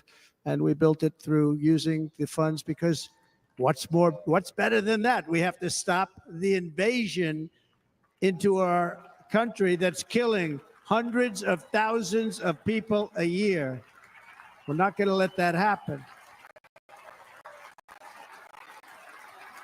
I will end every single international crisis that the current administration has created, including the horrible war with Russia and Ukraine, which would have never happened if I was president, and the war caused by the attack on Israel, which would have never happened if I was president. Iran was broke. Iran had no money. Now Iran has $250 billion. They made it all over the last 2.5 years. They were broke. I watched the other day on a show called Deface the Nation. Has anyone seen it? And they had a congressman who was a Democrat say, well, whether you like him or not, Iran was broke dealing with Trump. I told China and other countries, if you buy from Iran, we will not let you do any business in this country, and we will put tariffs on every product you do send in of 100% or more. And they said to me, well, I think that's about it. They weren't going to buy any oil. And they were ready to make a deal. Iran was going to make a deal with us. And then we had that horrible, horrible result that we'll never let happen again. The election result, we're never going to let that happen again. They used COVID to cheat. We're never going to let it happen again. And they took off all the sanctions and they did everything possible for Iran. And now Iran is very close to having a nuclear weapon, which would have never happened. This is a shame what this administration, the damage that this administration has done. And I say it often, if you took the 10 worst presidents in the history of the United States, think of it, the 10 worst, added them up, they will not have done the damage that Biden has done. Only going to use the term once. Biden, I'm not going to use the name anymore, just one time. The damage that he's done to this country is unthinkable. It's unthinkable. Together we will restore vision, strength, competence, and we're going to have a thing called common sense making most of our decisions, actually. It's all common sense. Just a few short years ago, under my presidency, we had the most secure border and best economy in the history of our country, in the history of the world. We had the greatest economy in the history of the world. We had never done anything like it. We were beating every country, including China, by leaps and bounds. Nobody had seen anything like it. We had no inflation, soaring incomes were going. Nobody can believe it. You can't believe what happened 4 years ago is happening now in reverse. And the world was at peace. Inflation has been a killer for our country. No matter what you make it, it doesn't matter because inflation is eating you alive. People that were putting away money, they were making great wages, the highest they've ever made, but they were putting away a lot of money. Now they are just being destroyed. They're not putting away anything. They're barely living. They're going into savings accounts. They're taking out their money to live because of inflation. Inflation, remember, it's called a country buster. You can go back to Germany from 100 years ago. You can go back to any country that suffered great inflation. We've suffered the worst inflation we've ever had. But go back and see what's happened to those countries. We've had the worst inflation we've ever had under this person. But in less than 4 years, our opponents have turned incredible success into unparalleled tragedy and failure. It's been a tremendous failure. Today, our cities are flooded with illegal aliens. Americans are being squeezed out of the labor force and their jobs are taken. By the way, you know who's taking the jobs that are created? 107% of those jobs are taken by illegal aliens. And you know who's being hurt the most by millions of people pouring into our country? The Black population and the Hispanic population, because they're taking the jobs from our Black population, our Hispanic population, and they're also taking them from unions. The unions are suffering because of it. Thank you. Thank you. I like you too. Thank you very much. Inflation has wiped out the life savings of our citizens and forced the middle class into a state of depression and despair. That's what it is. It's despair and depression. We cannot and will not let this continue. Less than 4 years ago, we were a great nation, and we will soon be a great nation again. We're going to be a great nation again.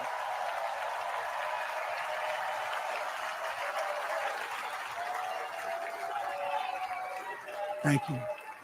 With proper leadership, every disaster we are now enduring will be fixed, and it will be fixed very, very quickly. So tonight, whether you've supported me in the past or not, I hope you will support me in the future, because I will bring back the American dream. That's what we're going to do. You don't even hear about the American dream anymore. With great humility, I am asking you to be excited about the future of our country. Be excited. Be excited.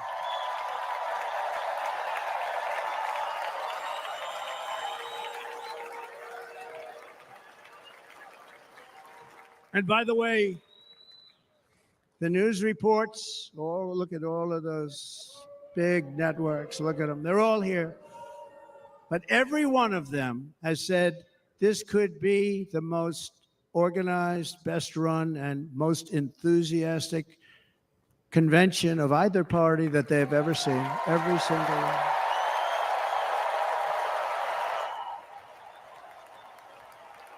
And it's true.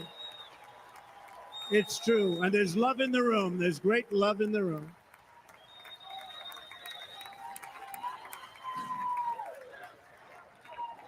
So I better finish strong.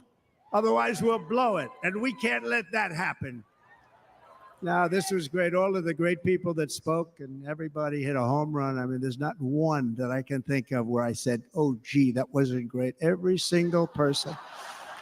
I refuse to be the only one. Don't do that to me. They're already getting ready. See, I gave them an idea.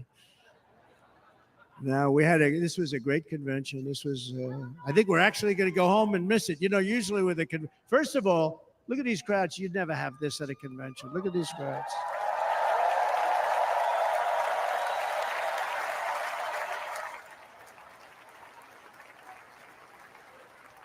Love. It's about love. This week, the entire Republican Party has formally adopted an agenda for America's renewal, and you saw that agenda. And it's very short compared to the long, boring, meaningless agendas of the past, including the Democrats. They write these things that are hundreds of pages long, and they never read them after they're done. In their case, fortunately, they don't read them because they're pretty bad. It's a series of bold promises that we will swiftly implement when you give us a Republican House. And Mr. Speaker, thank you very much.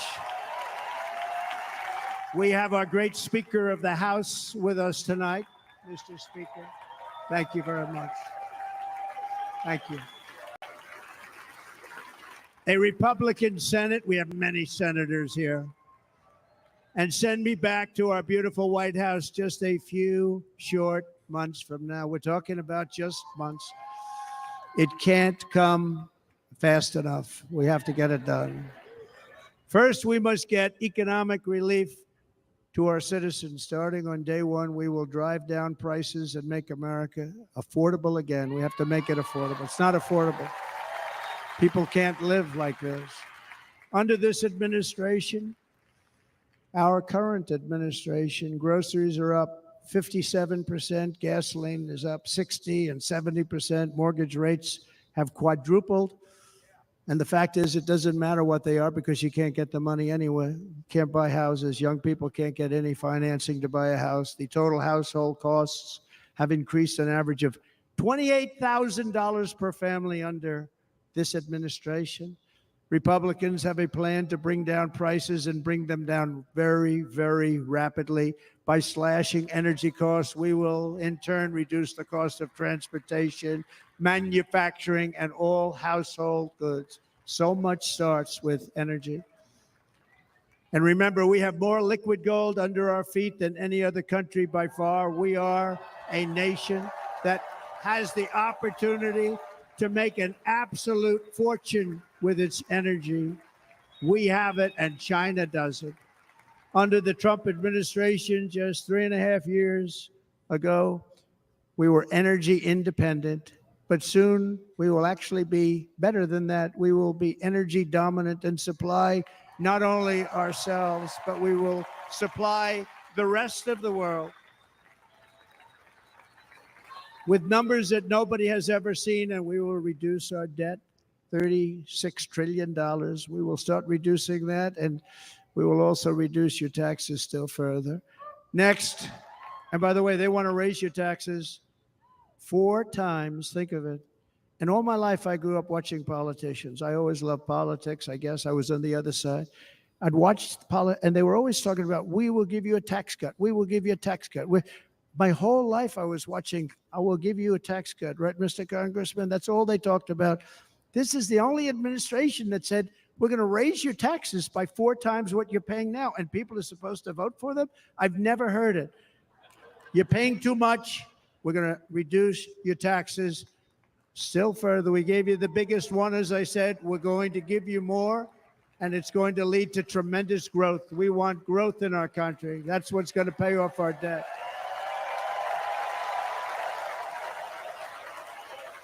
And next, we will end the ridiculous and actually incredible waste of taxpayer dollars that is fueling the inflation crisis. They've spent trillions of dollars on things having to do with the Green New Scam. It's a scam. And that's caused tremendous inflationary pressures in addition to the cost of energy.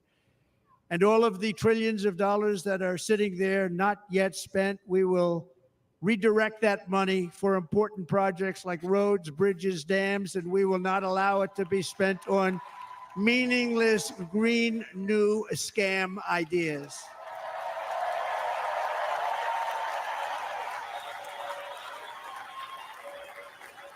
And I will end the electric vehicle mandate on day 1.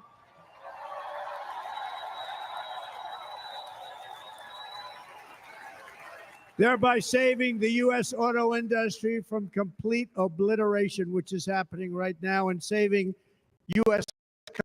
customers thousands and thousands of dollars per car.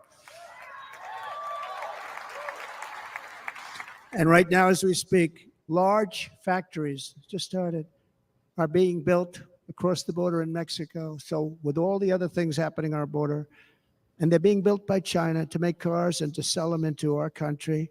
No tax, no anything. The United Auto Workers ought to be ashamed for allowing this to happen. And the leader of the United Auto Workers should be fired immediately. And every single auto worker, union and non-union, should be voting for Donald Trump, because we're going to bring back car manufacturing, and we're going to bring it back fast.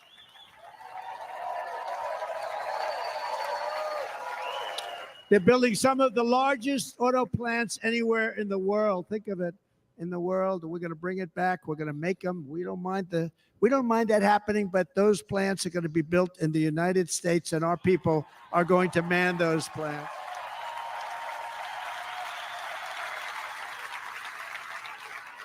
And if they don't agree with us, we'll put a tariff of approximately 100 to 200% on each car, and they will be unsellable in the United States.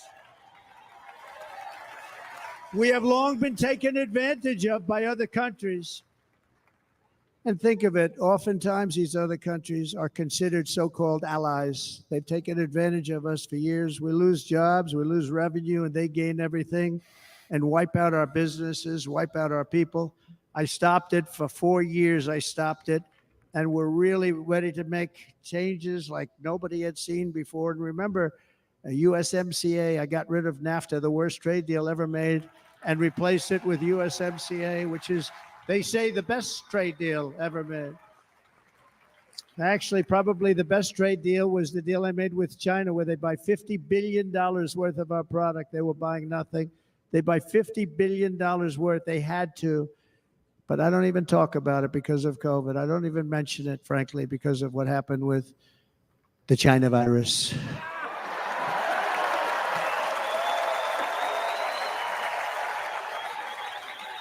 We will not let countries come in, take our jobs, and plunder our nation. They come and do that. They plunder our nation. The way they will sell their product in America is to build it in America. Very simple. Build it in America and only in America.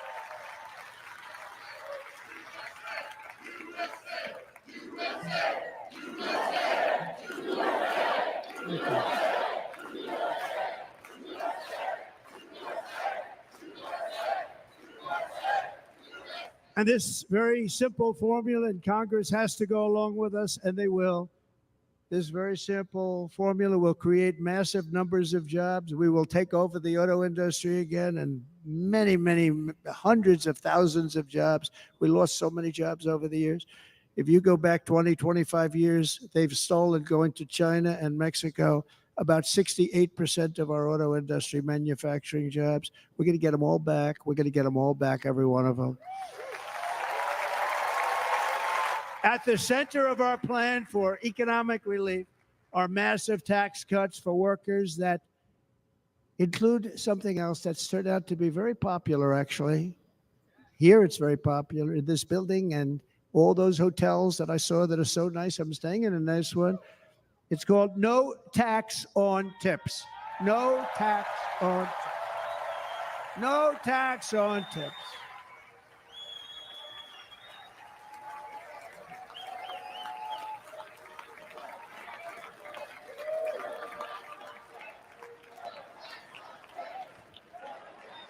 I got that by having dinner recently in Nevada, where we're leading by about 14 points. Hello. I'll see you there very soon, everybody. And we're having dinner at a beautiful restaurant in the Trump building on the Strip, and it's a great building, and the waitress comes over. How's everything going? A really nice person. How's everything? Oh, sir, it's so tough. The government's after me all the time on tips, tips, tips. I said, well, they give you cash. Would they be able to find him? She said, actually, and I didn't know this. She said, very little cash is given. It's all put right on the check. And they come in and they take so much of our money. It's just ridiculous. And they don't believe anything we say. And they've just hired, as you know, 88,000 agents to go after them even more. And I said, this shows the level of my, most people go out, they hire consultants, they pay them millions of dollars. But I said to her, let me just ask you a question. Would you be happy if you had no tax on tips? She said, what a great idea. I got my information from a very smart waitress. That's better than spending millions of dollars. And everybody loves it. Waitresses and caddies and drivers and everybody's a large group of people that are being really hurt badly. They make money, let them keep their money. I'm going to protect Social Security and Medicare. Democrats are going to destroy Social Security and Medicare because all of these people, by the millions they're coming in, they're going to be on Social Security and Medicare and other things, and you're not able to afford it. They are destroying your Social Security and your Medicare. Under my plan, incomes will skyrocket, inflation will vanish completely, jobs will come roaring back, and the middle class will prosper like never, ever before, and we're going to do it very rapidly.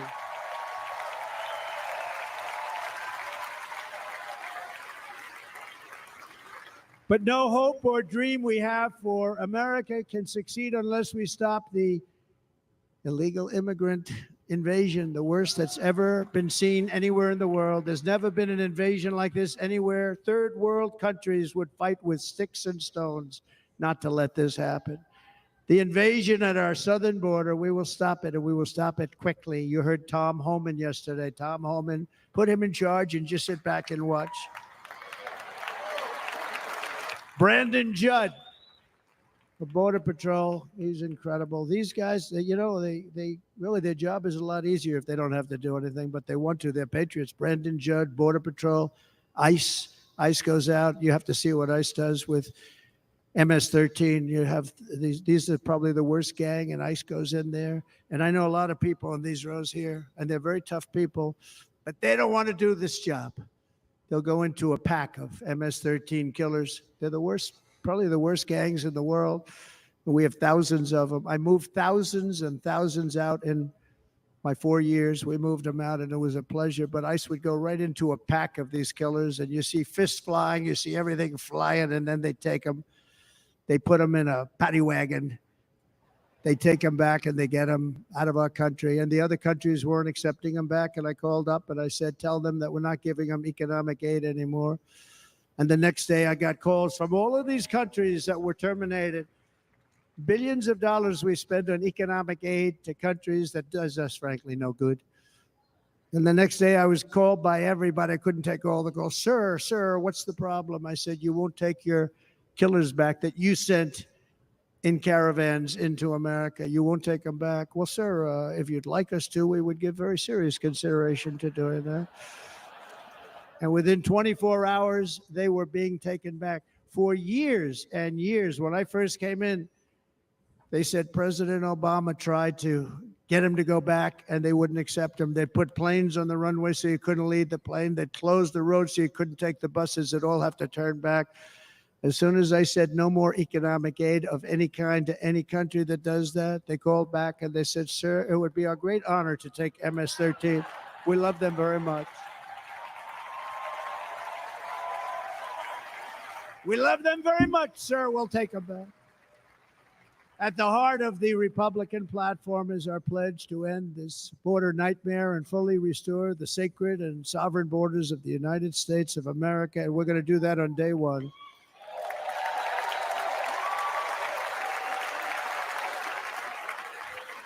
That means two things on day one, right?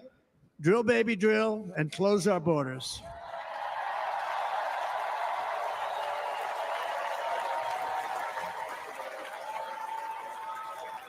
And by the way, and I think everybody as a Republican, as a patriot in this room, and most Democrats, we want people to come into our country, but they have to come into our country legally.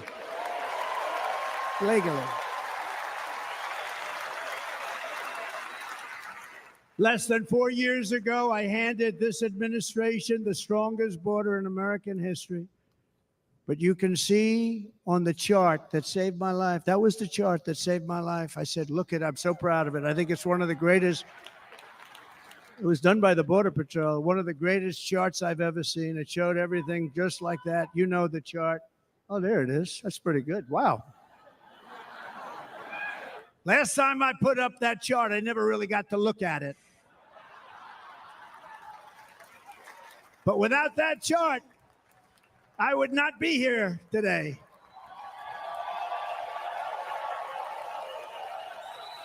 Never got to look at it.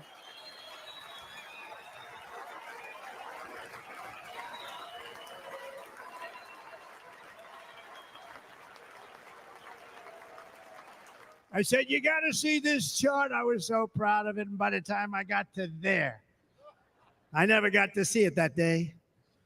But I'm seeing it now, and I was very proud. If you look at the arrow on the bottom, that's the lowest level, the one on the bottom, heavy red arrow.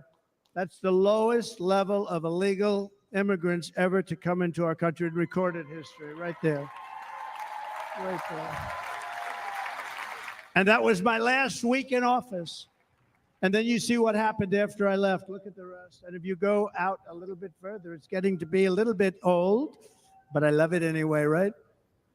but you can go much higher with those numbers. Look what happened right after that.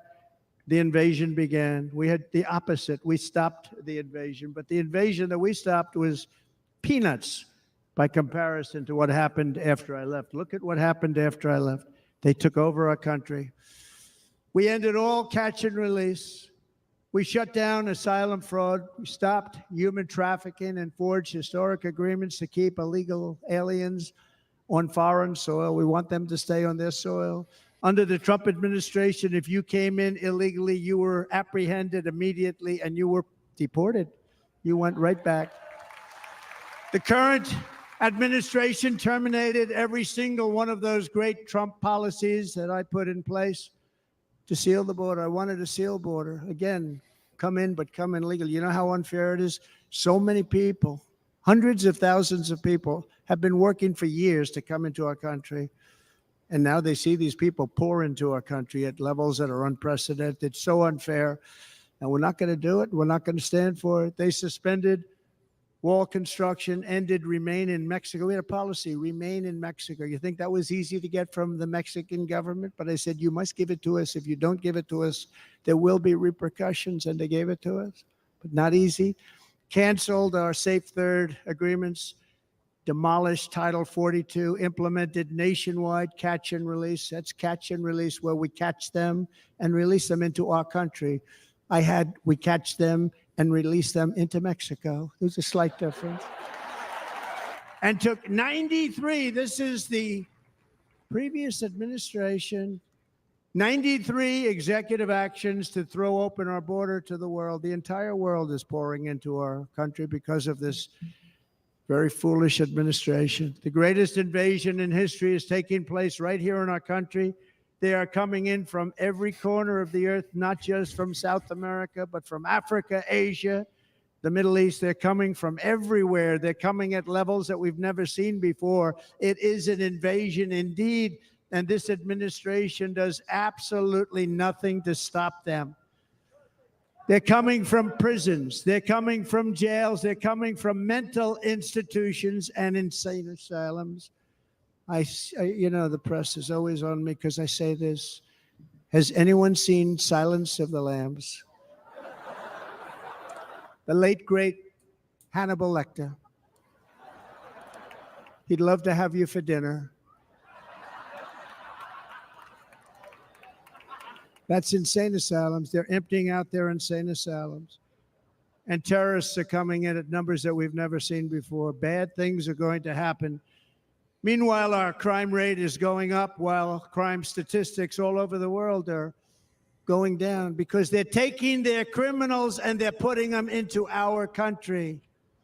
A certain country, and I happen to like the president of that country very much, but he's been getting great publicity because he's a wonderful shepherd of the country. He says how well the country's doing because their crime rate is down. And he said he's training all of these rough people. They're rough. He's training them. And I've been reading about this for 2 years. I think, oh, that's wonderful. Let's take a look at it. But then I realized he's not training them. He's sending all of his criminals, his drug dealers, his people that are in jails, he's sending them all to the United States. And he's different in that he doesn't say that. He's trying to convince everybody what a wonderful job he does in running the country. Well, he doesn't do a wonderful job. And by the way, if I ran one of the countries, many countries from all over, I would be worse than any of them. I would have had the place totally emptied out already.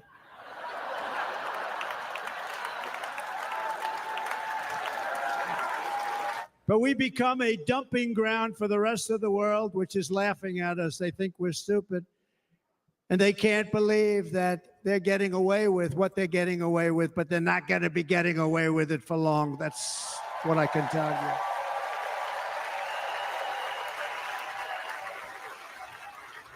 In Venezuela, Caracas, high crime.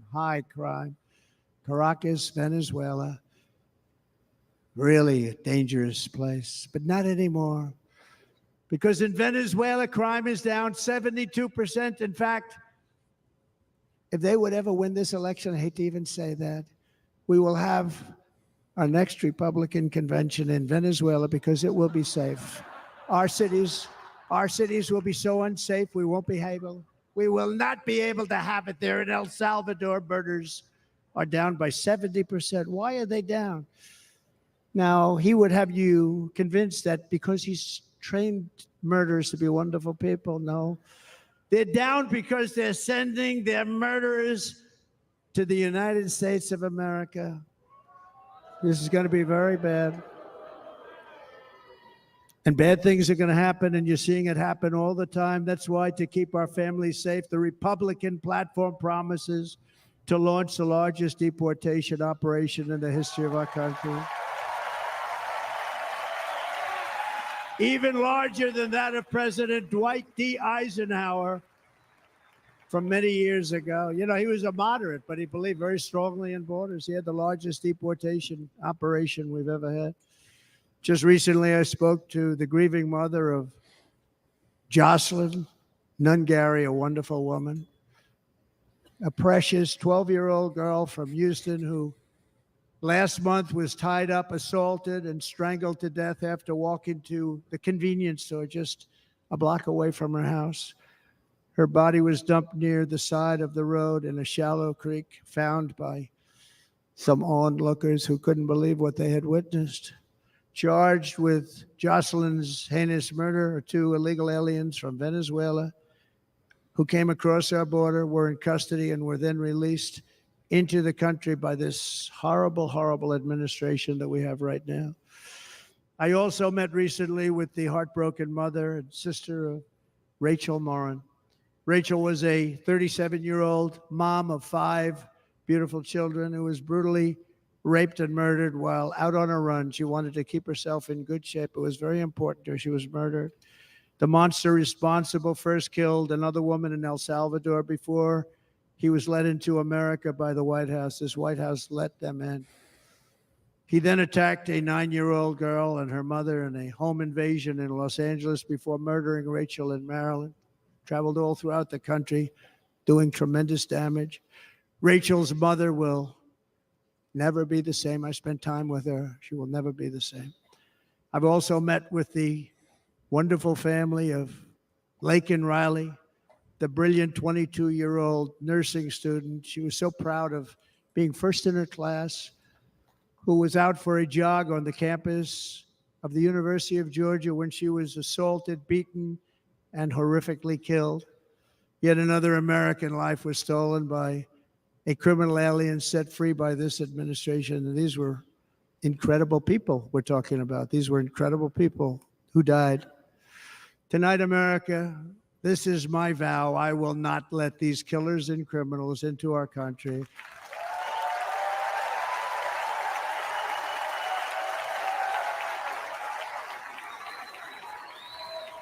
I will keep our sons and daughters safe. As we bring security to our streets, we will help bring stability to the world. I was the first president in modern times to start no new wars. You know, we were the toughest. We were the most respected. And you saw this.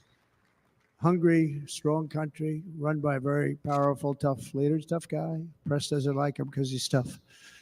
And he came out recently. They were asking him at an interview, the whole world is exploding. What's happening? What's going on? Viktor Orban, Prime Minister of Hungary, very tough man.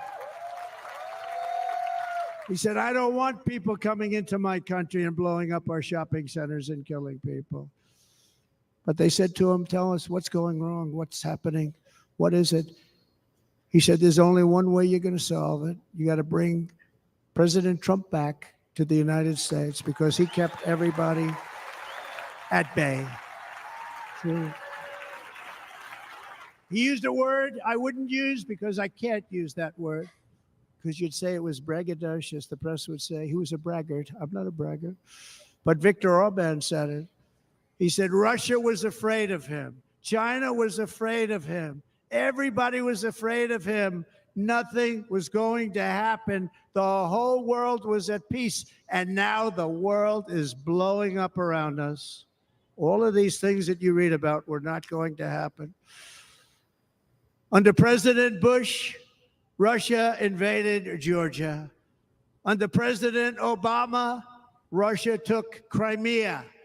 Under the current administration, Russia is after all of Ukraine. Under President Trump, Russia took nothing.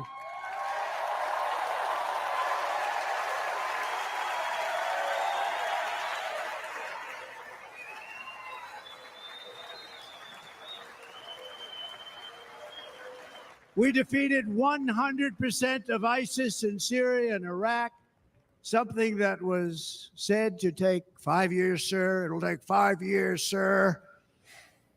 We did it in a matter of a couple of months. We have a great military. Our military is not woke. It's just some of the fools on top that are woke.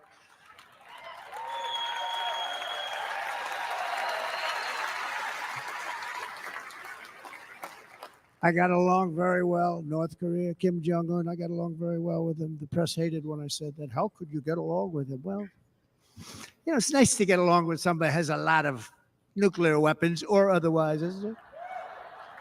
See, in the old days, they'd say, that's a wonderful thing. Now they say, how could you possibly do that? But no, I got along with him, and we stopped the missile launches from North Korea. Now North Korea is acting up again, but when we get back, I get along with him. He'd like to see me back, too. I think he misses me, if you want to know the truth. Our opponents inherited a world at peace and turned it into a planet of war. We're in a planet of war. Look at that attack on Israel. Look at what's happening with Ukraine. The cities are just bombed out. How can people live like that where buildings, massive buildings, are falling to the ground? It began to unravel with the disastrous withdrawal from Afghanistan, the worst humiliation in the history of our country. We have never had a humiliation like that. 13 heroic U.S. service members were tragically and needlessly killed. 45 others were horrifically wounded. Nobody ever talks about them. No arms, no legs, face explosions, horrifically wounded. And by the way, we have a man in this room who's running for the U.S. Senate from a great state, Nevada, named Sam Brown, who paid the ultimate price. Thank you, Sam. Thank you, Sam. Thank you.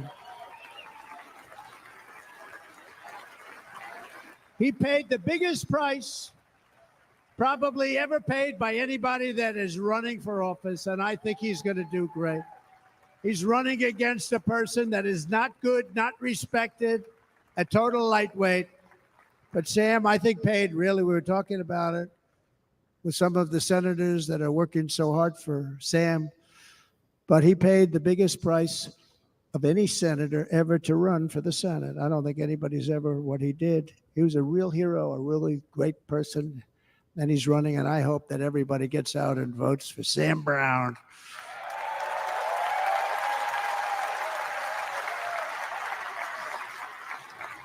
And we also left behind $85 billion worth of military equipment, along with many American citizens were left behind. Many American citizens, emboldened by that disaster. Russia invaded Ukraine. They saw this group of people that were incompetent. We took the soldiers out first. No, we're going to take the soldiers out second. If they would have followed my plan, we had a great plan. But the plan only kicked in if they did everything perfectly. And they weren't doing things perfectly. So we said it doesn't kick in. You know, 18 months in Afghanistan, we didn't have one. So they were killing them left and right, snipers. And I spoke to the head of the Taliban. You've heard this story. Abdul, still there, still the head of the Taliban. The press got on me. Why would you speak to him? I said, because that's where the killing is. I don't have to speak to somebody that has nothing to do with it. And I told him, don't ever do that. Don't ever do that again. Don't ever do that again. You've got to stop. Because during the Obama administration, many great people and soldiers, a lot of soldiers were being killed from long distance. I said, if you keep doing that, you're going to be hit harder than anybody's ever been hit by a country before.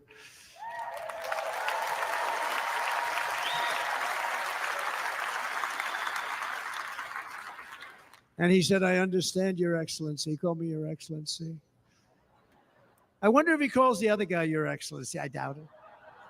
The other guy gave him everything. I mean, what kind of a deal was that? He walked out, gave him everything. Do you know that right now Afghanistan is one of the largest sellers of weapons in the world?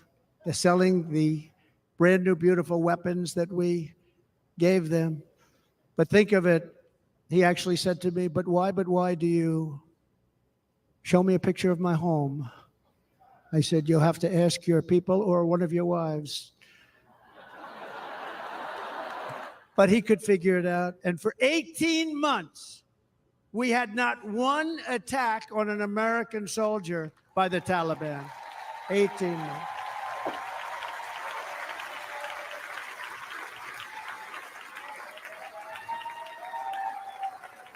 And then we had that horrible day where soldiers were killed. I was not there because of a ridiculous election. But we had that horrible attack. And they also gave up Bagram, one of the biggest bases anywhere in the world, air bases anywhere in the world, the longest runways, most powerful, hardened, thickened runways. We gave it up.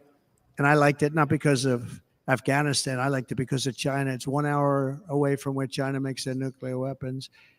And you know who has it now? China has it now. We were keeping that. And now China is likewise circling Taiwan, and Russian warships and nuclear submarines are operating 60 miles off the coast in Cuba. Do you know that? No, the press refuses to write about it. If that were me running this country and we had nuclear submarines in Cuba, I will tell you that headlines every day would be, what's wrong with our president? You don't even hear this. You're not hearing about this. Russia has nuclear submarines and warships 60 miles away, Mr. Congressman, from Miami, by the way, happens to be here. Correct? In Cuba. And that would not be stood for if it were somebody else. They don't want to mention it, but now maybe they will. And the entire world, I tell you this, we want our hostages back, and they better be back before I assume office, or you will be paying a very big price.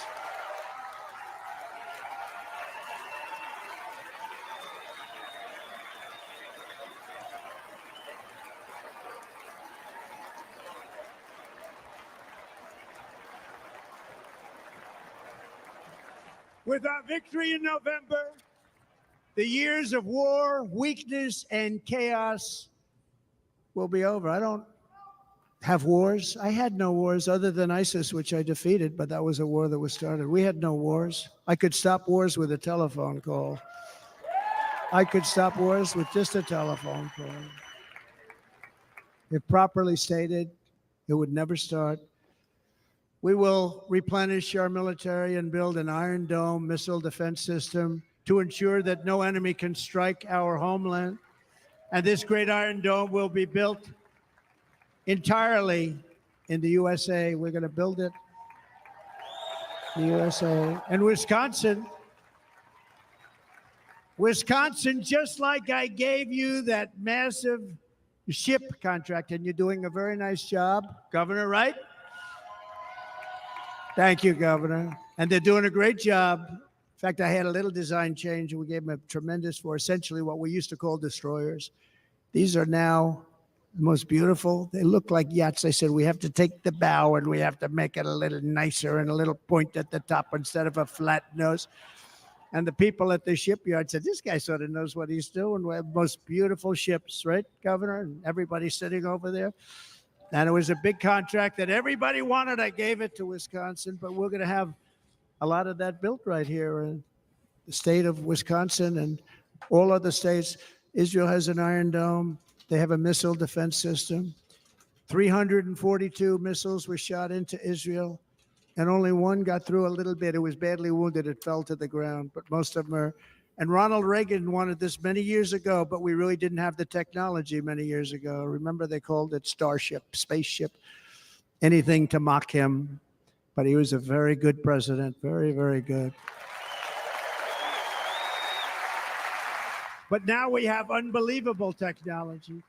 And why should other countries have this and we don't? No, we're going to build an iron dome over our country, and we're going to be sure that nothing can come and harm our people. And again, from an economic development standpoint, we're going to make it all right here. No more sending it out to other countries in order to help. It's America first. America first. We will unleash the power of American innovation. And as we do, we will soon be on the verge of finding the cures to cancer, Alzheimer's disease, and many other diseases. We're going to get to the bottom of it. You remember this gentleman that I don't want to mention other than one time I had to, because when you say the 10 worst, I had to do it. I didn't want anybody to be confused. But this man said, we're going to find a cure to cancer. Nothing happened.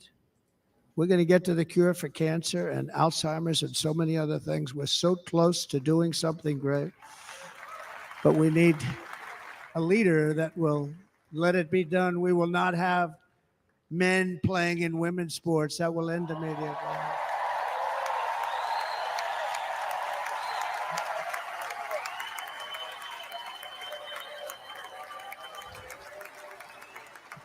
And we will restore and renovate our nation's once great cities, making them safe, clean, and beautiful again. And that includes our nation's capital, which is a horrible killing field. So many things. They leave from Wisconsin. They go to look at the Washington Monument. They end up getting stabbed, killed, or shot. We will be very soon very proud of our capital. Again, Washington, D.C.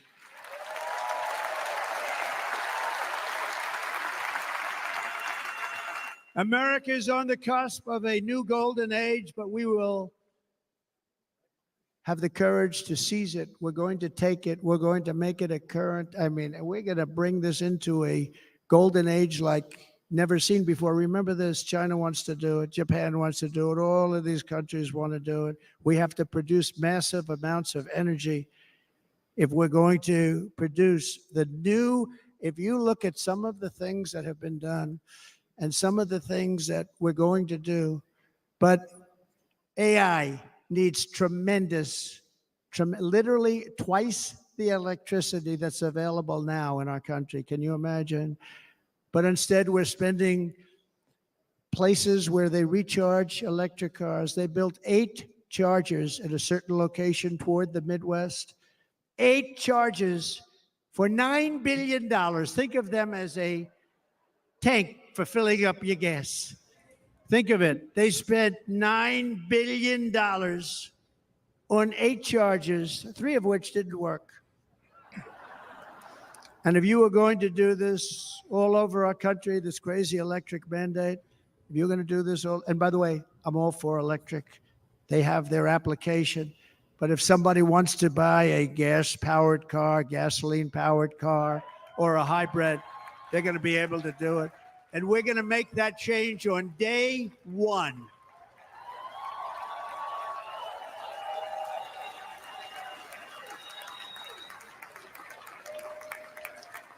So to conclude, just a few short days ago, my journey with you nearly ended. We know that. And yet, here we are tonight, all gathered together, talking about the future, promise, and a total renewal of a thing we love very much. It's called America. We live in a world of miracles. None of us knows God's plan or where life's adventure will take us. I want to thank Franklin Graham for being here tonight. He's an outstanding man. He wrote me a note recently. I have a lot of respect for him. Sir, I love your storytelling. I think it's great in front of these big rallies. But sir, please do me one favor. It won't make any difference. Please don't use any foul language. I was a little embarrassed. I said, he said, it won't make any difference. Actually, it does. The story's not quite as good, but I've been very good. The story is not quite as good, to be honest. I've got to have a little talk with Franklin, but he was great. He's a great gentleman. His father was so incredible, Billy Graham. My father used to love taking me to see Billy Graham. My father would take me to see Billy Graham at Yankee Stadium. He had the biggest rallies you've ever seen. He was a good rally guy, too. But he'd get up, and he was a fantastic guy. My father loved Billy Graham. But I love Franklin Graham. I think Franklin's been fantastic, and I'm working so hard to adhere to his note to me. I'm working hard on it, Franklin. But if the events of last Saturday make anything clear, it is that every single moment we have on earth is a gift from God.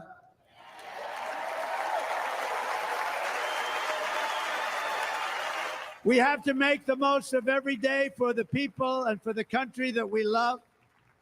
The attacker in Pennsylvania wanted to stop our movement, but the truth is the movement has never been about me. It has always been about you. It's your movement. It's the biggest movement in the history of our country by far. Can't be stopped. It can't be stopped.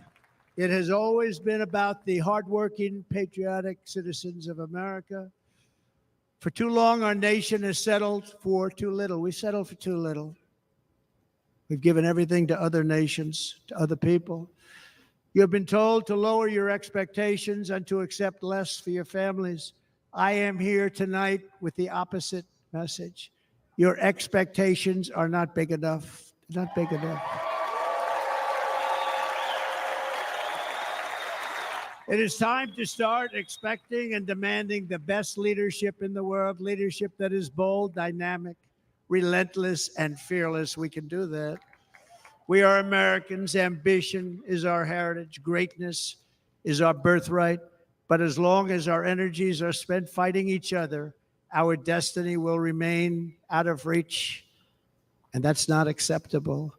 We must instead take that energy and use it to realize our country's true potential and write our own thrilling chapter of the American story. We can do it together. We will unite. We are going to come together, and success will bring us together.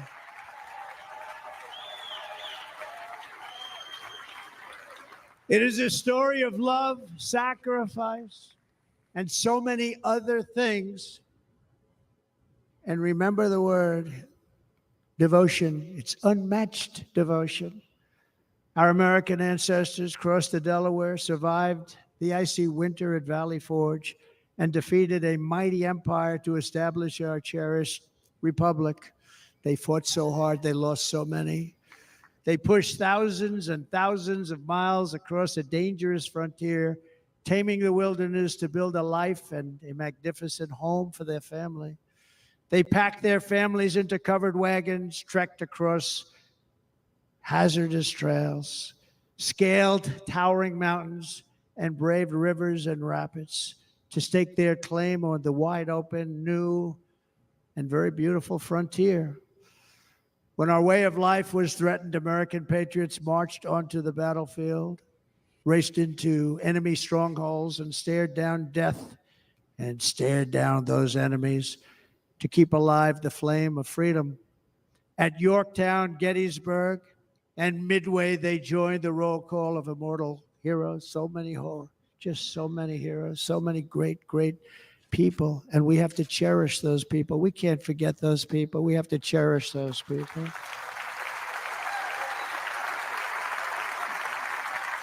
And building monuments to those great people is a good thing, not a bad thing. They saved our country. No challenge was too much. No hardship was too great. No enemy was too fierce. Together, these patriots soldiered on and endured, and they prevailed because they had faith in each other, faith in their country, and above all, they had faith in their God.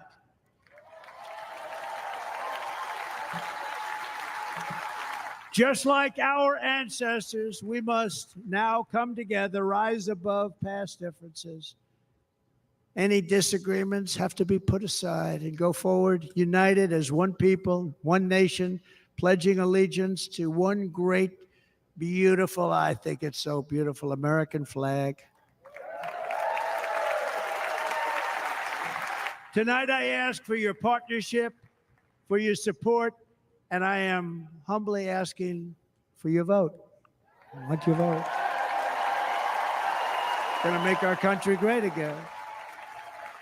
Every day I will strive to honor the trust you have placed in me, and I will never, ever let you down. I promise that. I will never let you down. To all of the forgotten men and women who have been neglected, abandoned, and left behind, you will be forgotten no longer. We will press forward, and together we will win, win, win.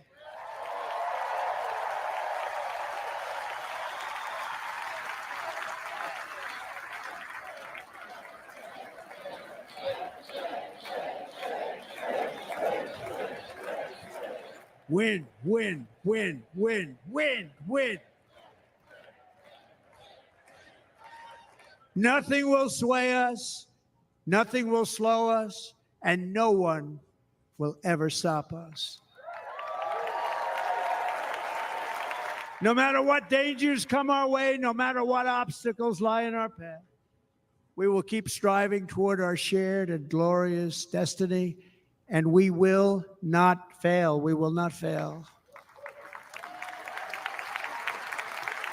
Together, we will save this country, we will restore the republic, and we will usher in the rich and wonderful tomorrows that our people so truly deserve. America's future will be bigger, better, bolder, brighter, happier, stronger, freer, greater, and more united than ever before.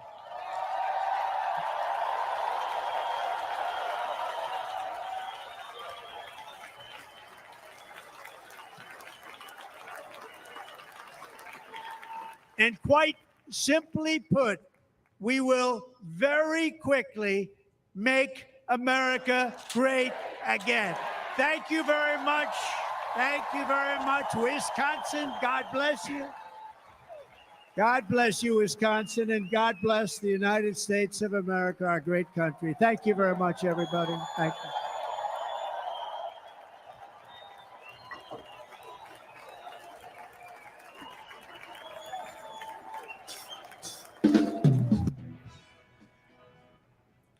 Okay.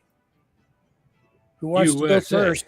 USA. USA. Well, I'll say that dude's got more energy than I do. I'm tired.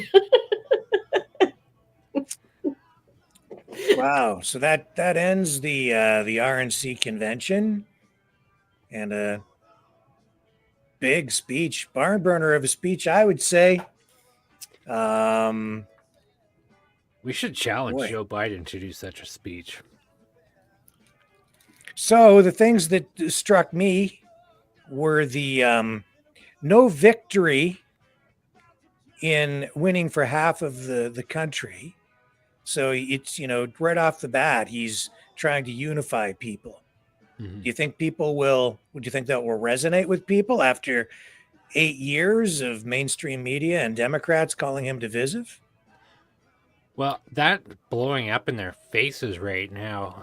I'm not sure if you've heard about the band that the actor Jack Black is in, Tenacious D, where they had said some off-color comments about Trump and hoping that he would get the bullet next time that there was a shot. Well, Kyle Gass, he got kicked out of the band basically immediately after that happened. And Tenacious D, this band that's been around for like over 20 years, is basically no more. So there's weird stuff happening to the left, and it's all because Donald Trump got shot. So I'm wondering if this is what's actually going to help unify America. Just like you said, Rick. Yeah. It's interesting. They take his ear off, trying to take him out. When I say they, I think loosely speaking, right? But this happens, and I think maybe it's been a wake up call for the whole country in a positive way. It took a negative action like that to make people go, hey, maybe things are going a little too far here, right? Maybe a lot too far. I think by tomorrow we'll have a better picture of that, though, because we have to wait for the CNN talking heads to come out, and we have to wait and see. Are they going to be like, oh, he did a hand movement like this instead of like this, and so that's what Hitler did? So we have to wait. We have to wait and see. Yeah. I think they have to be careful with their words, though, right now. That they can't go and start calling him Hitler again, because it's all over the place. All the times that they referred to him as Hitler, and people are making that connection. You keep saying that, and you've turned up the temperature so high that some lunatic went out there and thought that it was his duty to try to take him out. Right. So that's, that's just what's been blown up all over the place. So they do have to be careful of what they say. They better plan it very carefully how they're going to react to this. And I think you hit the nail on the head there, Liz. That's what I've been saying here on this program for a long time, is that's how these assassinations actually happen. People think it's like some grand plan or intricately planned thing. No, all they're doing is they're weaponizing mental illness, maybe even unintentionally, but people are being subjected to so much of this negativity that, they're being triggered. And then you get a young man up there, 20 years old, who takes shots at the president. Not only is it tragic because of what happened to Trump, it's tragic because of a 20-year-old's life destroyed too, with all this negative darkness, this terrible, terrible, twisted information that's been implanted in his head. It's driven him nuts. Yeah, I'll be honest. I have a little bit of a hard time with when people are saying they're happy he's dead. Just because he is like, I hate to use the word victim, but like, he was only 20. He was a victim. He absolutely was a victim. You can say that, right? Like, somehow it got in his head, and he was obviously mentally ill, and he was only 20, barely an adult, right? Yeah. You're still not making good decisions at 20 years old. I don't care. And for him to be dragged into that, and there just had to be so much brainwashing going on. Who knows what was going on with that poor kid? And like, we don't want people like that roaming around society, but at the same time, it's tragic because he was only 20. He could have, there was so much potential there that a young man could, achieve in his lifetime. And that's gone. A wasted life. Yes. He's a human being, and his life had value, like, despite his shortcomings, and that ultimately we can't lose sight of that, because then we'll be no better than they are. And Trump has to get back in the White House because little Rocket Man misses him. Nobody got along better than I did with him. But on a serious note, do you think Trump has the secret sauce to solve these problems with these wars and the potential for World War III here? I do. He's got a proven track record. And I think that he has dropped a little bit of hints about that here, because if you think about, he used, if you do this, we're going to do 100% tariff, 200% tariff. You won't be able to sell anything. He said that at least 3 or 4 times throughout the night. He knows people are watching. Like, Russia's watching this. Everybody's watching that. He knows that. He's dropping hints. He's like, this is what's going to happen. I don't think that's a hint. I think that's just him telling them what exactly he's going to do. And he sees the threat to the entire country. It's an existential threat, these economic challenges that have been lodged against America, these giant factories being built in Mexico. I've been talking about it on my automotive show. The Chinese building all these electric vehicles, and our politicians dumping unprecedented amounts of money, billions and billions and billions and billions of taxpayer dollars into retooling these plants and giving these grants to these auto companies and other companies to build the batteries, and it's not working. And he's just laying it out for people. It's like, this isn't working. We have to make a change. If we don't change course right now, it will be an absolute disaster for the country.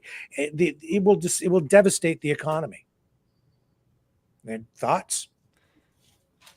Yeah, I think you're bang on there. And I think at the end of the day, honestly, he's saying the things that people want to hear, and not because yeah, he knows what people want to hear, but he means it.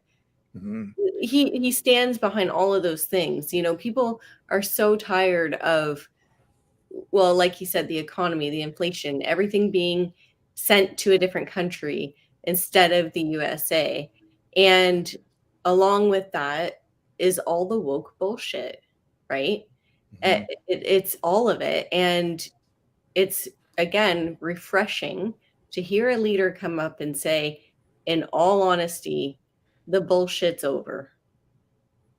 You put me out there and the bullshit ends. I think he's uniquely qualified in that he, as a business person, he's traveled the world. He's very worldly. He understands international economics, international politics, the geopolitical realities, because he's been around. He really does know. And he also now has the experience of having been president. He knows the mistakes that he's made in the past. He sees the problems very clearly, I think. And so the economic, political, social policies that he's going to implement will be further refined beyond where they were during his first term in office. So I think Yeah. he is uniquely qualified, especially on the energy portfolio where he's saying drill, baby, drill. And when I compare that to what I'm hearing from RFK Jr., and you don't hear him talking a lot about that, but you know, RFK Jr. wants to ban the export of natural gas from the United States, which blows my mind. But Trump wants to use the energy to fuel economic prosperity. You have to. Making cheap and affordable energy for everybody to use is the number one thing that you could do to lift up the lower class people in your country. So if you make energy, if you make turning on the lights cheap, if you make being able to buy an automobile and get around, yes. Movement means business, and business means money, and money means prosperity. Cheap energy fuels economic growth, and growth is what you need to get the country out of debt, if that's even possible, because it's so far into debt. But the current administration is trying to use economic policies, modern monetary theory, money printing, and that's resulting in massive inflation. They're inflating their way out of debt, which is fake, and it's a burden on middle class and poor people, because it devastates people's savings. That's not a solution to the problem. The problem, as I've been saying it right here too, it's growth, and that's what Trump is advocating for.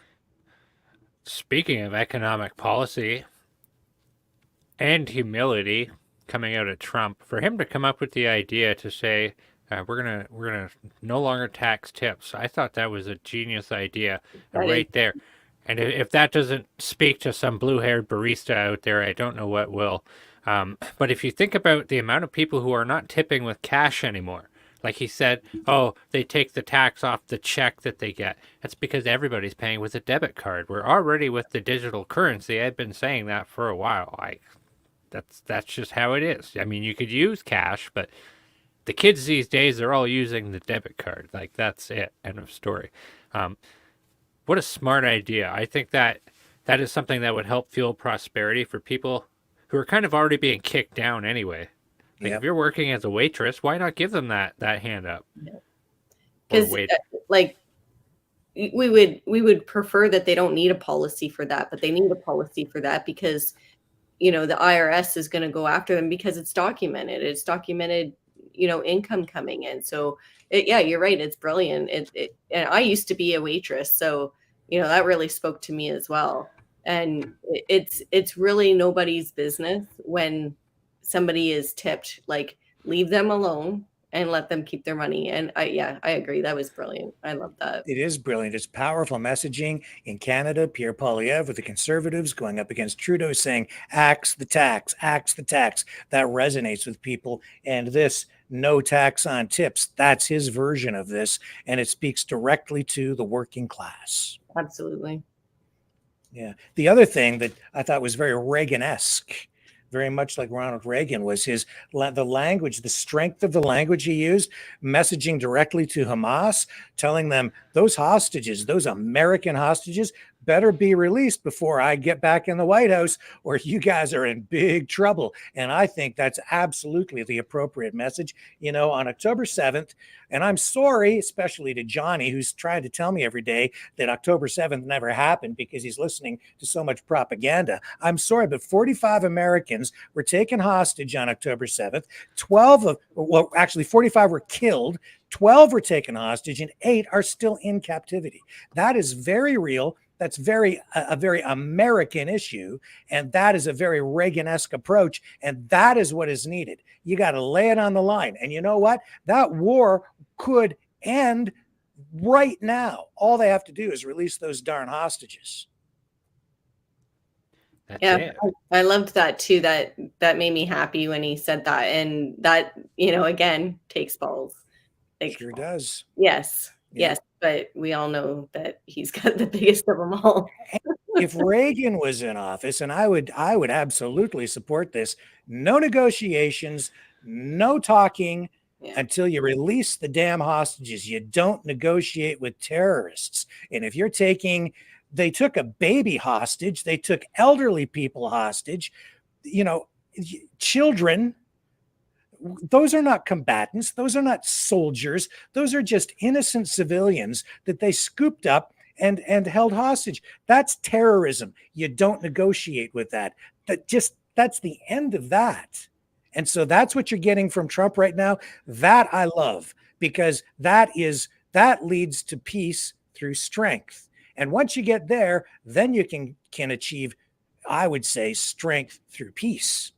But you got to have the peace first, and that means you got to get those hostages released. And there should be no waffling on that, none, because those people being held captive, they deserve nothing less. Absolutely. I mean, what occurred with that whole situation is just so disgusting, and clearly, Joe Biden is in a position to resolve it. It's one of those issues where it doesn't matter which side of the line you step on, somebody's going to be mad at you about it. So I'm glad he's taking the right stance on it.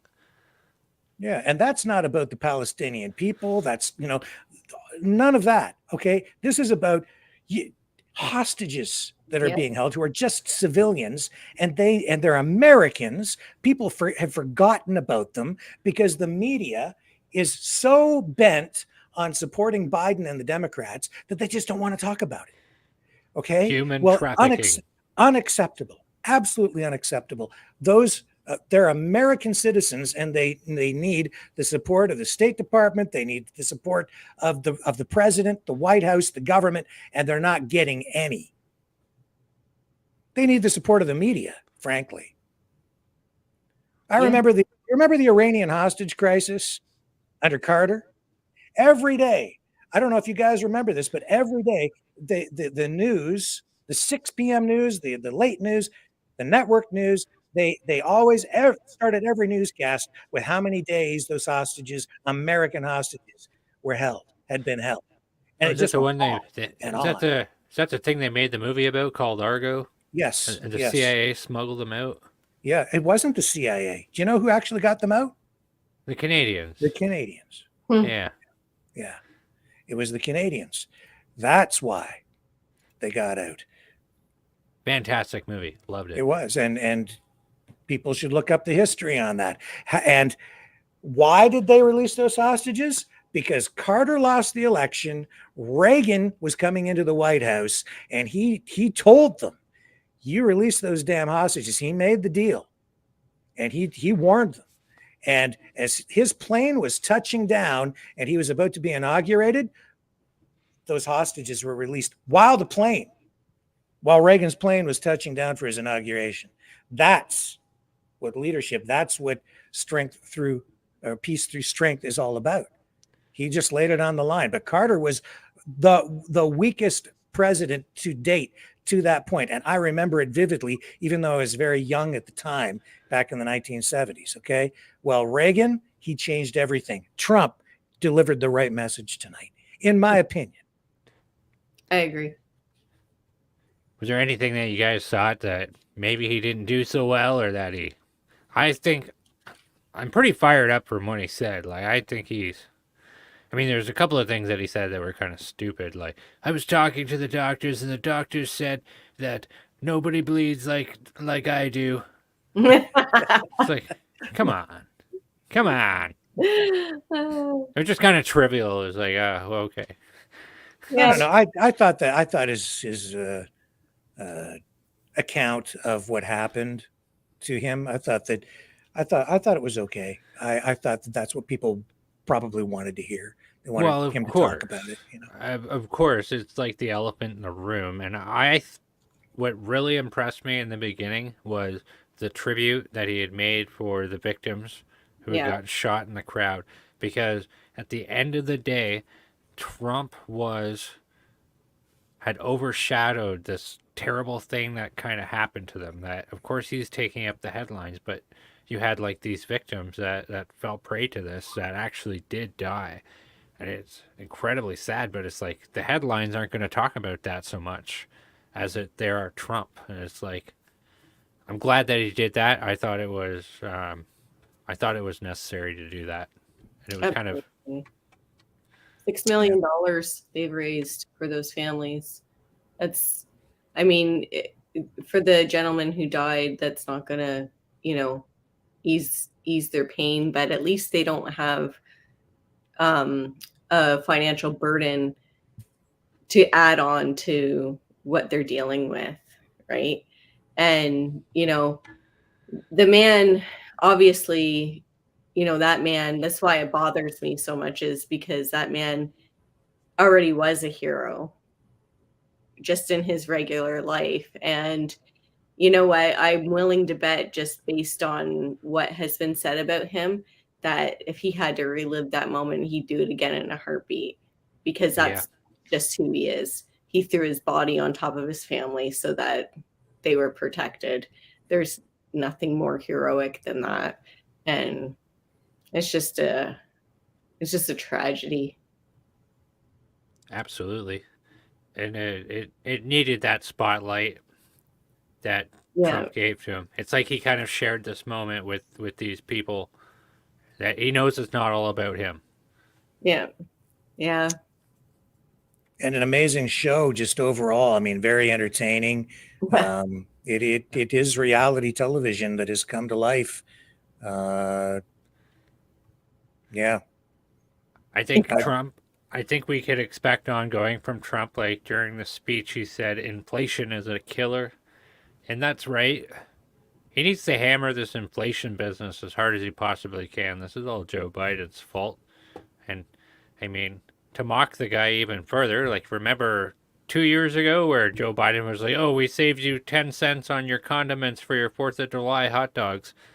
It's like, what a joke. Joe Biden is destroyed, and we as Canadians are being hurt by the inflation that's happening in the United States all the time.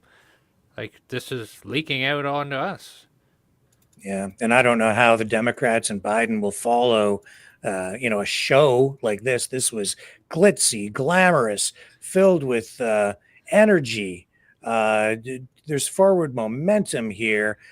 What's Biden going to do to follow up with this? Like, I don't know. And then tonight, Biden in isolation, the word we're getting is that he'll resign by this weekend. And now I'm seeing that there are some party officials who are going to the media. I think specifically they just went to MSNBC to get on the air to say, no, it's not true. These are rumors and they're all false. He's not resigning.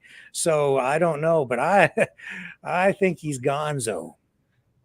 Well, it looks like the Democrat National Convention is happening August 19th to Thursday 22nd. So if it's going to happen, it's got to happen before that date.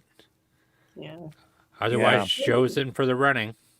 The big difference I find between something like this, and it is Trump's show, basically, right? But this, I think people are walking away from it feeling hopeful and actually kind of excited, right? Because finally, maybe, something positive can happen. So I think it left a positive feel, a hopeful feel. Whenever I've seen the Democrats speak, it just seems like it's fear and anger, right? Like, look at what they talk about. Like, we're going to have abortion clinics on every corner. Like, what the hell's that, right? Like, Yeah. it's just a completely different vibe. It's a completely different way of, they talk about things that get people like fired up, angry, and scared, right? Yeah.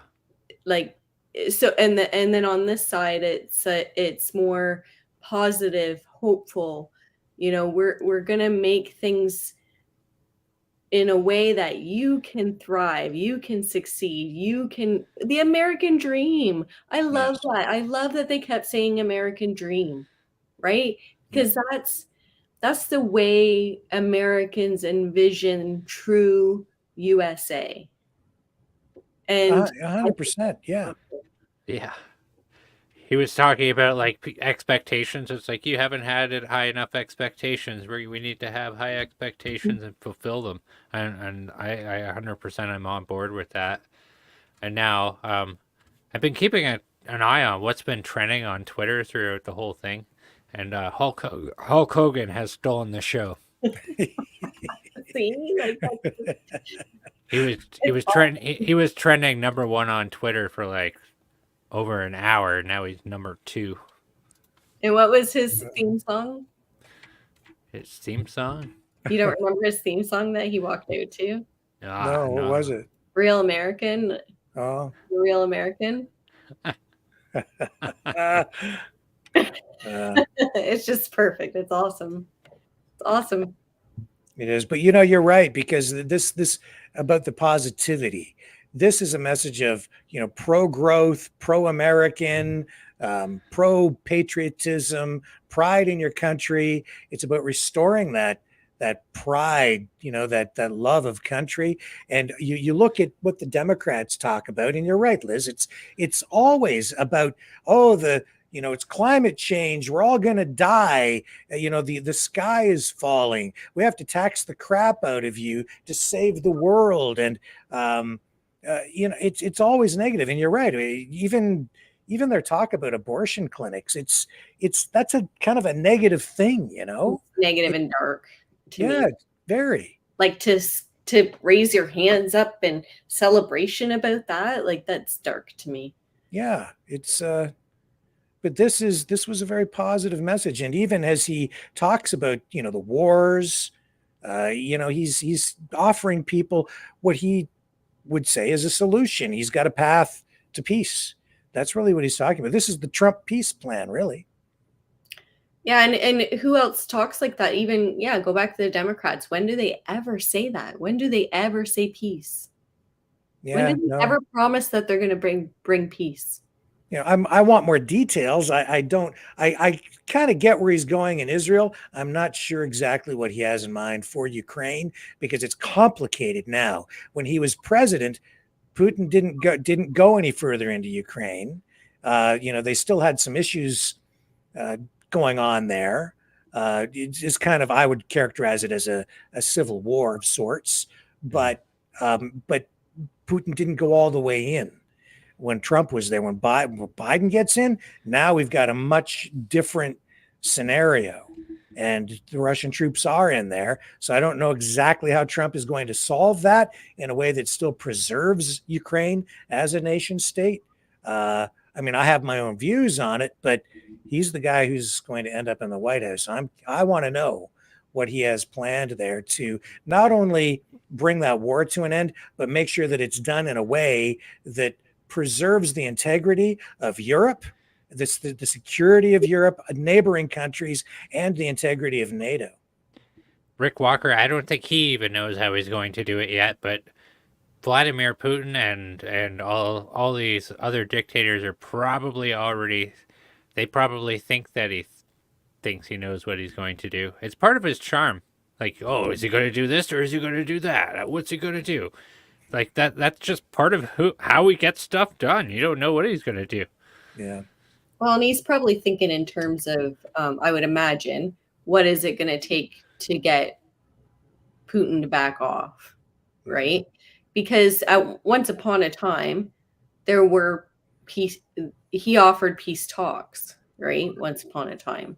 So who's to say having that president back in that he got along with, that he knows that Trump is willing to stand up to whoever he needs to stand up to find peace. So is that telling NATO to back off again, right?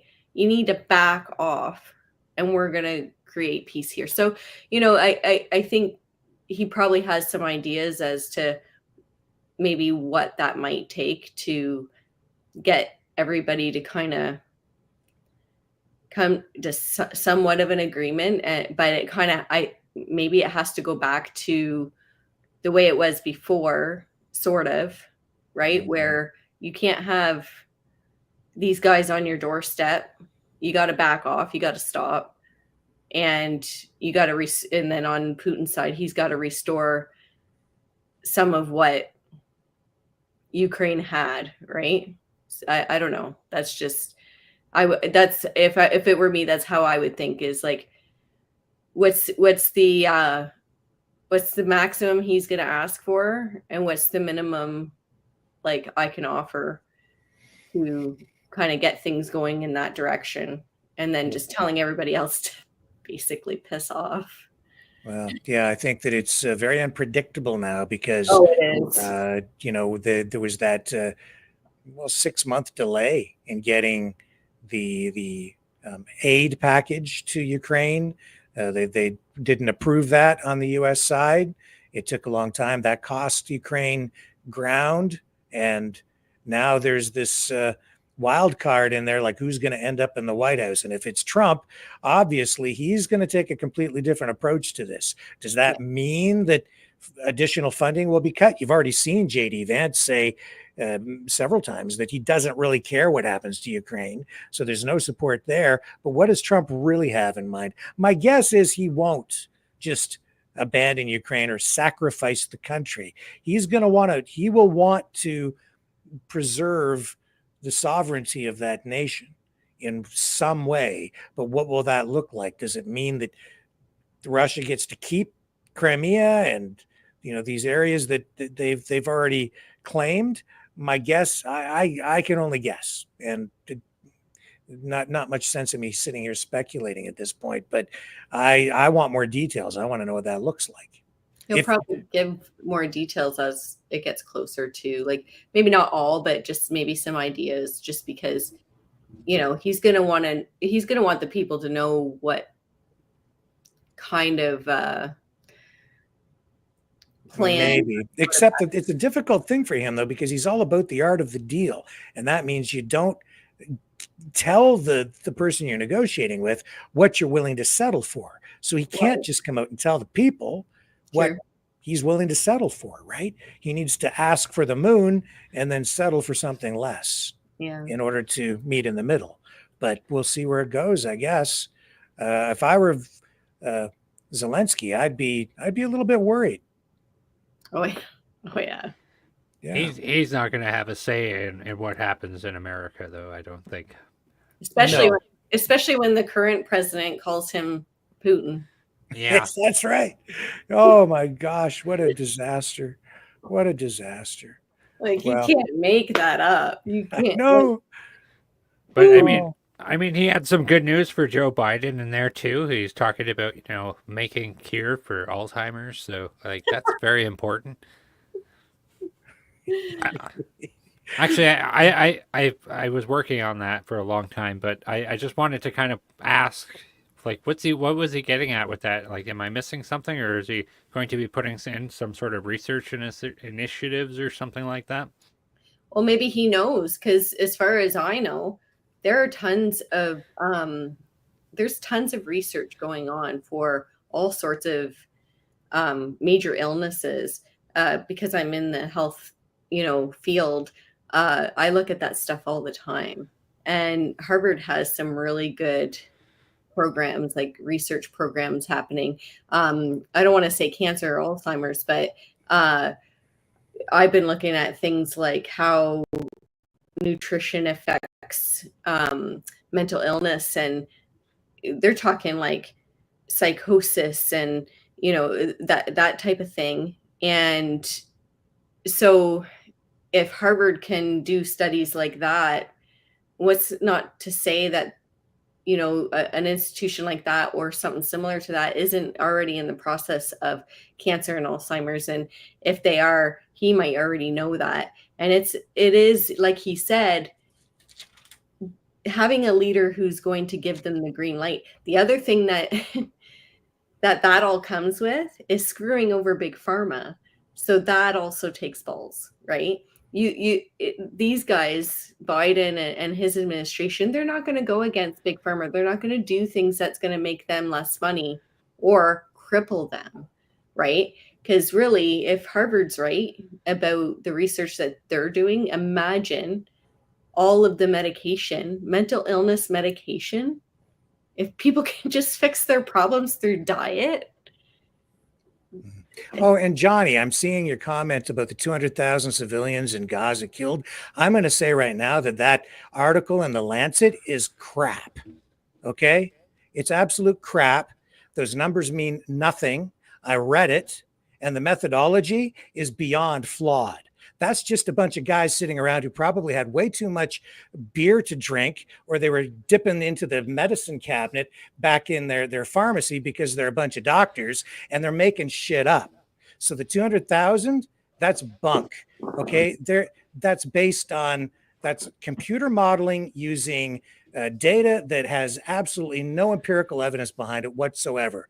That is propaganda, my friend. That's all it is. 200,000. That's just a number that they made up. It's an estimate that they just kind of came up with off the top of their head, extrapolating by saying that the number of people killed is probably about 4 times higher than what's being reported based on numbers coming directly from Hamas, which have no credibility anyway. We don't know. That's the bottom line, is we don't know. But 200,000 is bunk.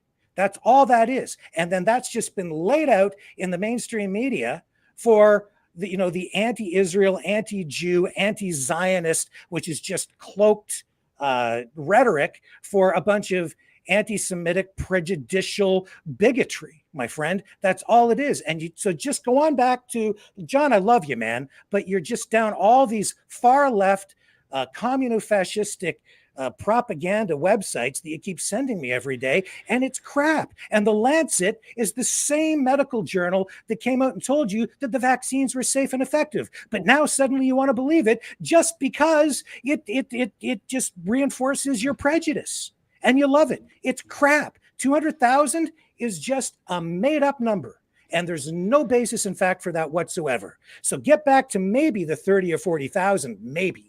And even then, there's no credibility in that because it's coming from one side, Hamas, their medical people over there, and they're making that crap up. Okay, so we don't know. I don't know. Maybe it's more. Maybe it's 500,000, but probably not.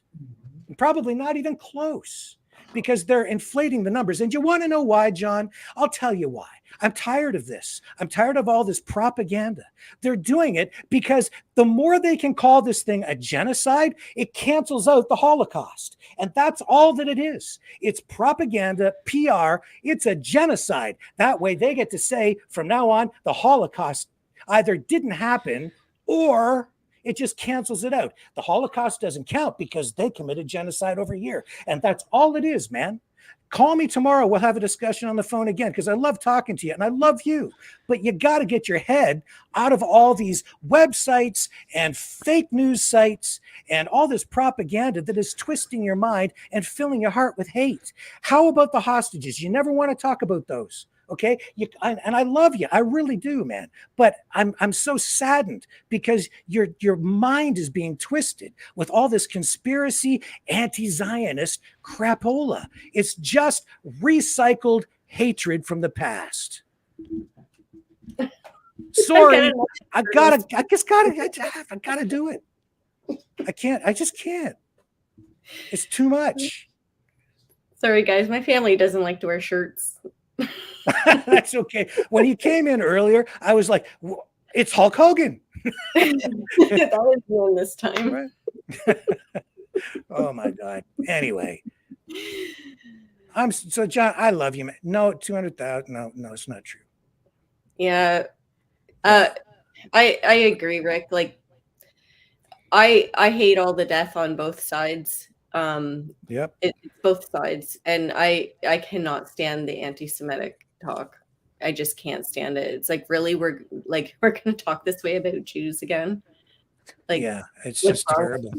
What's It's wrong? awful. And I don't want it the other way around either. No, absolutely not. Absolutely not. There's a bunch of innocent bystanders on both sides throughout this thing, and we need to stop picking a damn side. Why the hell would you want to pick a side? You want a whole group of people to die? There's something wrong with you. Yeah, it's, for me personally, this is not my war. I'm not Palestinian. I'm not Jewish. I want the killing to stop. Yep. Right. But I want truth, not propaganda. And I don't want people's minds filled with all this, recycled anti-Semitic, all these recycled anti-Semitic tropes. And it's just disgusting. It's dark and it's un-Canadian. I'll tell you that. Well, the propaganda are the steps that eventually led to the Holocaust. That's right. You fill people's minds with hate, and then when they are surprisingly put in front of somebody with a gun, and the buddy in front of you already, shot their shot. Yep. You're like, oh, I guess I better do this. It's got to stop. Yeah, it's got to stop for sure. It's just a short little jump to to death. And yes, and please, for the love of gosh and God, you gotta look back at the history and learn from it, man, or we will repeat it. But some people it seems they're determined to repeat it. In fact, they just want to keep it going because what's going on in Gaza, that's just an extension of World War II. It never really stopped. That's what this is. And I'm sorry, but I can't just sit here and remain silent constantly when I just see propaganda just being redistributed in the chat. It's just not true. And somebody is commenting Israel is a real problem. Okay, what about Hamas? That's right. That's not a real problem. Yeah. Like it's a big problem. When we have these situations going on, it's just like with Ukraine and Russia. You don't think both of those countries have their issues, have their problems, have their evil? Mm-hmm. So, why are you picking a side? I never did with them, with Ukraine and Russia. I'm not here. I'm not. No, when it's war, it's bad for everybody. It's good for the elites. That's who it's good for. So that's who you're cheering on. Well, there's a lot more going on, and as I've had these discussions, John and we discuss things, and he calls, and I appreciate the phone calls. We do have sometimes lengthy discussions, usually in the morning when I'm very tired. When he calls, but no, they're good conversations. But no, he's listening to historical revisionists who tend to leave a lot of details out conveniently. They select their facts, in ways that just help them spin up narratives that are just not true. And rely on computer modeling. Mm-hmm. Oh. And that's exactly what that figure of 200,000 is. That's a number that's based on a computer model with, I would say, faulty data, garbage in, garbage out. And they don't know. Computer modeling is always garbage. But we must remain hopeful because we just watched. Rick Walker, how many hours of RNC have you just gone through? Tonight, 5 hours, 44 minutes, and 33 seconds. And yesterday? About the same. A little bit less the other 2 days, but yeah. This is why Rick Walker is given the title of Lean Mean Streaming Machine. Well, I couldn't do it without you guys. It would not be nearly as interesting. And I appreciate your perspectives on this. And it is getting late, and you guys do have, other things to do. Unlike me, you actually have lives. So I'm gonna throw it over to you guys for a couple of final thoughts. Why don't you go first, Brendan? Inflation is the real killer. We need to bring back prosperity, and we need to bring back stuff. I'm Brendan Kennedy. I'll see you next time. Okay. Liz? I like that. I'm going to roll off of that. I think the real message tonight was the American dream, the hope and positivity for the future. And that's so powerful. I'm impressed, I have to say. Okay. And I'm going to echo that to some degree here by first saying, Johnny, I love you. I think you're a great guy. I appreciate the conversations we have, and we're going to have more. And I hope that things turn positive. And that's what Trump was trying to do tonight. We've got to find some common ground, bring people together. And to quote him, Donald Trump tonight, he said, we rise together or we fall apart.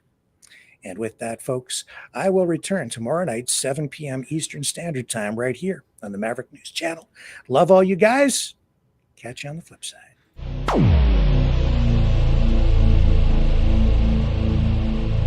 This has been a Maverick Multimedia production.